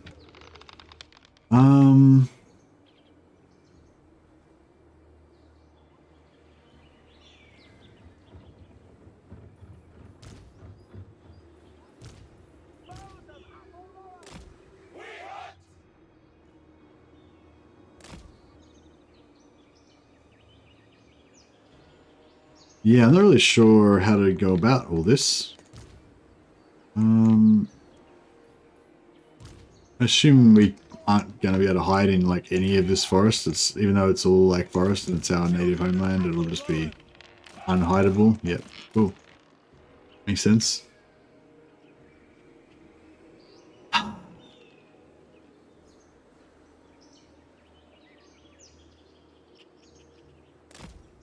Yeah, that's awesome. I'd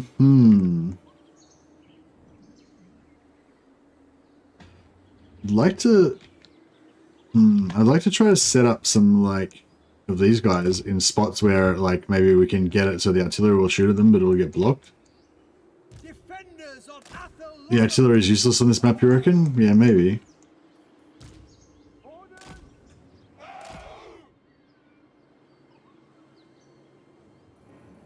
Eternal Guard.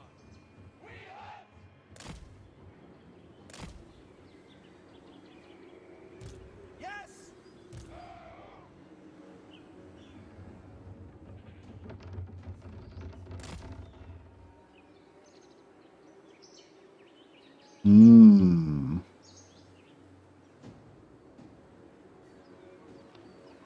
Yeah, I don't know. I do not know.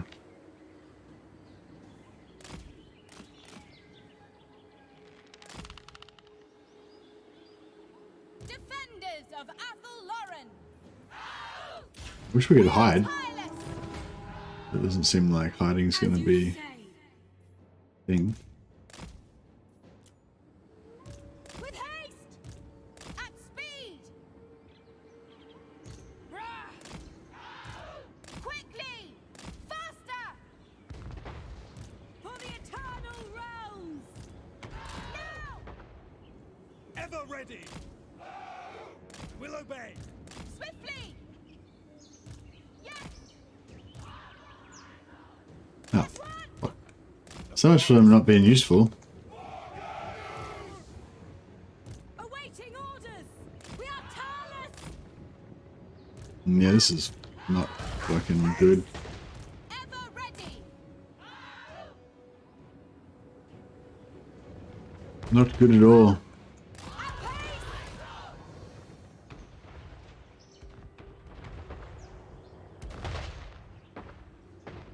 Eternal Guard. Warriors of Ariel. We are tireless. At speed. Your orders? No! For the eternal realms! Ha! Faster! Alright, maybe they can Ever ready.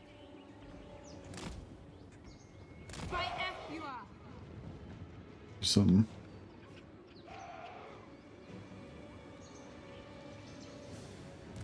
Understood. Orders! For Isha! Aye! Straight away! Eternal Guard. Children of Athel Lauren. Straight away. We are tireless. At speed. At pace.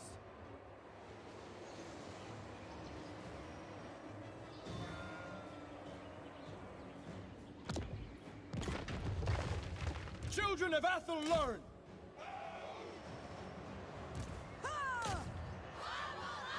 Warriors of Ariel!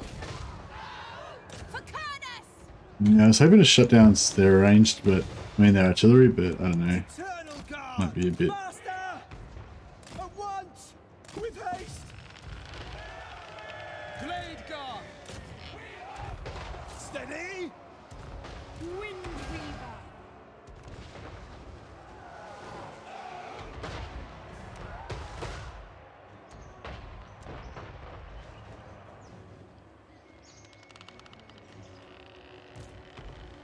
Faster!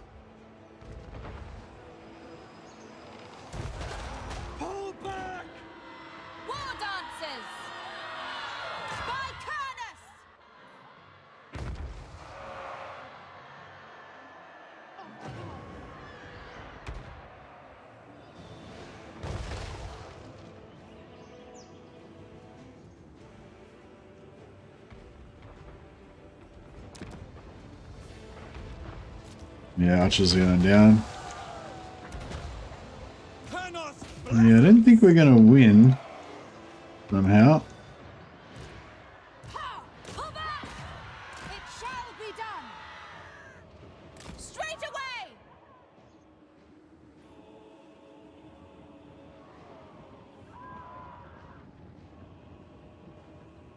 For Eldrathor! End them! Stop! Dauntless Azray! Blade guard! Vorhekon! Oh, I totally forgot I had that wizard. Shit. That was unfortunate.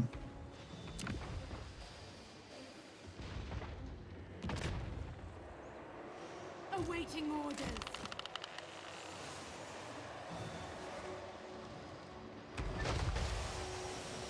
Ready for orders! Let fly! Now! Spell Singer. Pull back! Blade guard! Your orders.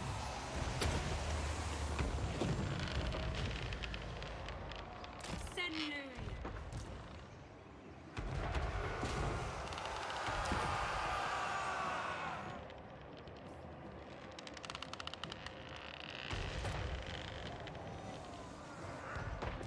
Oh! Attack! Blade guard! Dauntless Azray!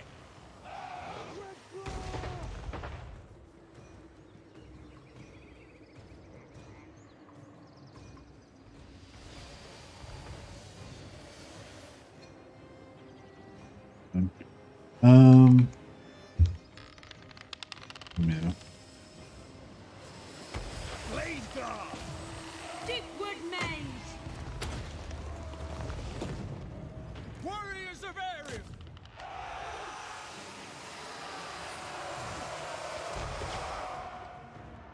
Carnos Blassus! To the fray! Ready to serve. At speed! Ever ready! Yeah, we can't kill the Dwarf Lord. Orders understood. Release!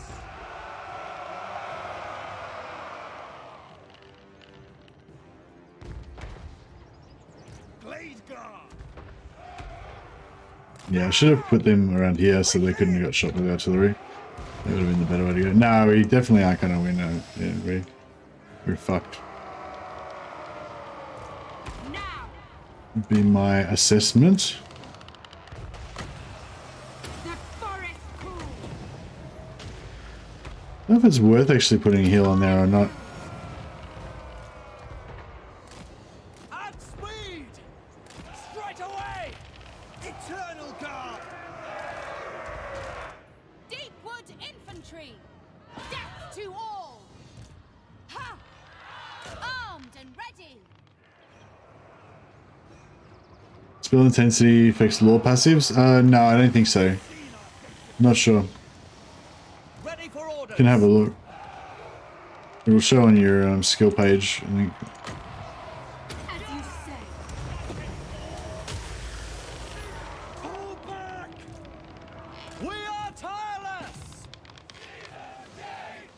We've got a heap of wins, we've got a heap of points, I mean, but I don't have anything to put them on. Louis.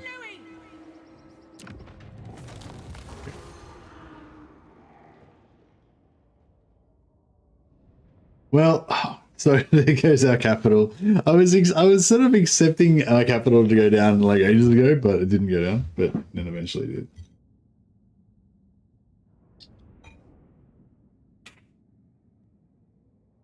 I'll have some more protein bar.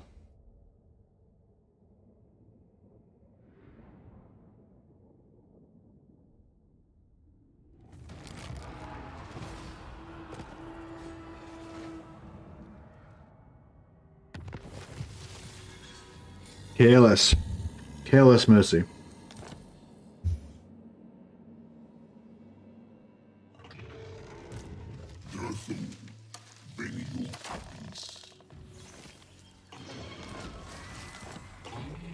defender of Athel Lauren. The deep wood stirs.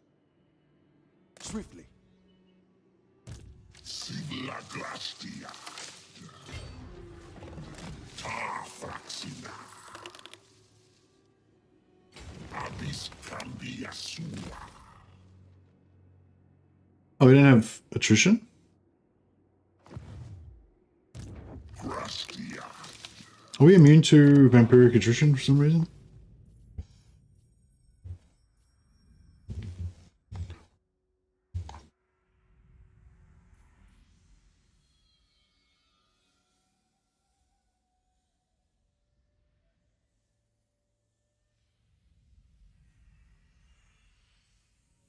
All do. Oh, I'm immune to all attrition. Yeah. Cool.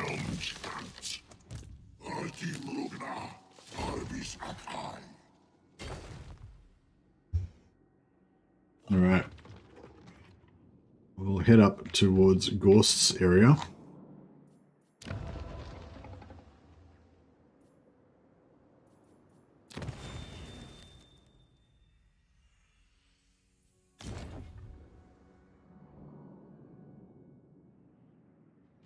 Protector of the forest. Eternal guardian.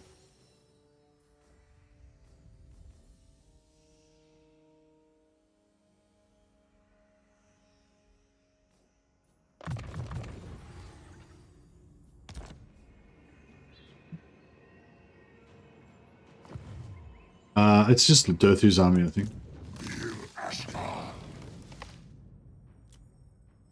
Yeah, it's just DURTHU's army's immune to all attrition. But that's still handy. Very handy. Alright, so they didn't actually occupy it, they just trashed it.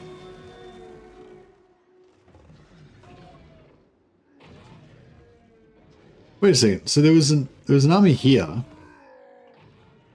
And then where does it, what the fuck happened there? I will not. So is there still an army floating around here or what? Confused.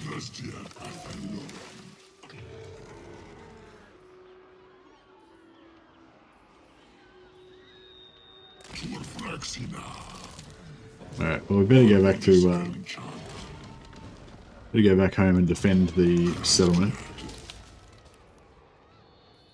I won't be repairing any of that stuff because it's too expensive. No, actually we could repair that because it's going to pay for itself.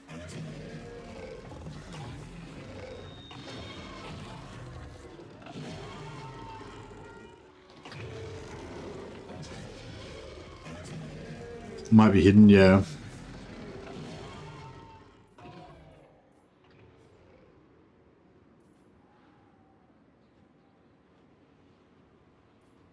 Might get rid of the...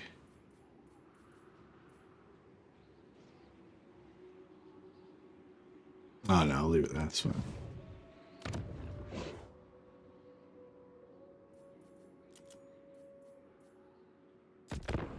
Cool.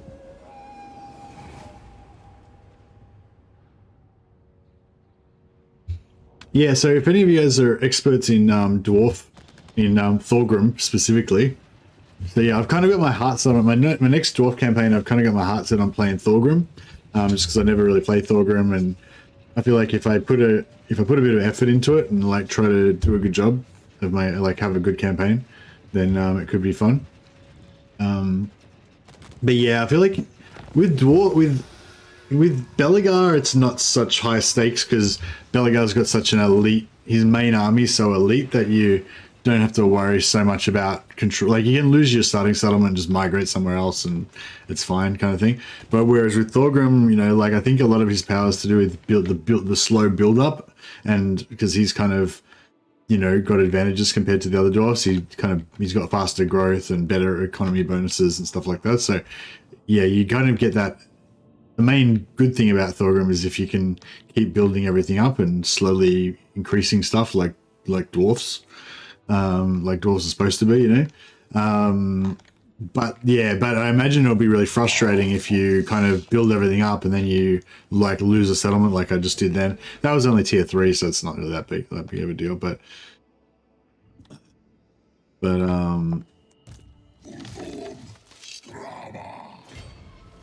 yeah. So yeah, you get it.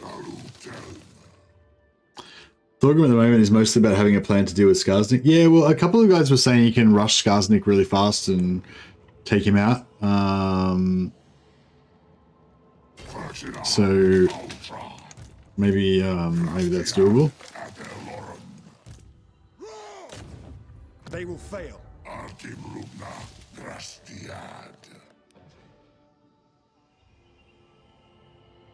You want to sack this or occupy it or raise it? I guess we'll have to raise it because we're broke. How can we, was he rank 24, rank 22? Okay, so he's like weaker than us. He's maybe got, so he's probably going to have like two reasonably strong stacks, or he's going to have like 4 shitty stacks.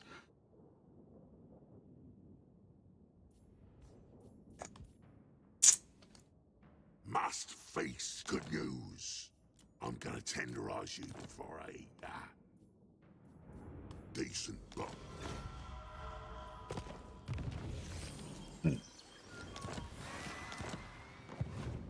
And should I... Oh, how many settlements has he got? My dark path. He's got 11 settlements. All right, well, that's going to keep us occupied for a while. He's got 11 settlements, but he hasn't got a very strong army, so yeah. Be all right. Let's upgrade these bad boys. So yeah, so I'm going to put these to the oak to get that 10% missile resistance and the armor. It is going to make them quite a bit slower, but it is what it is. Yeah, I mean, speed does matter, I reckon, but I like the heavy armor.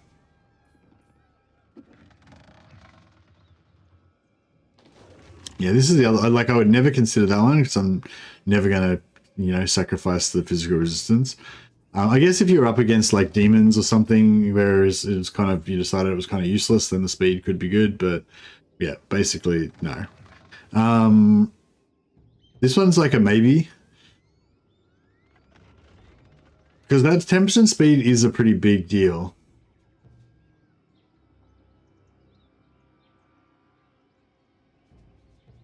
But yeah, I don't know. I just love armor so much. I love me some armor.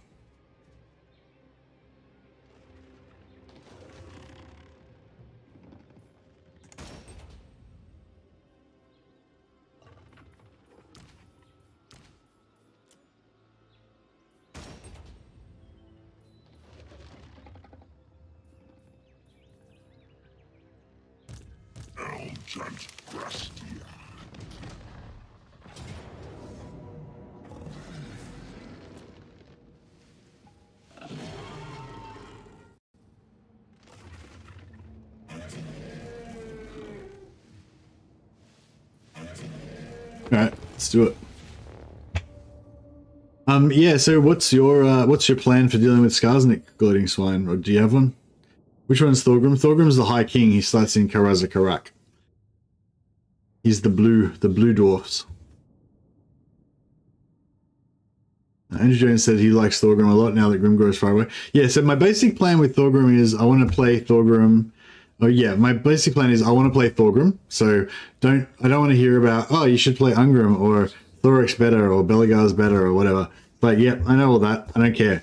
I want to play Thorgrim. That's a deal breaker. It's got to be Thorgrim. And I want to fight Drazoth. I want to fight the Chaos Dwarfs because that's kind of like the new thing for the dwarfs, right? They've now got their kind of arch enemy, the Chaos Dwarfs. Oh, actually, I don't think the Chaos Dwarfs are even their arch enemy. It's like probably the Skaven and the Skaven and the Greenskins are really the dwarfs' arch enemy.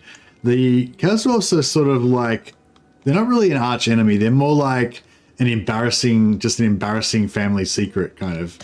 It's probably more accurate, I reckon. I might do the old ogre blob Do the old ogre blob strategy, see how that works.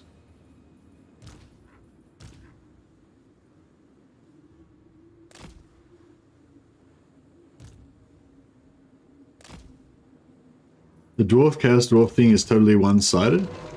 How do you mean one-sided?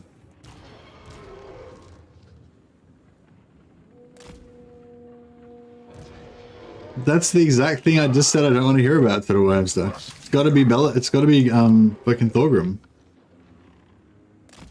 That's what I just said. Nah. It's like you can do it, but I don't care about it because I don't want to hear about Thorgrim.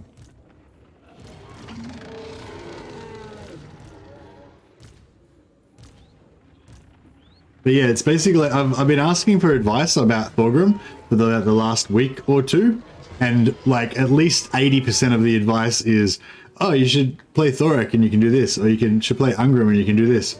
It's like, bro, Thorgrim. It's gonna be Thorgrim. I know that that wasn't what you were trying to say, Little Hamster, but I just thought I'd give you shit anyway.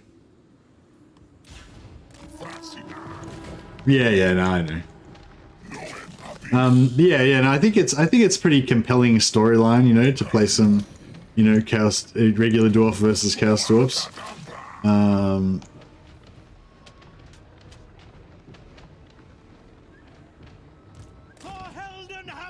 watch out this guy doesn't get bat blobbed.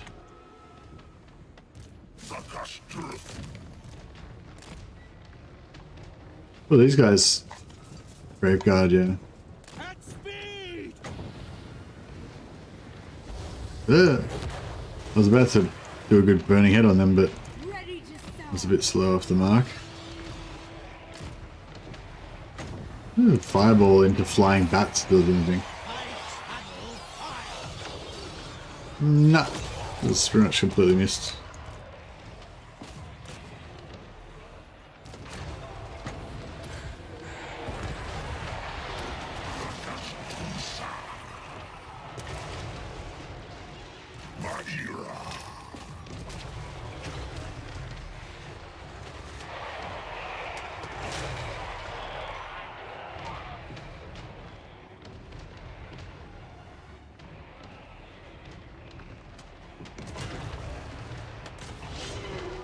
I think the priorities for starting as Thorgrim are to get your 5 wins against Skarsnik for the Rune of Spite and then try to get Azag down before he can War. Nah, Azag's way too far away. I don't care about Azag. Wurzag's probably more of a big... Yeah, I'd say Wurzag's much more of a problem than Azag, isn't it, Burning Sword? Azag's got to get through Ungrim, fucking Zufbar, vampire counts. Like, you're not going to have to worry about him, are you? Oh, I mean, unless you mean like way later. I don't think that can't bounce back into me, can it? Hopefully not. Oh, that was brutal. Look at that. Just destroyed them. That was glorious. Oh, yeah. Give me the bouncing. Oh, yeah. That's glorious. Okay, we need more fire. More of this 145%. Oh, 130. I haven't got my other guy. Oh, I should have let that guy come over there. And we had 145.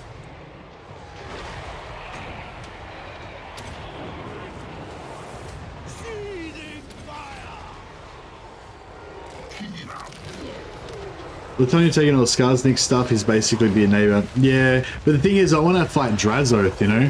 So if I go to Skarsnik and then I go up to Azag, then it's like fucking, you know, like, I may as well not even worry about DWARF because it's going to be like turn 50 before I get there.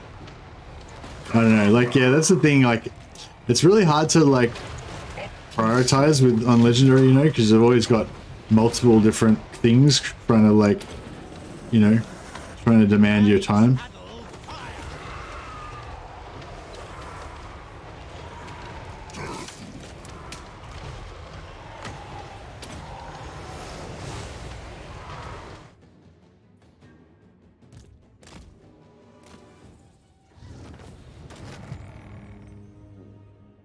Yeah, I think somebody else was telling me that they reckon I should go like kill Skarsnik, then kill Clan Rictus, and then try and attack Draz. I've not seen Draz past turn 15 in any game so far. Okay. That's good to know. Well, in that case, maybe I should rush Draz and try and get to Draz by, like, turn 15. Maybe I should just, like, abandon Karazakarak. And then I could do a reclamation campaign where I come back and retake it. I know it's kind of heresy, but I can pretend I didn't do it on purpose. It'd make a good grudge.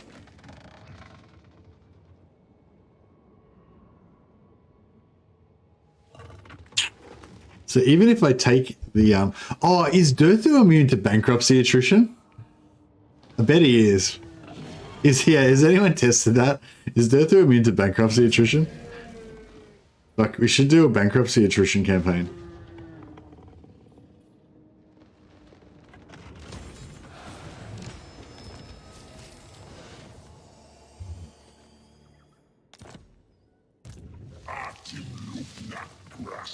They fixed that. Oh, when did they fix it?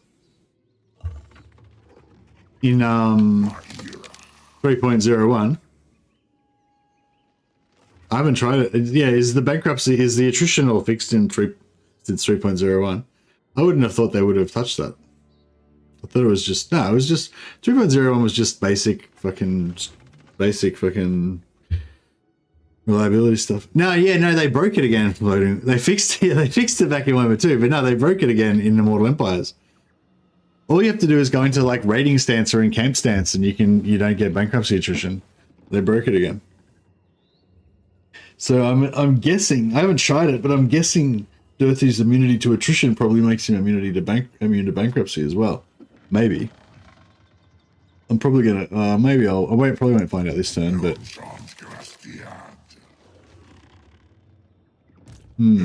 oh, it'll be interesting to see.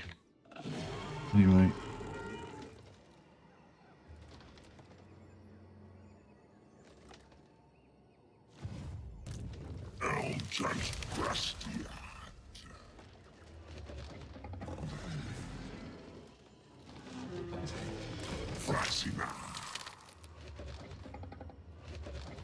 Hobo DURTHU run, yeah. It'd be kind of cool to run around with a full stack of tree men or something and just go full bankruptcy and don't worry about it. I've had bankruptcy attrition so much in the last few days with the events delay. Oh, okay.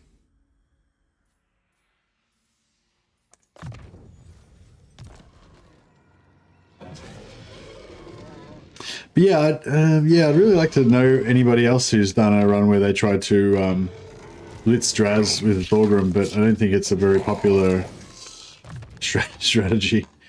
So no one's come forward and said, yeah, I did that. It was easy or it was hard or whatever. I've had some useful theories and helpful hints though.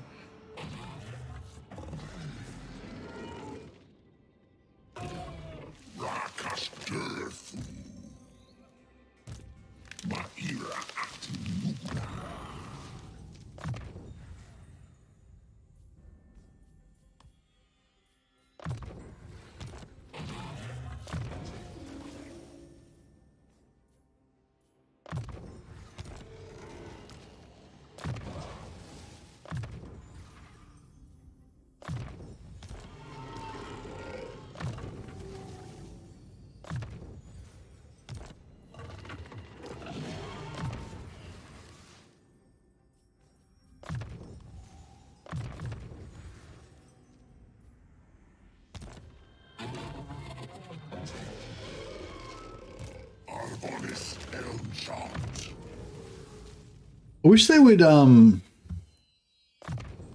wish they would do something about the diplomacy, like with the well, I don't know, maybe I don't know, what do you guys think about, like, so if you're playing as Chaos, right, then it's really easy to get lots of vassals. It's really easy to get lots of vassals, excuse me, and your vassals are really reliable, and you can totally play like vassal campaigns, you know, even without meaning to. You kind of just end up with heaps of vassals and they kind of do their thing. But when you're playing as the Forces of Order, you know, like you're playing as Karl Franz or Bretonnia or the Dwarfs or whatever, when you kind of think that you should be able to make lots of cool alliances and fight side by side against the darkness and all that kind of stuff. But traditionally hasn't really worked very well. Your allies tend to betray you and all that kind of stuff. But yeah, I was just wondering if anyone had buddy campaign experience, where you try to buddy with the AI, and whether they betrayed you or not. And, with basically, I'm saying, like, obviously the vassal system is really reliable and you can definitely play kind of vassal buddies now if you want to. That works really well, that type of gameplay style. But what about alliances? Are alliances still really unreliable, or has anyone played around with trying to have alliance buddies and fight side by side with them and all that? Like, I don't think that factions should like never break agreements with you, and like you still want it to be kind of, make sense, and have it be like logical and stuff. But yeah.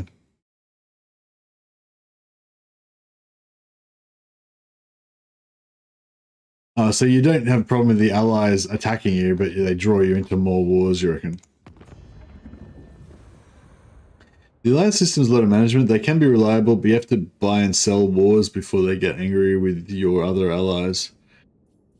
Yeah, that's a good point as well. Yeah, actually that's a good point, Jin. Yeah, whenever you try and have allies, it's like it's not just about you trying to maintain the relationship with your ally. It's like trying to stop your ally fighting with all the other factions that you're friendly with and blah, blah. And sometimes you can try to get them all, you can get everybody at war with one big bad enemy, and then everyone hating that enemy and fighting them kind of makes everyone like each other. But yeah, exactly. Your enemies need the same. That's what I really want to do with Empire. Like, I really want to have the Cal Franz campaign be really focused around that diplomacy and making all your allies like each other, basically. Well, obviously making all the other electors follow you, but also trying to make them be friends with each other. And like, I think, it'd be cool if you had if it was meaningful in that you had challenges, and they would get fused with each other or they would get angry with each other, but you also had tools that would allow you to deal with it, if you do the right things and stuff, and have that be a really interesting, just I guess with the level of complexity and stuff that you've got to interact with the Chaos Dwarfs has kind of raised the bar now, and I want to see that level of complexity with the Imperial Authority system.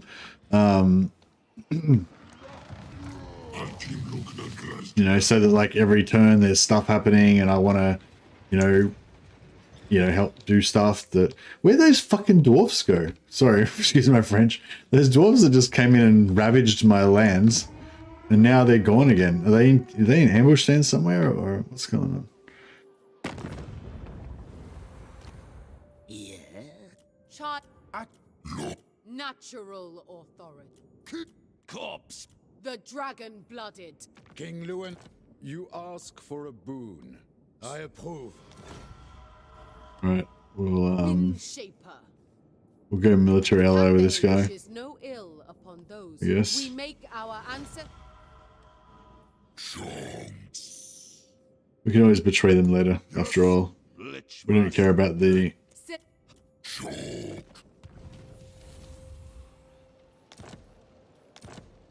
We don't care about the foolish wishes of mortals.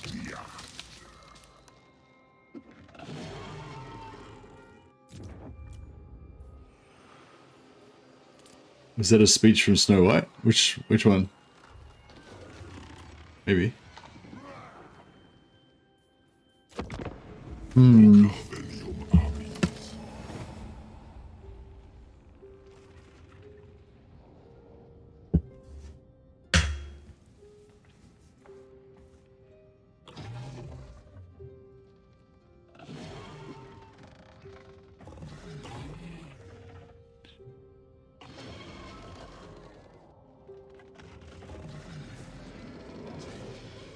Salutem Athelloem Suatum.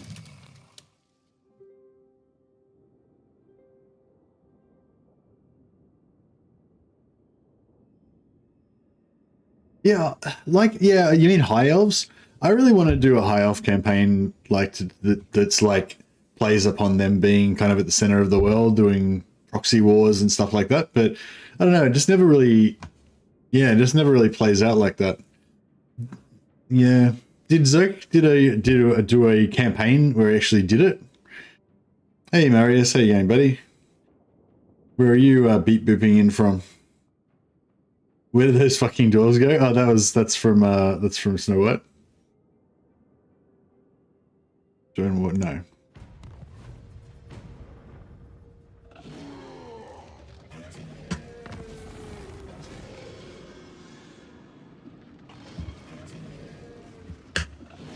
The High Elves would like a campaign with the world revolves around them too. Yeah. Zerk just did highlights because it's pretty boring. Okay. Well, the way I imagine it, right, is that basically I have like a basically unassailable stronghold in Ulthuan that I don't have to worry about.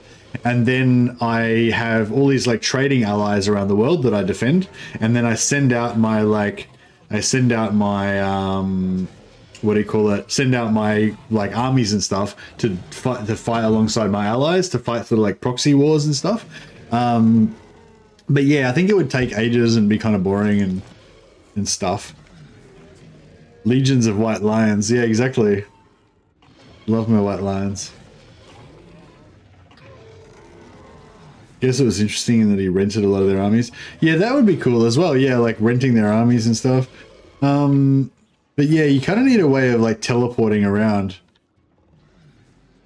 I suppose you could just keep outposts everywhere, and then you could sort of buy stuff.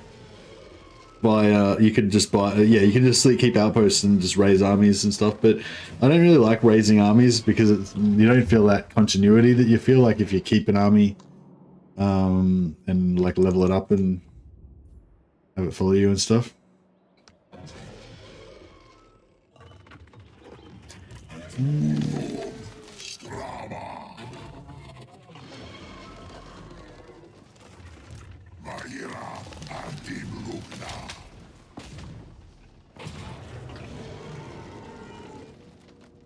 I feel like if I auto-resolve this, I'm going to take damage.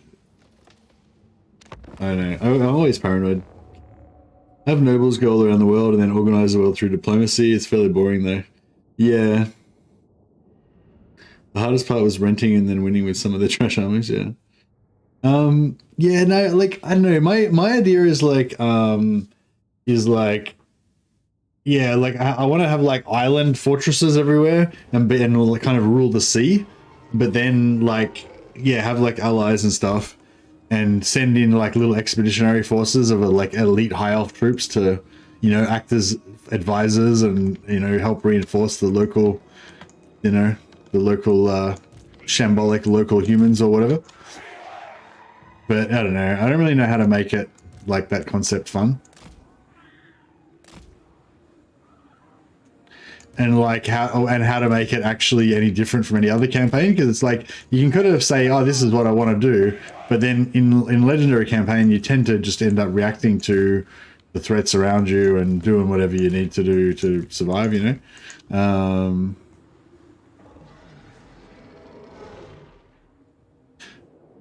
What are Teclis's objectives?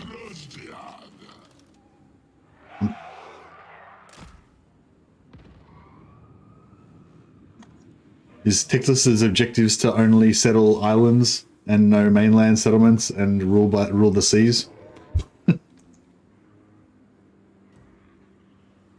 Seems unlikely.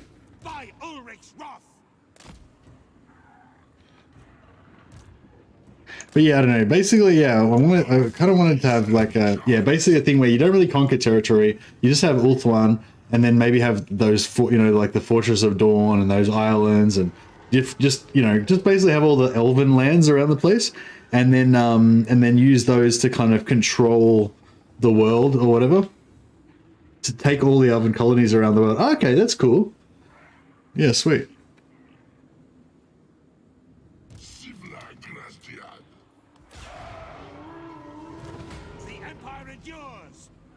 I want to play a high elf campaign where what's the easiest high elf campaign to get the short campaign victory and get the hero capacity? I wanted to do it with Alithanar because I felt like that was probably the quickest, but I don't know. It didn't seem. It was. Yeah, I mean, I looked at it. It probably seems like the quickest, but I don't know. It'd be good if there was another one that was quicker. Still.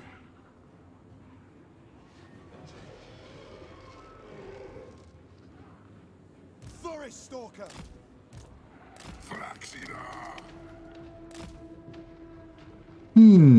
But yeah, I mean that. Yeah, maybe that is. I was sort of joking, like that's obviously not going to be exactly what I was looking for, but yeah, that actually might be a good solution, Total Hamster, because that way it would like kind of give a concrete goal that's kind of, you know, on theme what I was going for. Like it's still, you know, the campaign will still essentially just be a normal Total War campaign. I mean, just a normal, you know, Warhammer game, probably, but at least it'll have a goal that's different.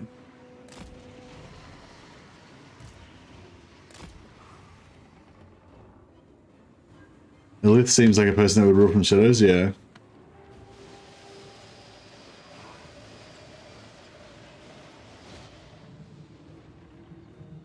Do you think Techless is the fastest? Quickly!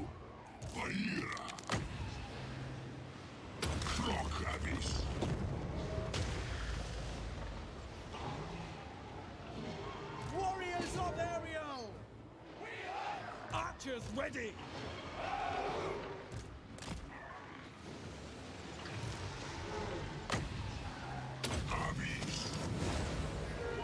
Shoot! I condemn them! Battle awaits!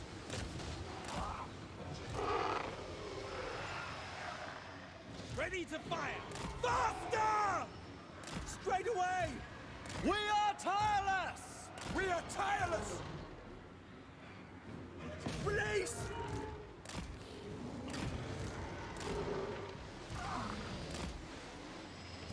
Ready for war!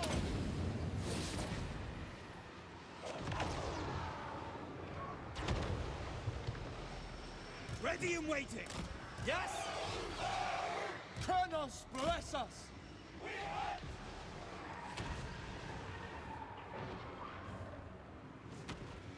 But yeah, I guess so. If I was gonna,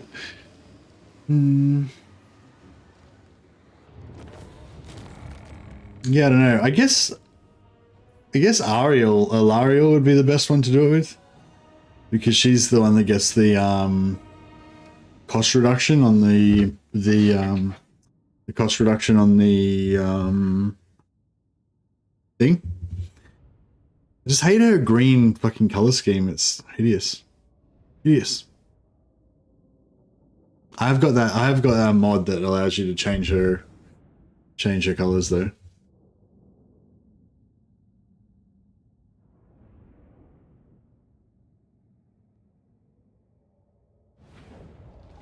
I think that's the only mod I've ever used in this game. The one that changed the color scheme for Alariel. I mean, I have used other mods occasionally for testing stuff or for certain things. But yeah, I think that's the only one I've really ever used it in the actual stream. Just because that green is so hideous.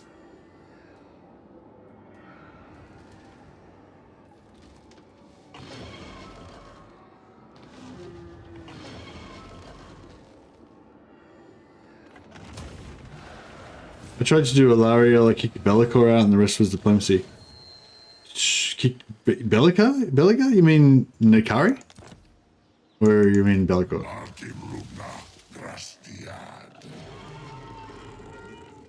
feel like we need that scout. I should have taken him out before we...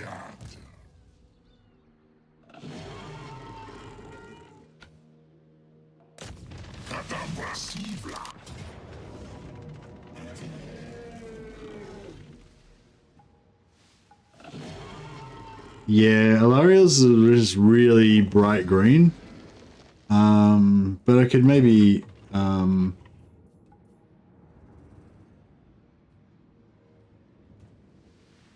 Nikari then build a coin. Okay, fair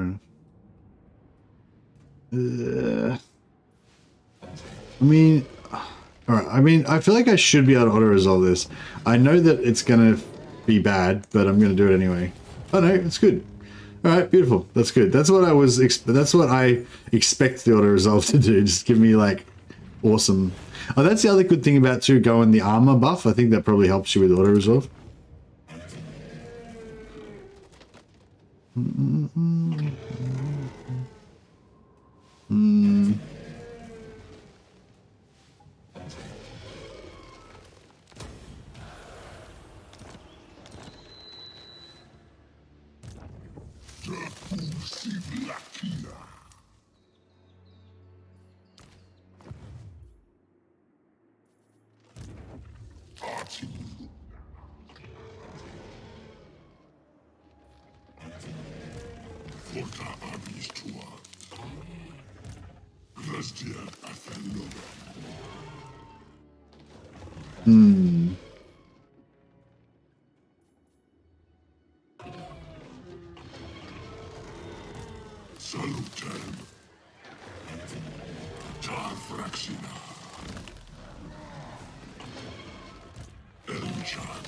Alright, I might just try and save a bit of money for a bit.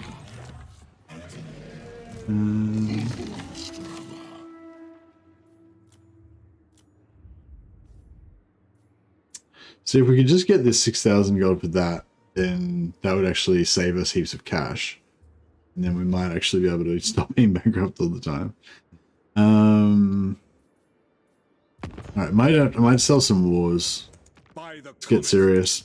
Be at peace, for that is Got no wars, alright. What about you guys? Yep. I will not believe a word you say. Done. But speak anyway.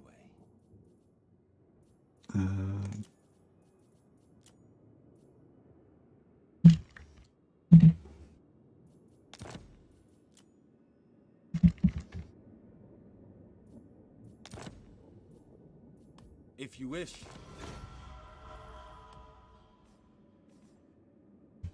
Your favorite is Batman of Ultron? He has really good units. Yeah, I think... Yeah, Ultron's... I mean, Eltharian's probably one of my favorites, but I feel like... I don't know. I feel like there's something weird about the way that... Like, I don't know. Like, I feel like... Yeah, you... Like... I don't know. Like, I feel like something weird about his special units that makes you, like, want to recruit them, but then... Sort of... Yeah, I don't know. The woods of I do like how he has the strongest heroes, though.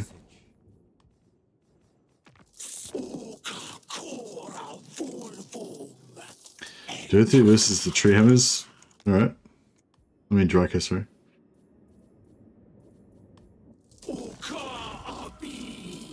Before a traitor stands before me.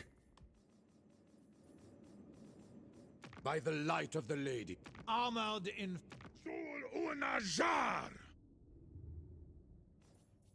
who are these guys at war with? Those, the Dripping Fangs. They're a very minor faction. For them. These guys.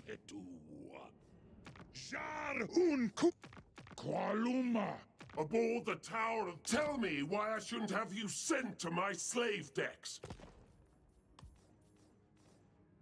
Speak. Yeah, we'll go to war with the Legion of Chaos, I guess. Untold pleasure. Fine.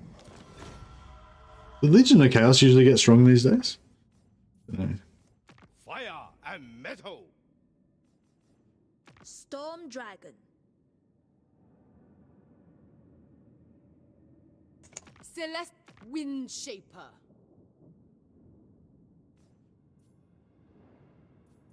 You may express reverence now. Unity. Let's hear it. Greatest of the Dragon Princes. To feel awe is only natural in the presence of the Dragon Prince.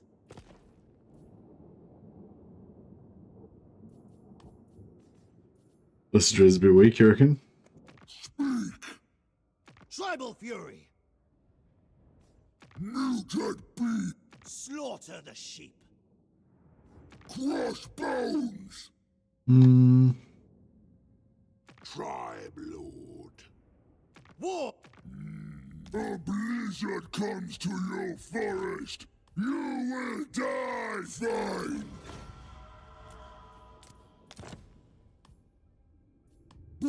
Alright, that should do. Annoys me about all higher tier units is that by the time you get at least one army of them, no one can threaten you already. Yeah. Yeah, that's probably a bit of an issue. I hope they do a good Chaos endgame soon.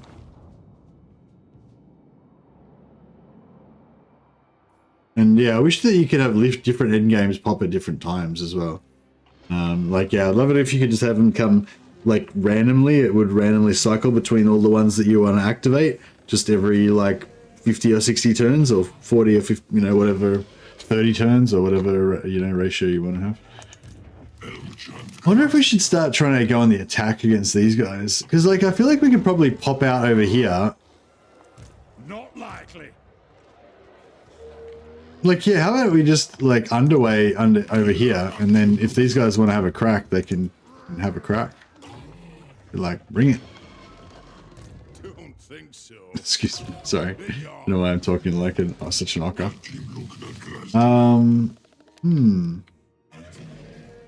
Yeah, alright, we'll leave them there for a second, see if we can do that.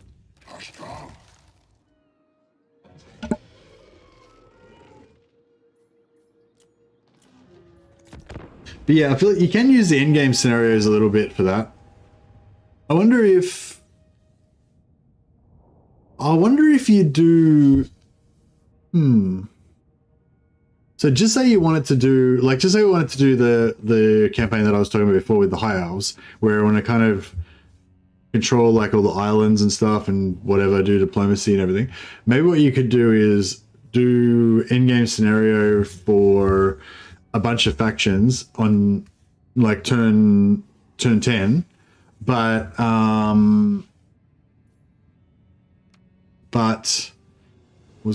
but leaves the diplomacy switch on, like, so they can do diplomacy. So basically it's like they, instead of them being like all, you know, robot killing machine factions that can't do diplomacy anymore, they're just like normal factions that they temporarily go to war with you, but you can peace out with them again. And then but you put on the turn 10 25% turn 10 endgame, so it just makes them, like, soups them up, you know, gives them all their technology unlocks, gives them a good army to start off with so they can get a bit extra territory. And then yeah, so that would kind of fit with the elves. Like, all the dwarfs kind of hate you at the start, but then you can kind of peace out with them.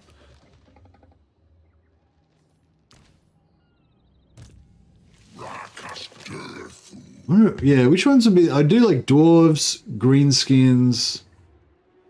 Maybe not Skaven, because Skavens, they kind of get everywhere and they're kind of messy. Yeah, I kind of wish there was like a Beastman one or something. That'd be appropriate. But, yeah.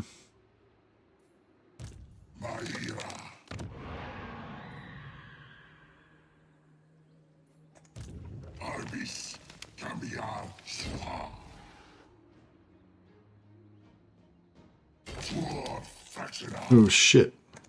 I refuse. Oh, that army looks... Is impossible. That army looks pretty piss weak. Although our army's pretty piss weak as well. Can't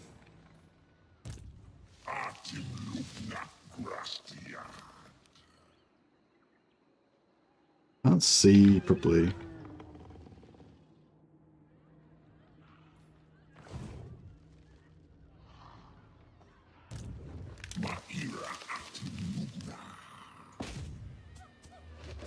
Yeah, okay.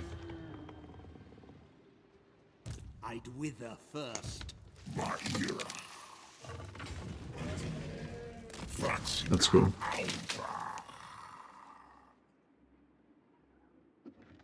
You want to reenact the War of the Beard? No, not really. No, I want to just, like, have the dwarves become powerful factions, you know, and be strong. And then, actually, that's a good idea. Actually, that might be a good idea. maybe do the dwarf. Maybe do if you wanted to play like the ultimate dwarf campaign, where you want the dwarves to be like strong and stuff, then do the 25% dwarf endgame on turn 10, but have diplomacy on so that you can like peace out with them all. So maybe like the game like starts with like a dwarven feud where all the dwarves are kind of feuding with each other, but then you know you can like you have to use diplomacy to like bring them back in line and stuff and be the High King. That could be kind of cool.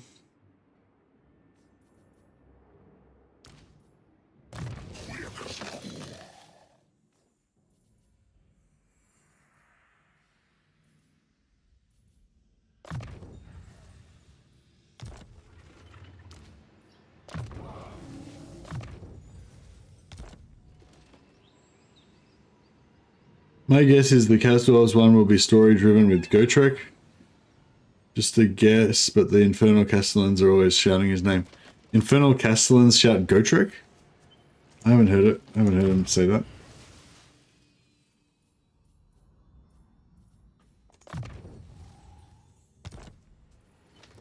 Or do they say his full name, like Gotrek Gunnison? Or I don't know. I haven't noticed it.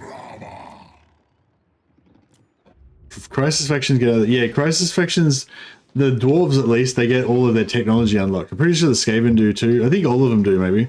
They just get like every technology unlocked as if fully maxed out. So it's like, yeah. Hey, plus effect. My DURTHU is blue line.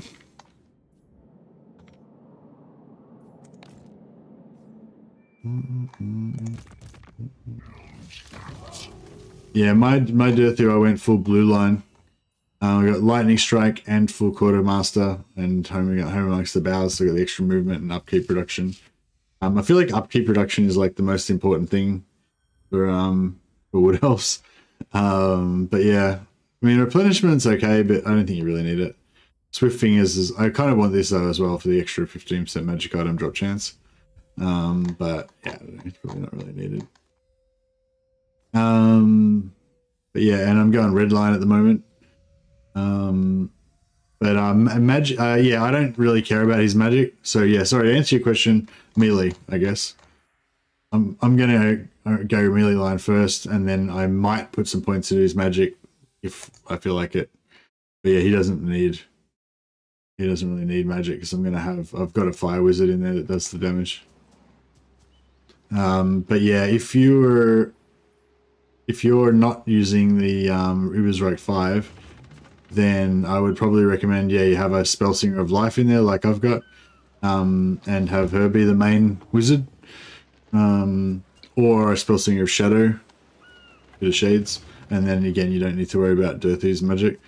But I don't know, if you want to like max him out with as many trees as you can get, and you don't want to have any casters or whatever, then yeah, I guess you could go magic, but I'd rather just have somebody else do the magicking for him. He doesn't get any special spells, yeah, exactly. You may as well just use a hero.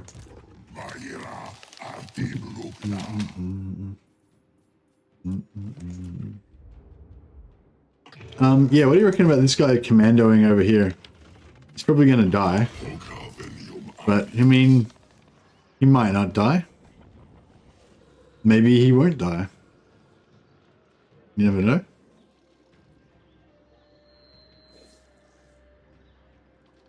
I have no time for this.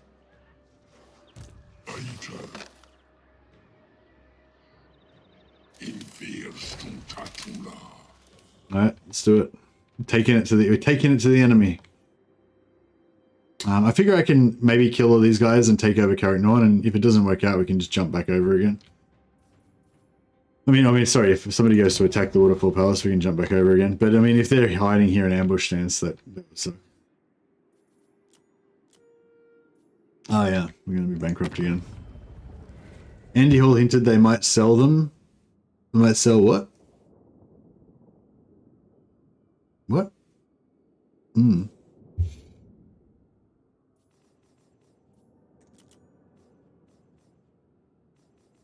So? Who else can we sell some wars to? I remember there was a few wars we didn't sell yet. Clan Eshin, no, he's no good. Dark Elves, I think they had some wars left. The temple of Oh yeah, no, I don't want to attack them. and slaughtered the Actually, Cathay, we could sell a Water Snickage.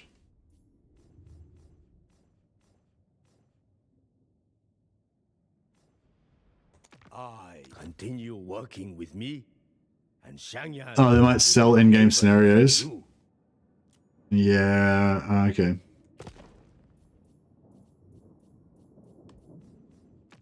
You are yet to transgress against Cathay. Pray that it remains that way. Acceptable. Child, as a dragon-blooded, I speak for all Cathay. What's the war host of Tsar? Is that Zatan? Yeah, that'll be Zatan. Yeah, cool. He's far away. Screw him. Yeah, we've got to try to chip away at some of these enemies, otherwise we'll never get out from under it.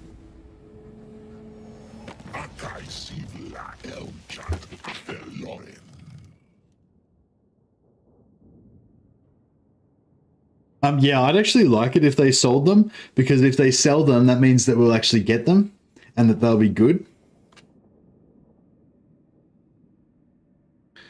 And it would be great, like, I'd buy the shit out of it. Exactly, because, you know, if they went full on, like if they start selling the in-game scenarios, then the in-game scenarios could essentially be like similar to like role-playing game scenarios. You know what I mean? Like an adventure, basically, whatever, that's got new enemies, new heroes, whatever special treasure that you can get from only that in-game scenario and whatever. Just really lean into the like role-playing game side of things. But still like for me, ideally it would still just be within the Immortal Empire's grand campaign and stuff. But yeah, I believe you are now in the top 3 best Warhammer Total War YouTubers. You make consistently good content. Thanks Forrest Floyd. I appreciate it, buddy. I just need to make more of it. That's basically my problem, I think. I'm very don't produce much stuff. But yeah, that's very nice of you to say. I'm happy that I'm in your top 3.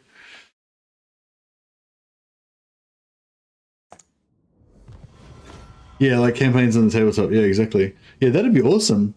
I think I remember him saying something like that too, actually. I can't really remember where I heard it or exactly what he said though.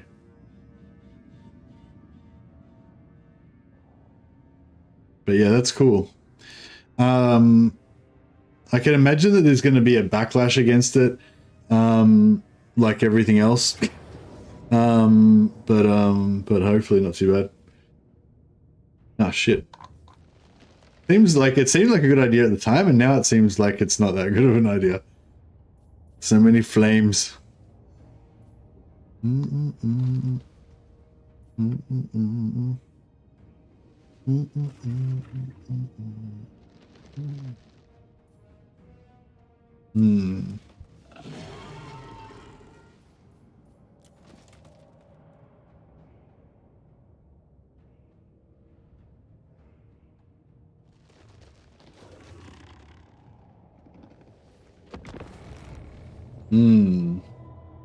How are we going to do this?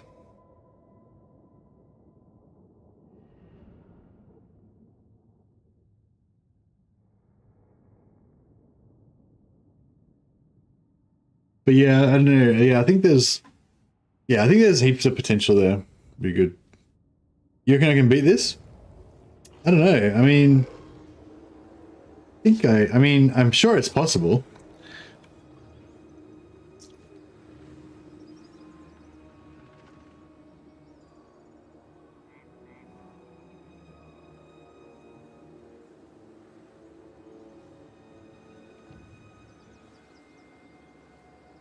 So they're attacking me.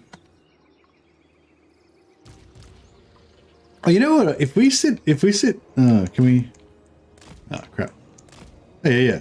If we sit in behind this thing here, then they won't be able to hit us with their artillery, will they? It's mainly just the artillery that's the problem. Yeah, they're going in a massive blob and then having them shoot us with AoE and fire might not be the best idea. That doesn't mean I'm not going to do it.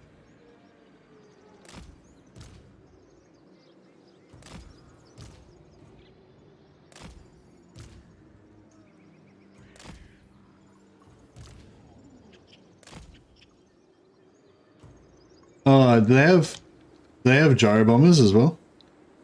Did they have gyro bombers?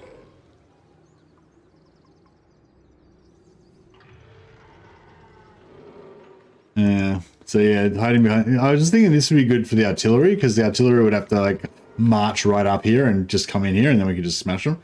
But yeah, the gyro bombs might not be very good.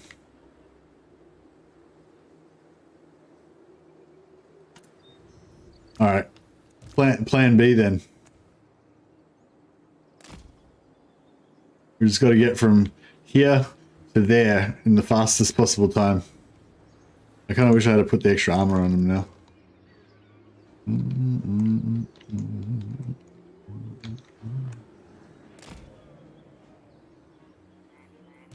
Deepwood archers.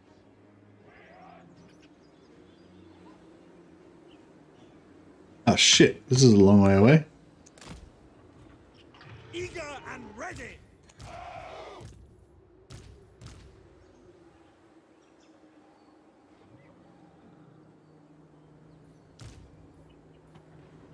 I'll put this guy right on. This guy right on the edge here, because he's going to be a real bullet magnet. And if we move him up that way, he should be a bit better. Be better off.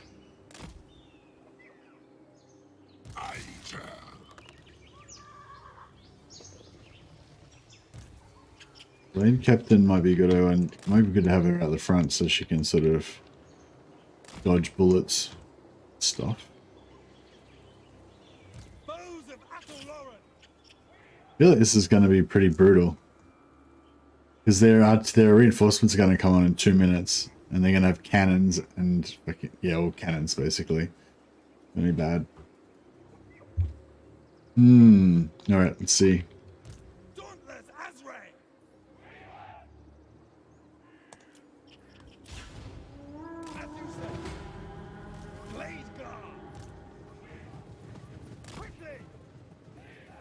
Great hunt!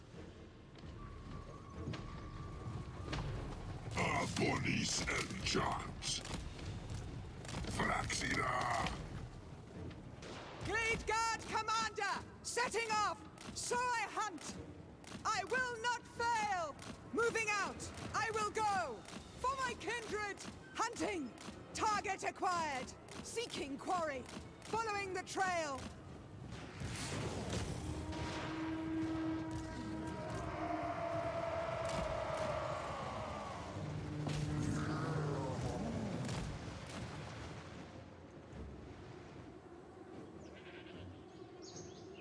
We never miss.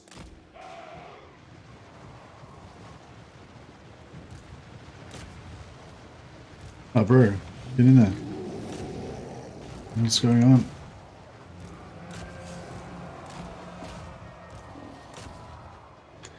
It's weird, but good.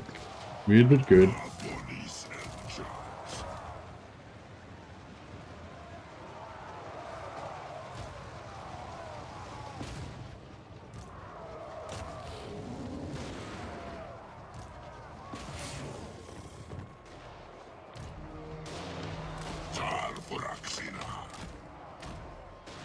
Death to them!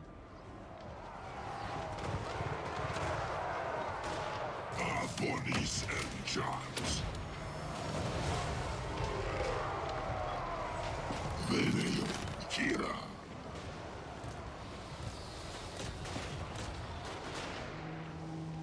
This is looking pretty good so far. Going forth to war!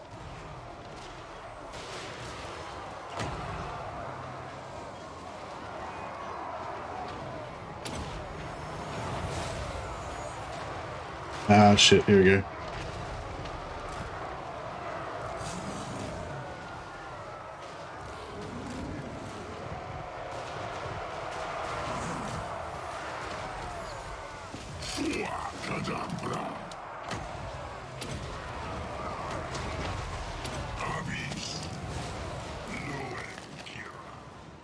Swiftly! Quickly! These dudes need to shut this shit down.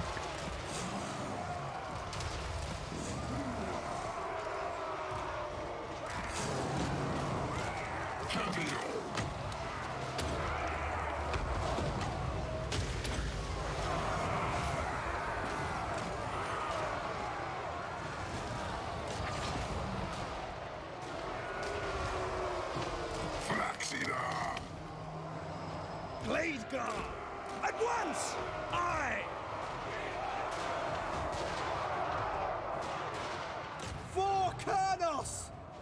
Our bows are yours! Our bodies and jobs. Sa Avis. With speed!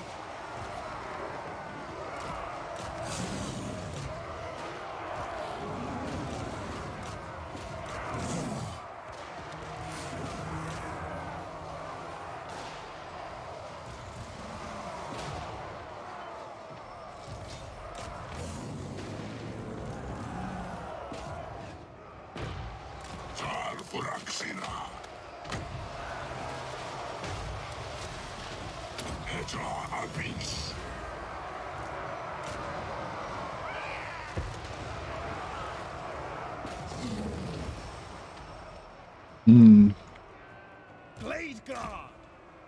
Swiftly! Is this guy hidden or what? No, he's not hidden. It's too close. Fuck it, gotta get out of here.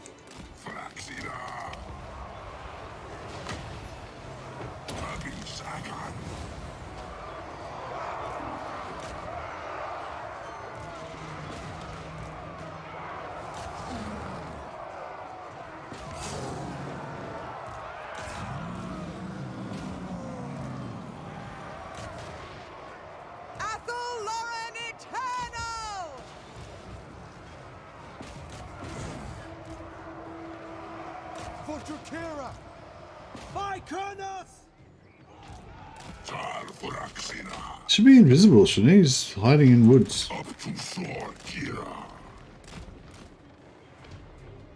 There we go. Finally.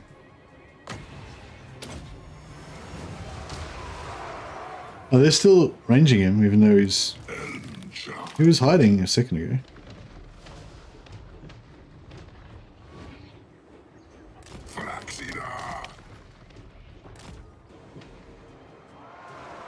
Our bows are yours!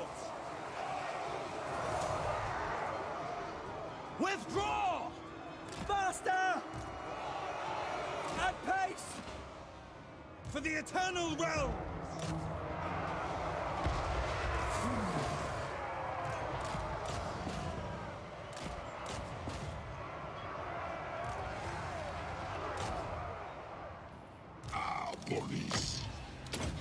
Bowman, ready? Fire! Children of Athel Lauren! Aim fire!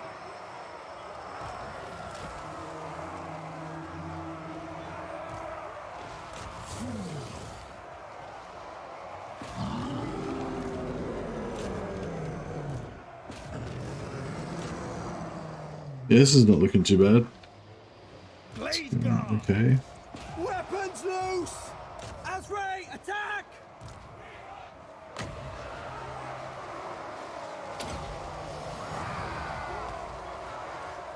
Your orders? Isha! Now! Armed and ready! Aim! Fire! Orion sends me! Forest spirits, to me!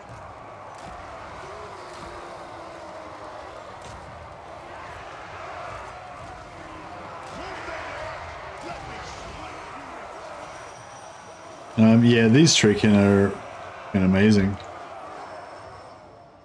So durable. It's glorious.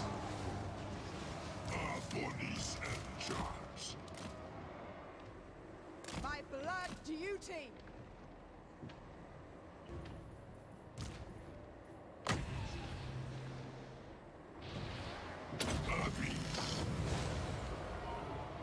Lady of Lauren!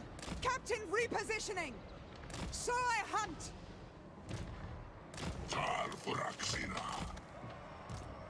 At speed! With haste!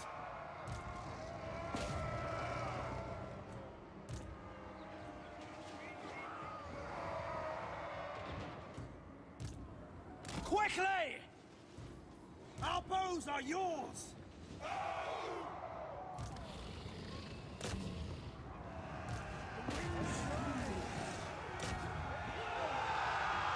Lauren! By Carnos! What makes them so hardy? They got 20% physical resistance, 20% ward save, bit of extra melee defense in the red line. I've given them. I haven't given these on bonus armor yet, but I think I can give them bonus armor. They'll give them another 20 armor. Yeah, various things. Yeah, see, 20% ward save, 26% physical resistance, 51 melee defense, which is quite high, 102 armor.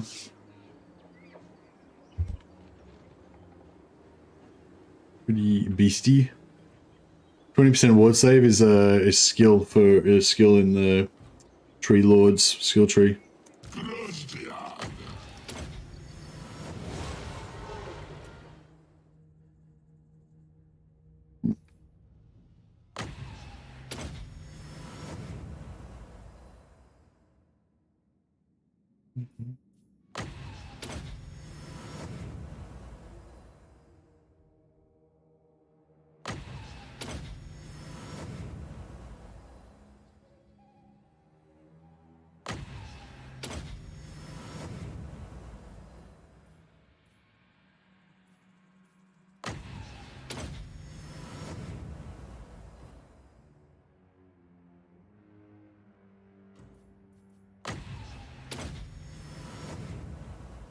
Much better than auto. Yeah, no, it's good. Let's go and kill this little dwarf lord as well. These guys, the tree kin are having a bit of a struggle town. Can't seem to get it done.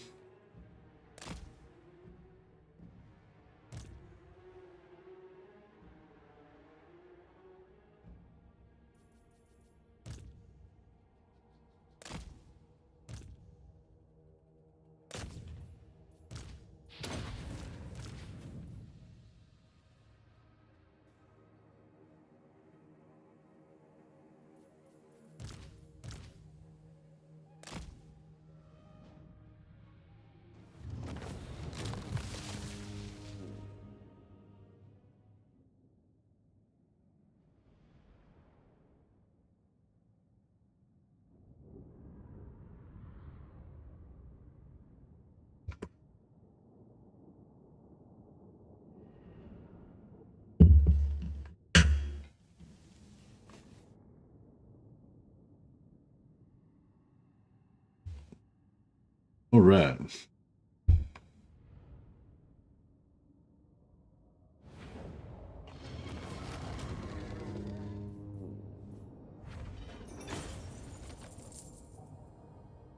$3,000 gold, very nice. Replenishment's pretty good. Yeah, I might take the replenishment so we can maintain operational effectiveness.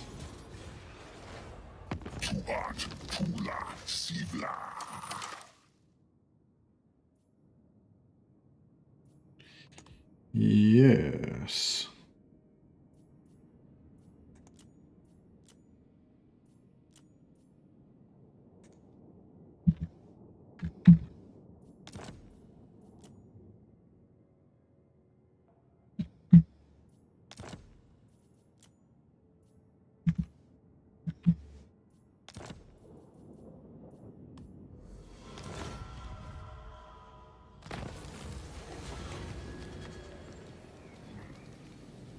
I guess we'll take the income.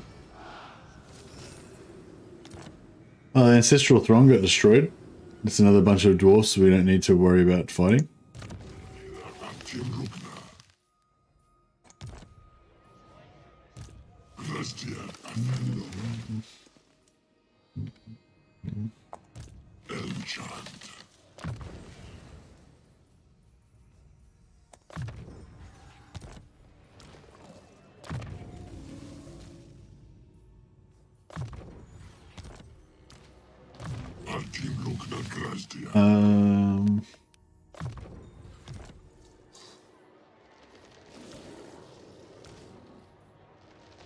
Let's go Oak, another 20 armor. Make him even tougher. Wow, that costs a lot of money.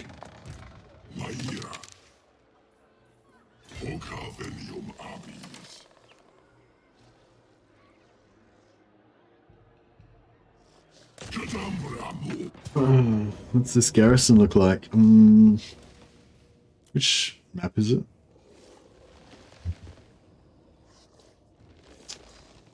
What do you reckon about trying to assault this map? Is this map, like, assaultable? Oh yeah, this is the one where you just go down the side here. Yeah, that should be okay, I guess. Wonder where these artillery pieces are going to be, though. I don't know. Yeah, we'll be able to figure it out, I'm sure.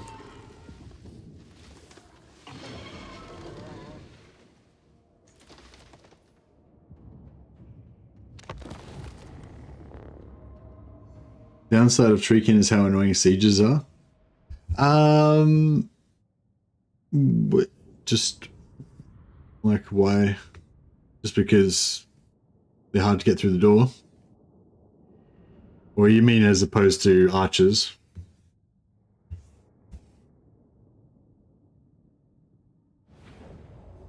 Hey, Willspaul, I was actually just wondering where you were. I was like, I wonder where Willspaul is. You'd lain dormant for a while. Oh, the unit pathing, yeah. Very cool.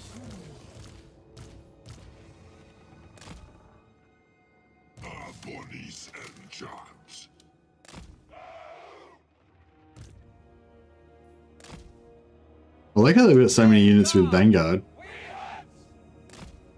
It's quite good. Warriors of Ariel.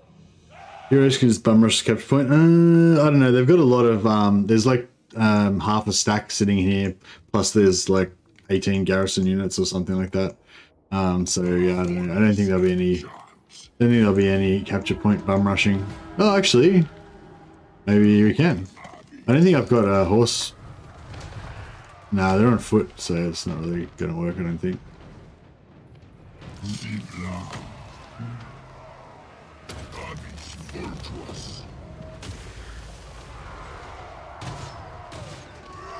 Oh, that's right, good. The dwarves like bounced off the wall.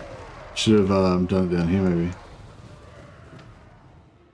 Blade guard. At speed.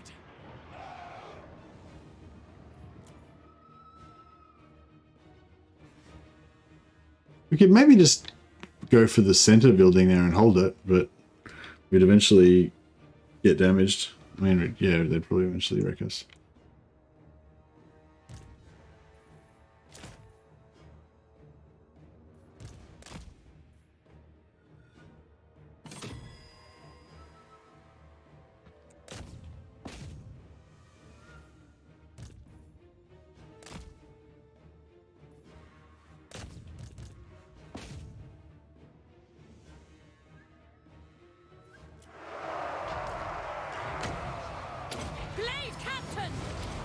This Glade Captain's always getting wrecked so much.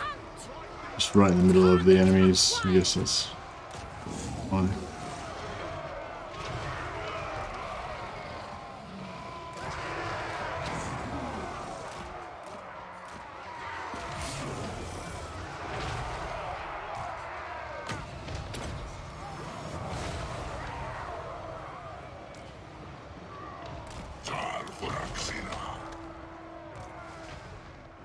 At pace.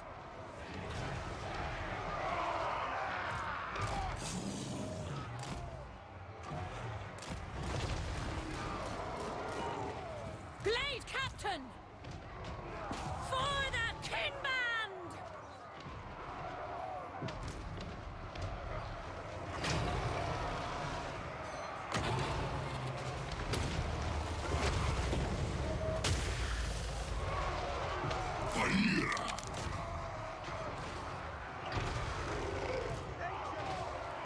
Blade guard.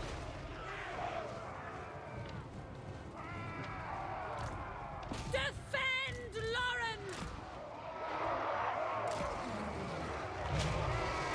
Alright. Yeah, I guess the battlements were too high and they couldn't get over. To arms!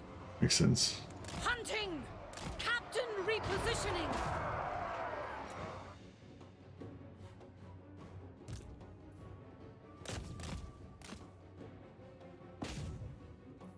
Basically taking no damage at all. They're very healable.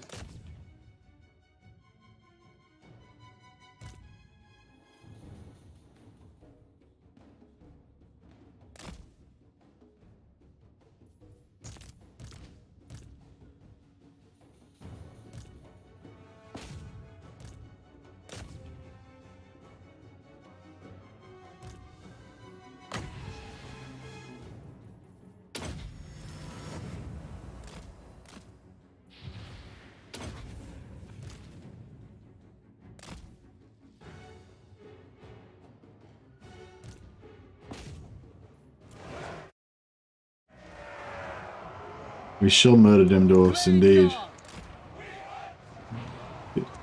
With haste, ever ready.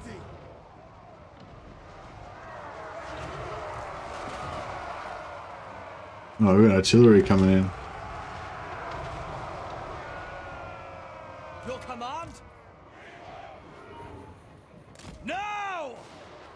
When ready! Hold fire!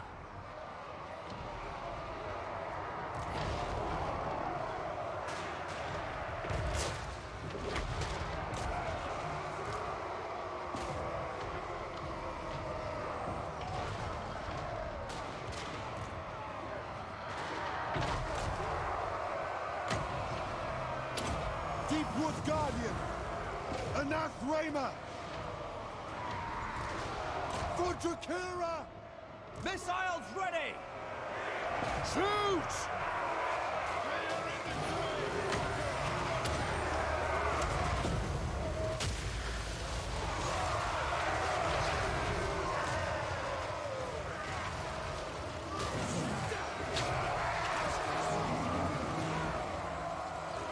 Hiding in wait! Deepwood archers!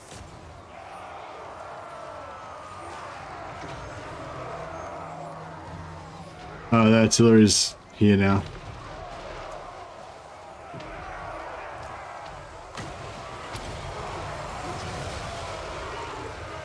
Our bodies and charts.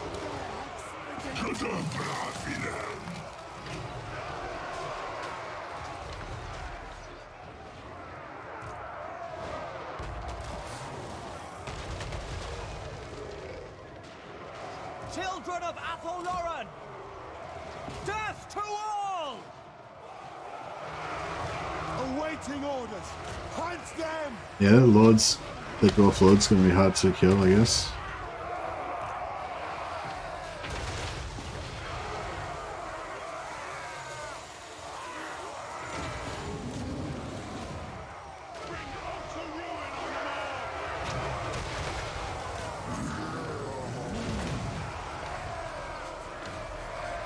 Bodies and charts.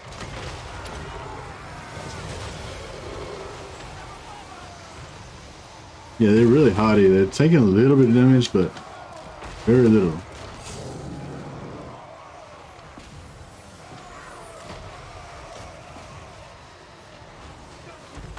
Blade guard! With haste! Swiftly!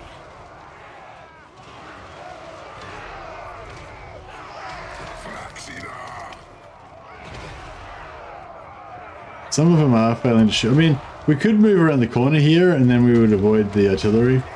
I mean, we could try doing that. The artillery's not really doing much, but it is doing something.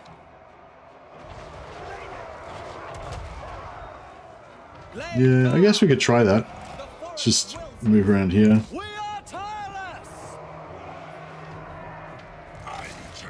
That's another good thing about the Freakin. If they want to leave combat, they just walk away because they're monstrous infantry. I don't know how much mass they've got. They don't seem... They're not like little Astrogoths or anything. But they seem to be, you know, massive enough.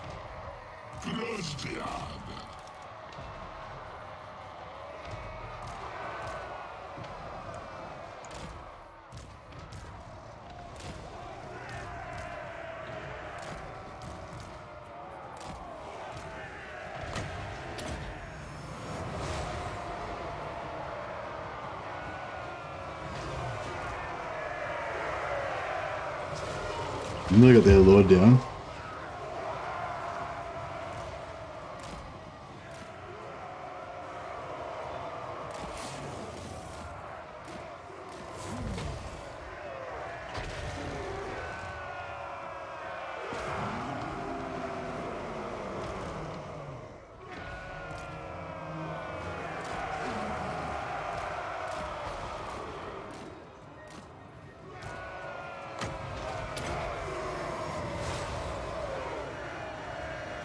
Artillery is killing our infantry. Yeah, well, their artillery will be a lot less effective against us as it is than it is against their own troops. So that's pretty cool.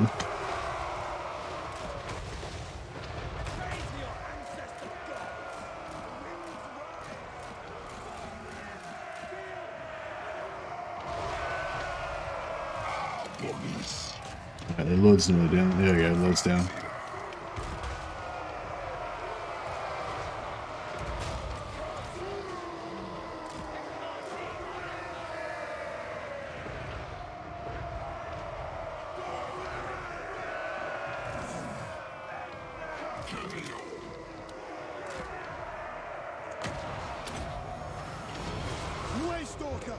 Moving fast!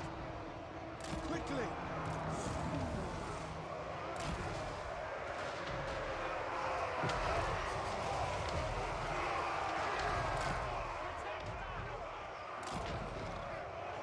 Forest Stalker!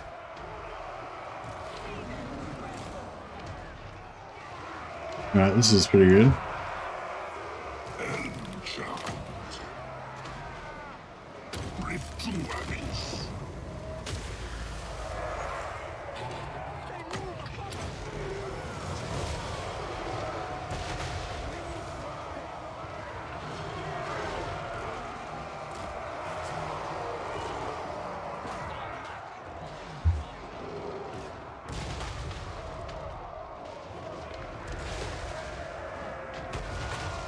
Hey, Shendok.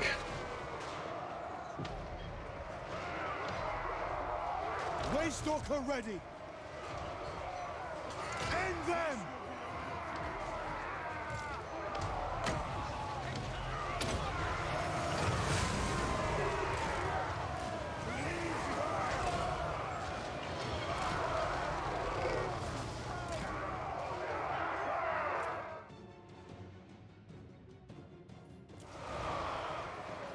Bodies and giants.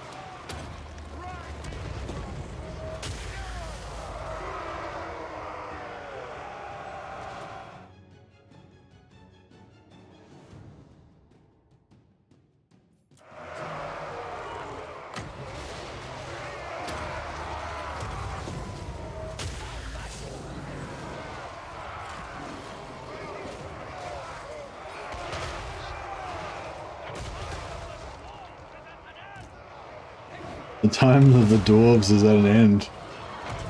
Alas. Fire at will! Straight away! Bows of Athol Loran! Glade guard! Faster!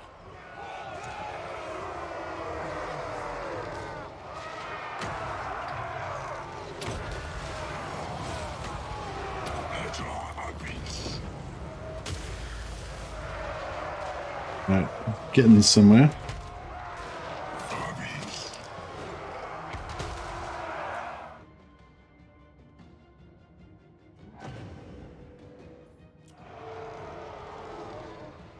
For the aim! Fire!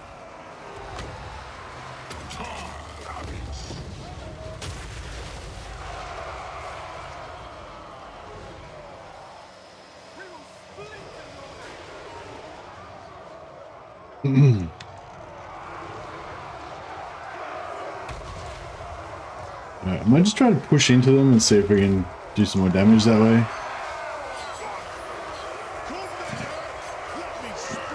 Yeah, they can't really penetrate that much.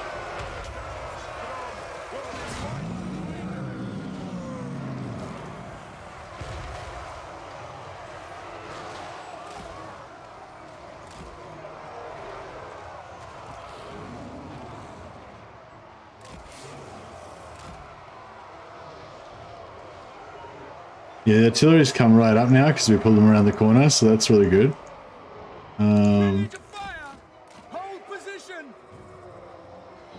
These archers are getting wrecked. Blade guard. Release.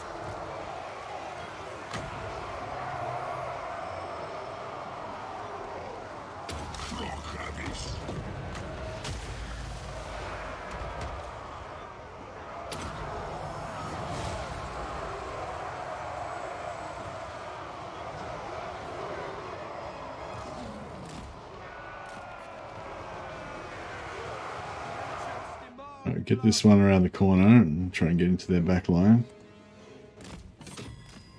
Oh, looks like they're about to go.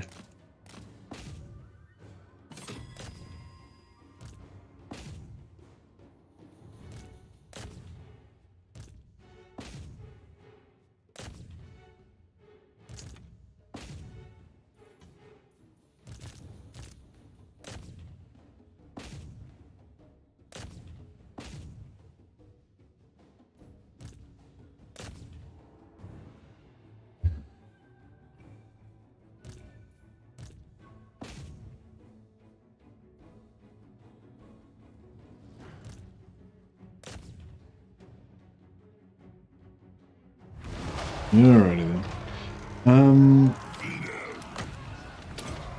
Yeah, we're pretty much healed-ish. Let's check a few more hit points on Lord. That should about do it.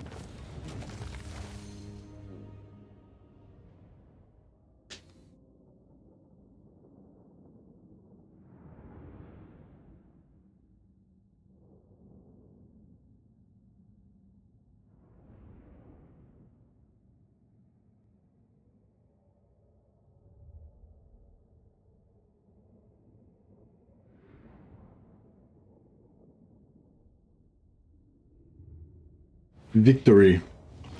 Alright. 3k. Yeah, that's pretty good. Sack or...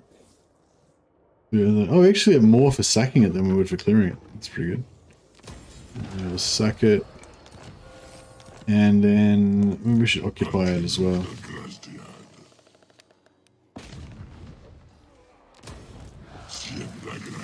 Cool. Alright, so we're back in the money again. We'll stay outside the settlement so we can make sure we get at least get a little bit of replenishment.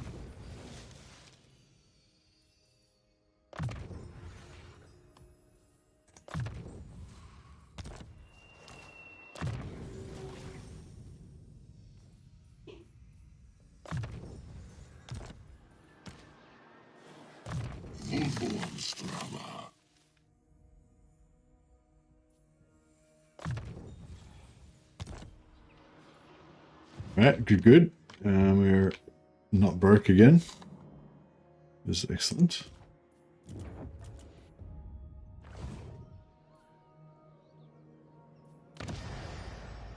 Oh yeah, so we need to... Oh, what the fuck? This building will unlock when you complete the ritual of rebirth in this forest. Fuck, that's not going to happen anytime soon.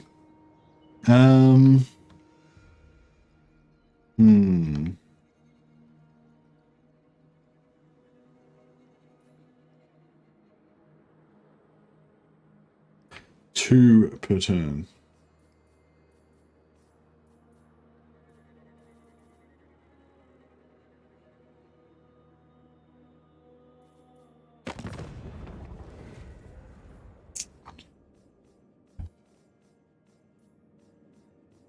Where's Lizard Man? Yeah, these guys.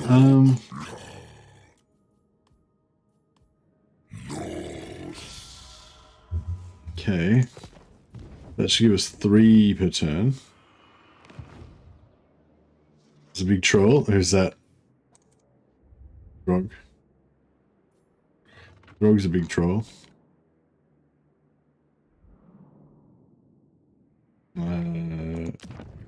Crap. I thought that because these guys are the vassals of Nakai, so I thought that if we made a defensive alliance with the Nakai, then that would mean they would also be our defensive allies, and we would get their point. But no.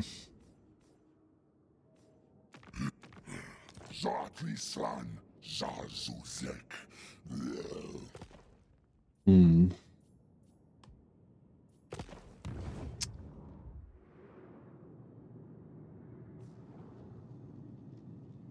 The Ritual of Rebirth building. Oh yeah, that was a big troll.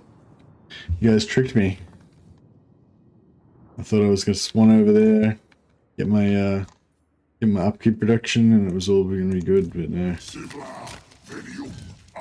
Alas, niet.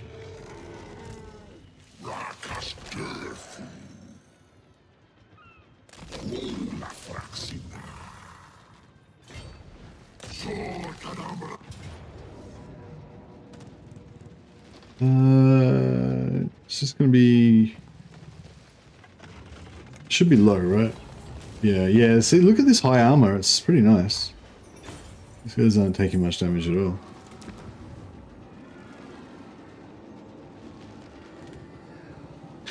Oh shit, I didn't see... Was it... What tier was this? Was it built up? I'm guessing it was built up, right? Should I take the 27k or should I take the built up city? I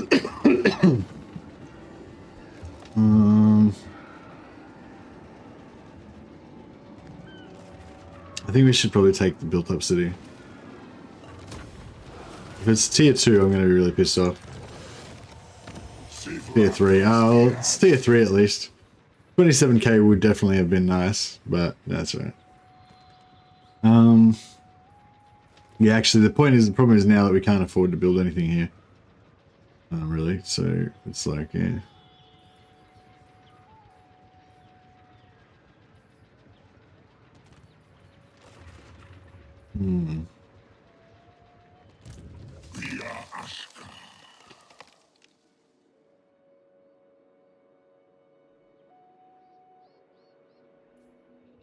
Check this cheesy prick.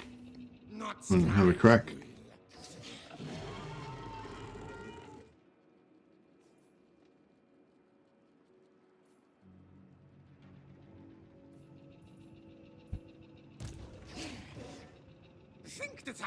I wonder if I should just go in ambush stance.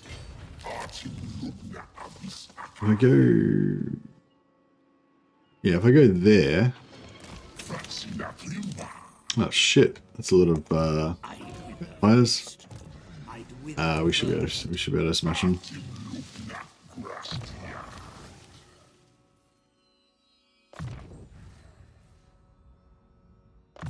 It's really nice having no attrition anywhere, so you can just be in ambush stance if you want to be in ambush stance. You don't have to worry about, you know, camping or anything.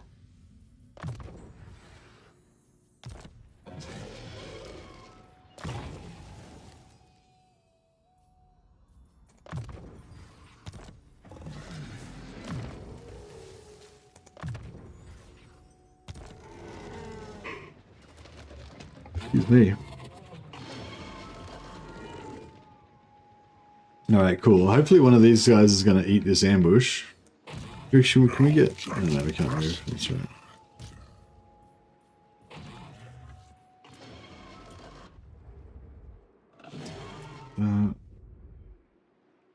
Alright.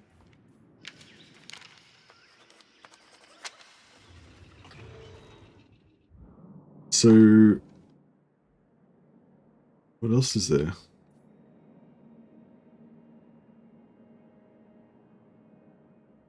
Yeah, there's nothing.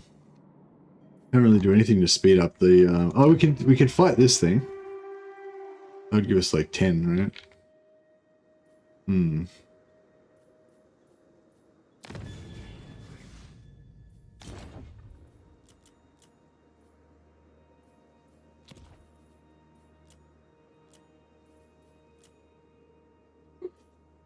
Okay, Agulon's gonna rebel. There's nothing we can do about it this turn, though.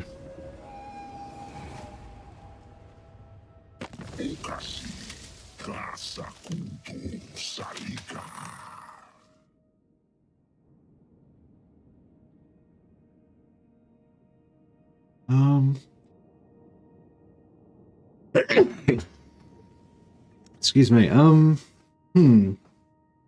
Not sure if I want to go to war with those guys, because... Yeah, I don't know. Leave it for now.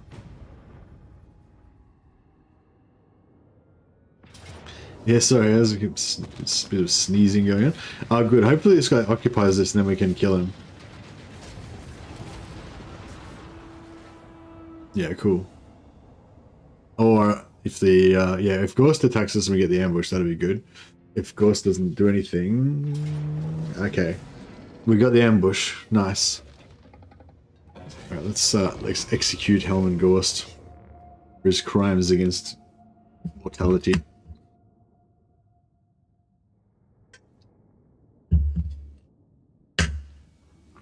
It should be a fun little battle. Our trees will fall on him. Fall on him from our hidden places in the forest. And rend his undead flesh from his bones. Alright. We're gonna go with a bit of a bit of this. A bit of this.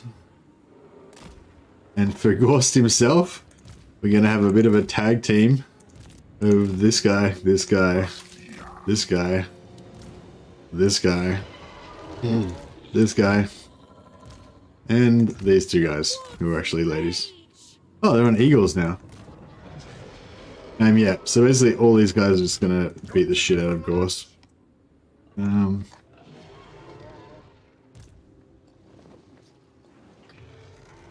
You guys can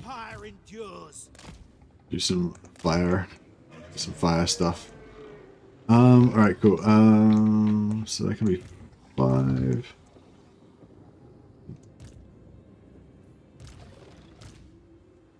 6. Yeah, these type of situations I like to group lock 5, like this group 5 and this group 6. Then they can just they can attack in a line. And then, and yeah, these guys don't need to be grouped, they're just gonna all zoom in on him. And yeah, and there we go.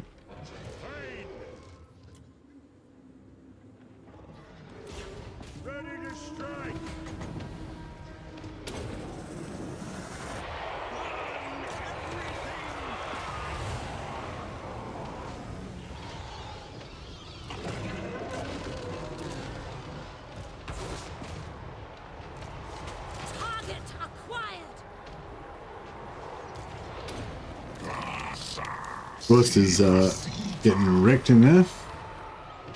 Coming for the rear charge. Everything's routing already, pretty much. Anyone lost any hit points? So, yeah, there we go. Is Ghost dead yet? Yeah, just about. The clans unite. Lap. Ghost is dead. Go after their hero now.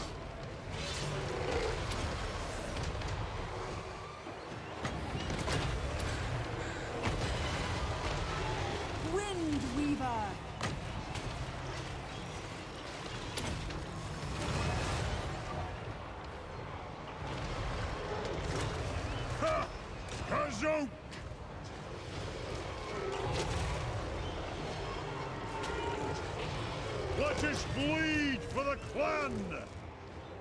Axes out!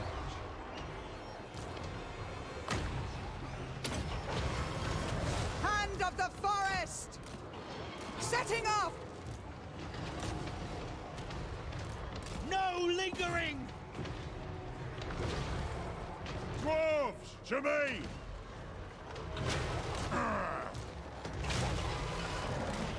Highborn Gun captain ready!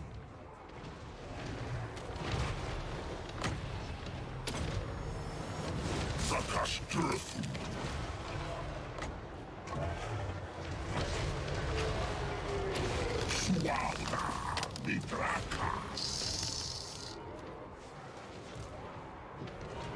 Fear the deep wood.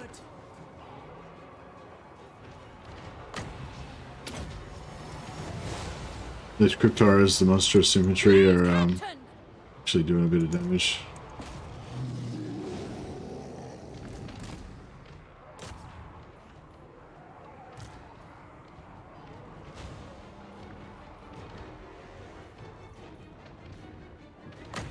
Battle ready.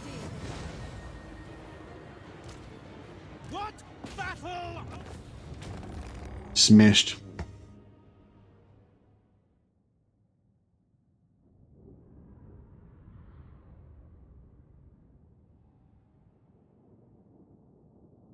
As much as I dislike Nurgle as a chaos god, I want to strangle Ghost even more. Maybe back to Kugath. Yeah, that first battle, first time I tried to fight against Ghost and got smashed, that sucked.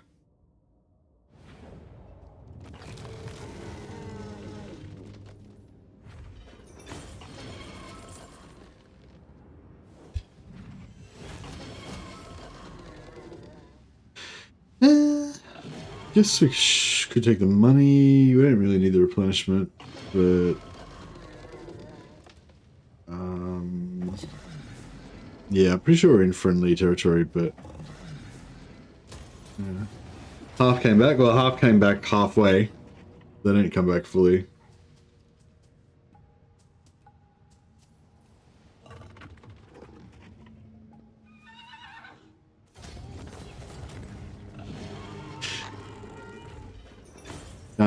I should have probably bought it manually, but yeah. So Ghost actually no, Ghost was attacking me. So he doesn't actually die from that, does he? But I think if I attack him again this turn, then he will die from that.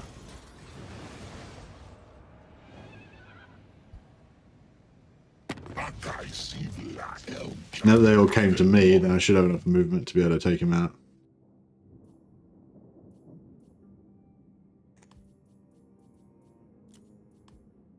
Harmony is attained. Yeah, zombies aren't worth much in auto resolve. These Treekin are probably worth a lot in auto resolve though. They seem to do really well. Yeah, that's one thing I've been thinking about a bit lately. Like, kind of what's good for cheesing in the early campaign. Like, what can you know, or cheesing, or just playing really well in manual battles, however you want to explain it. But powerful units that are really good in manual battles. That's kind of what you want early game, but then you have to also consider late game when, tiredness is going to kind of set in, and you know, like mental tiredness, and you're not going to want to necessarily fight every single battle manually. And then what sort of do you switch to? What do you switch to that's going to be an efficient auto resolve stack? Now, we've got Lightning Strike, so we can just kind of smash our way through all this, which is pretty cool.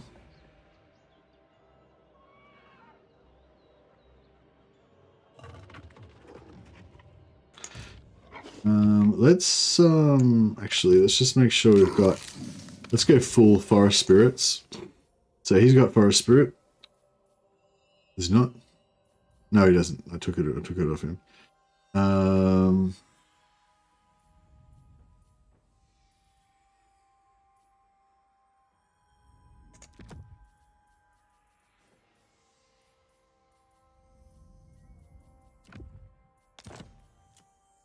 Forest Spirit, yeah. Spirit, yeah. Forest Spirit. I don't know.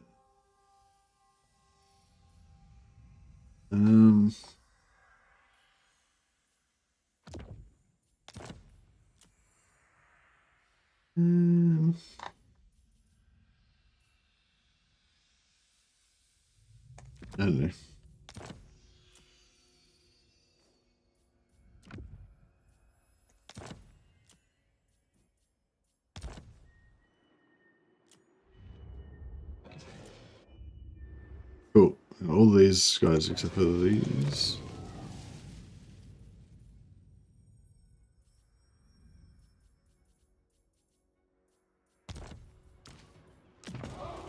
Yeah, we're missing one, but we've got everything equipped. So yeah.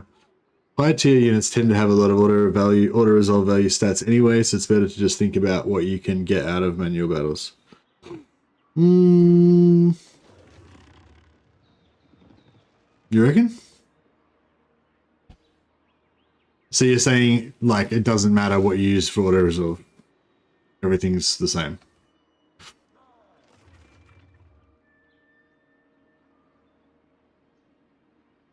Leveled up heroes and lords are very good with auto resolve. I guess that's another argument for why plus recruit rank is better for late game. I mean, obviously it's better, but you know, Hellblaster auto resolve stack for the win. Alrighty then. So yeah, so we'll do lightning strike and just take out this little army first. And we'll try and, the plan is to try to heal ourselves each time. So at the moment we're like mostly 7s and those guys are on 8 and these guys are on 13. So if we can get like one more troop on each of these, like going up to 8 and 9, that'd be good.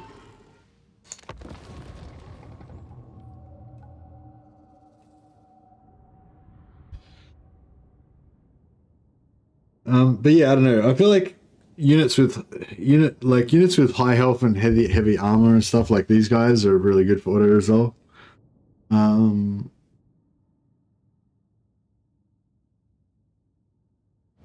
Yeah. I feel like there is some sort of like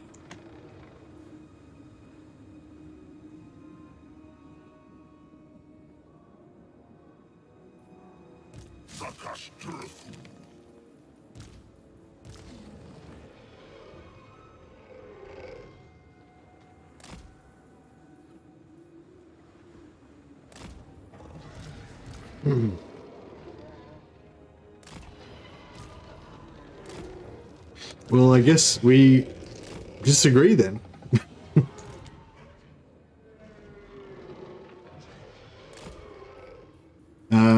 Yeah, I feel like like I said, I feel like in the early game the auto resolve doesn't really matter because I'm willing to just manually fight every single battle. But yeah, I've been kind of lately thinking, yeah, I like to have a sort of plan of a certain type of unit that I want to focus on for auto resolving in a later campaign.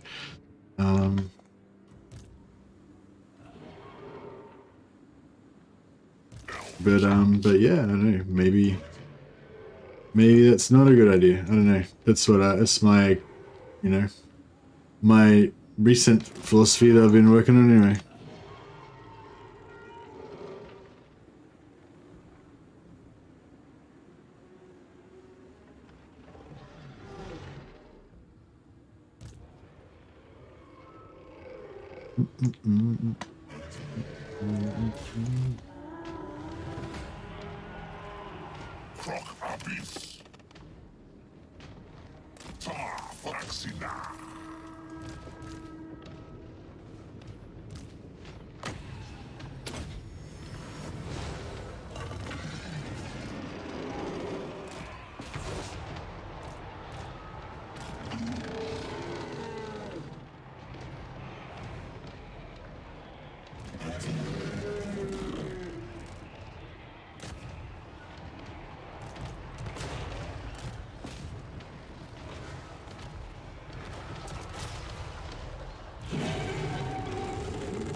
I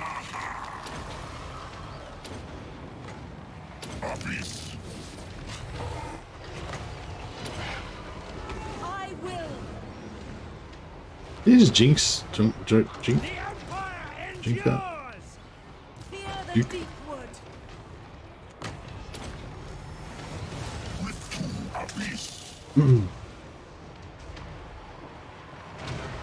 Hey, Anon. I think I linked a video. Oh no, I think I changed it. There's a basically if you do the Vermintide endgame scenario, the Skaven one, you get a quest to get these heroes from other races.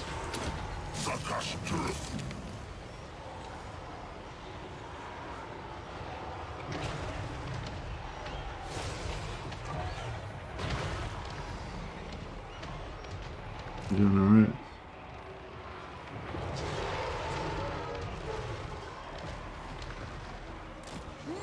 Yeah, I'm not really much of an expert on auto resolve. I tend to just manually fight everything pretty much. But yeah, it seems like armor is pretty good. Low entity count seems pretty good. What else? Like, yeah, with the mix of units thing, I find like if I have like a dwarf army with a mixture of units and I have dwarf warriors on the front line, then like my archers won't take any damage, but the dwarf warriors will get fucked up. And also I noticed that if I have like half of my front line dwarf warriors and half longbeards, then the longbeards will take like much less damage than the dwarf warriors. The dwarf warriors will still take most of the damage. But like, yeah, I don't know. There's just different, different setups, I guess.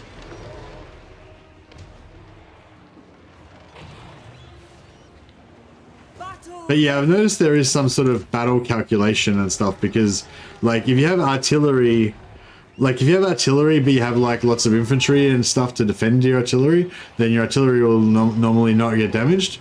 But maybe if, well, I don't know, I can't say specifically, but maybe if you have like lots of artillery and no front line, then your artillery will get wiped out, you know, or like if you have lots of archers with no front line, then your archers will get damaged. But if you have a front line, your archers will just take no damage, but your front line will get fucked up. So you can, like, if you've got like cheap recruitable front line units, I guess you could, another way you could do it is just like keep recruiting trash front line units and just sacrifice them every battle.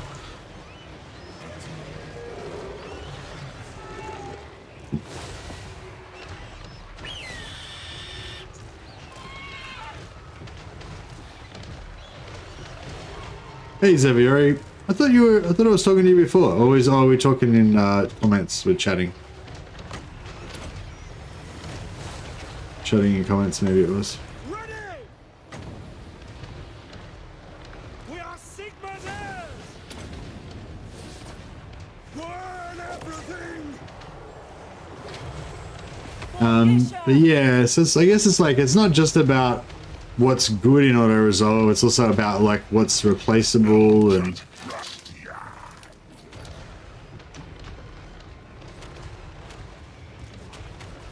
what's going to replenish well and whatever.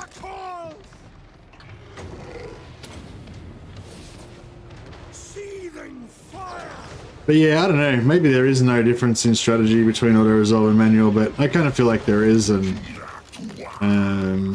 yeah, I don't know, I'd like to figure it out more.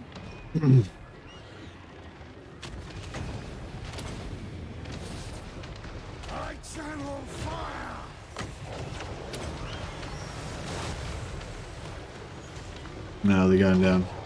Don't know if we're going to get any more heals. Awaiting orders. No.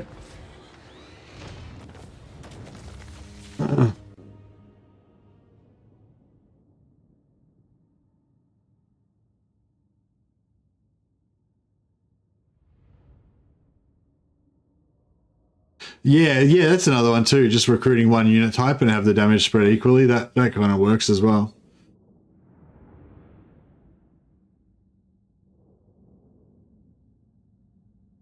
Yeah, if you just don't want to lose units, that's a good one as well, yeah.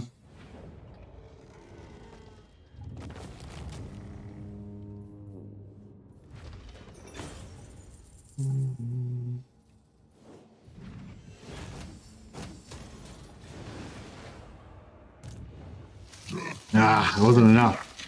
I know it was. Oh, yeah, it was enough. Yeah, cool. These 7s went up to 8s, and these 8s or 9s went up to 10s. Nice. Slowly healing ourselves.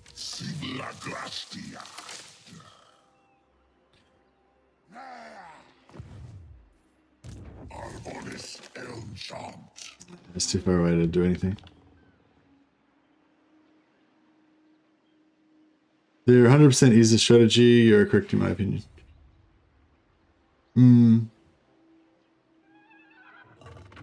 Magic and regen caps either don't count or are almost useless, worthless. Yeah, I think I remember Legend saying something about that.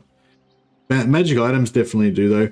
I think maybe, I'm not sure if it's based off the money or whatever, like, yeah. Like I kind of suspect with magic items and stuff, it doesn't really calculate what the magic items do. It just kind of adds the the value of the magic item to your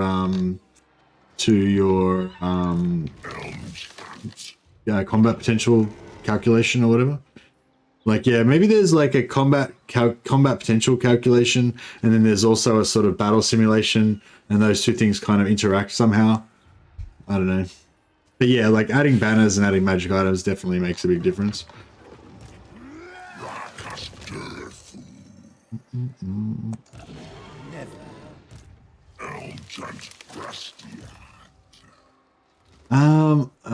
Well, I think I'm pretty tired actually. That's just gone on 6 hours, so maybe I should have a rest at this point. Yeah.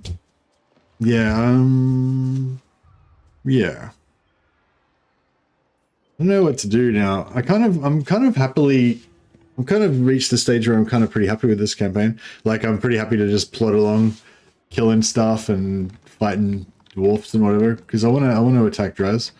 But then again, like, I feel like it's sort of maybe because I fucked up so much in the first episode, like it sort of made people lose interest a little bit in the campaign, or maybe Wood Elves just aren't very popular. Did I live through a campaign? Yeah, so far you have. I was just saying I'm not sure if I'm going to continue or not. I kind of feel like I wouldn't mind continuing, but I don't know if I should. Maybe I should, you know, for the good of the channel, maybe I should start a new campaign that'll be more interesting to people or something. I don't know. Yeah, but if I am going to start a new campaign, like, what would it be? Because I kind of want to play my Thorgrim campaign, but I feel like I'm not really ready yet anyway. Yeah, that's true. Yeah, maybe I should just sleep on it rather than I won't natter on to you guys anymore about it. Imric, yeah, I wouldn't mind playing Imric again too, but I feel like I have to wait a little while for that because people are bored of Imric now. So I played too much Imric already. I'll just have a look and see if there's anyone playing any bit of Warhammer. Yeah, I've been playing with Village at the moment. Yeah, Village is a cool lord. Village is a cool lord. I don't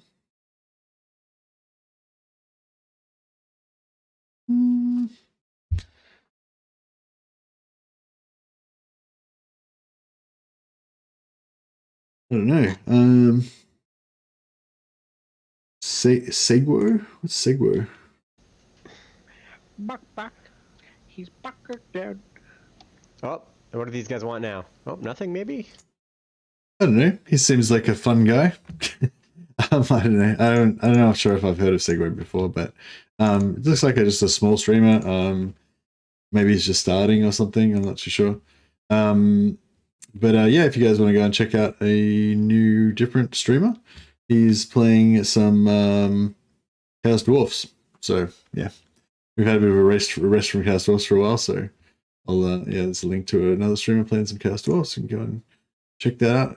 And yeah, I'll see you guys back tomorrow for something else or something. Well, maybe more of the same or something different. We'll see. Anyway, catch you guys. Have a good one.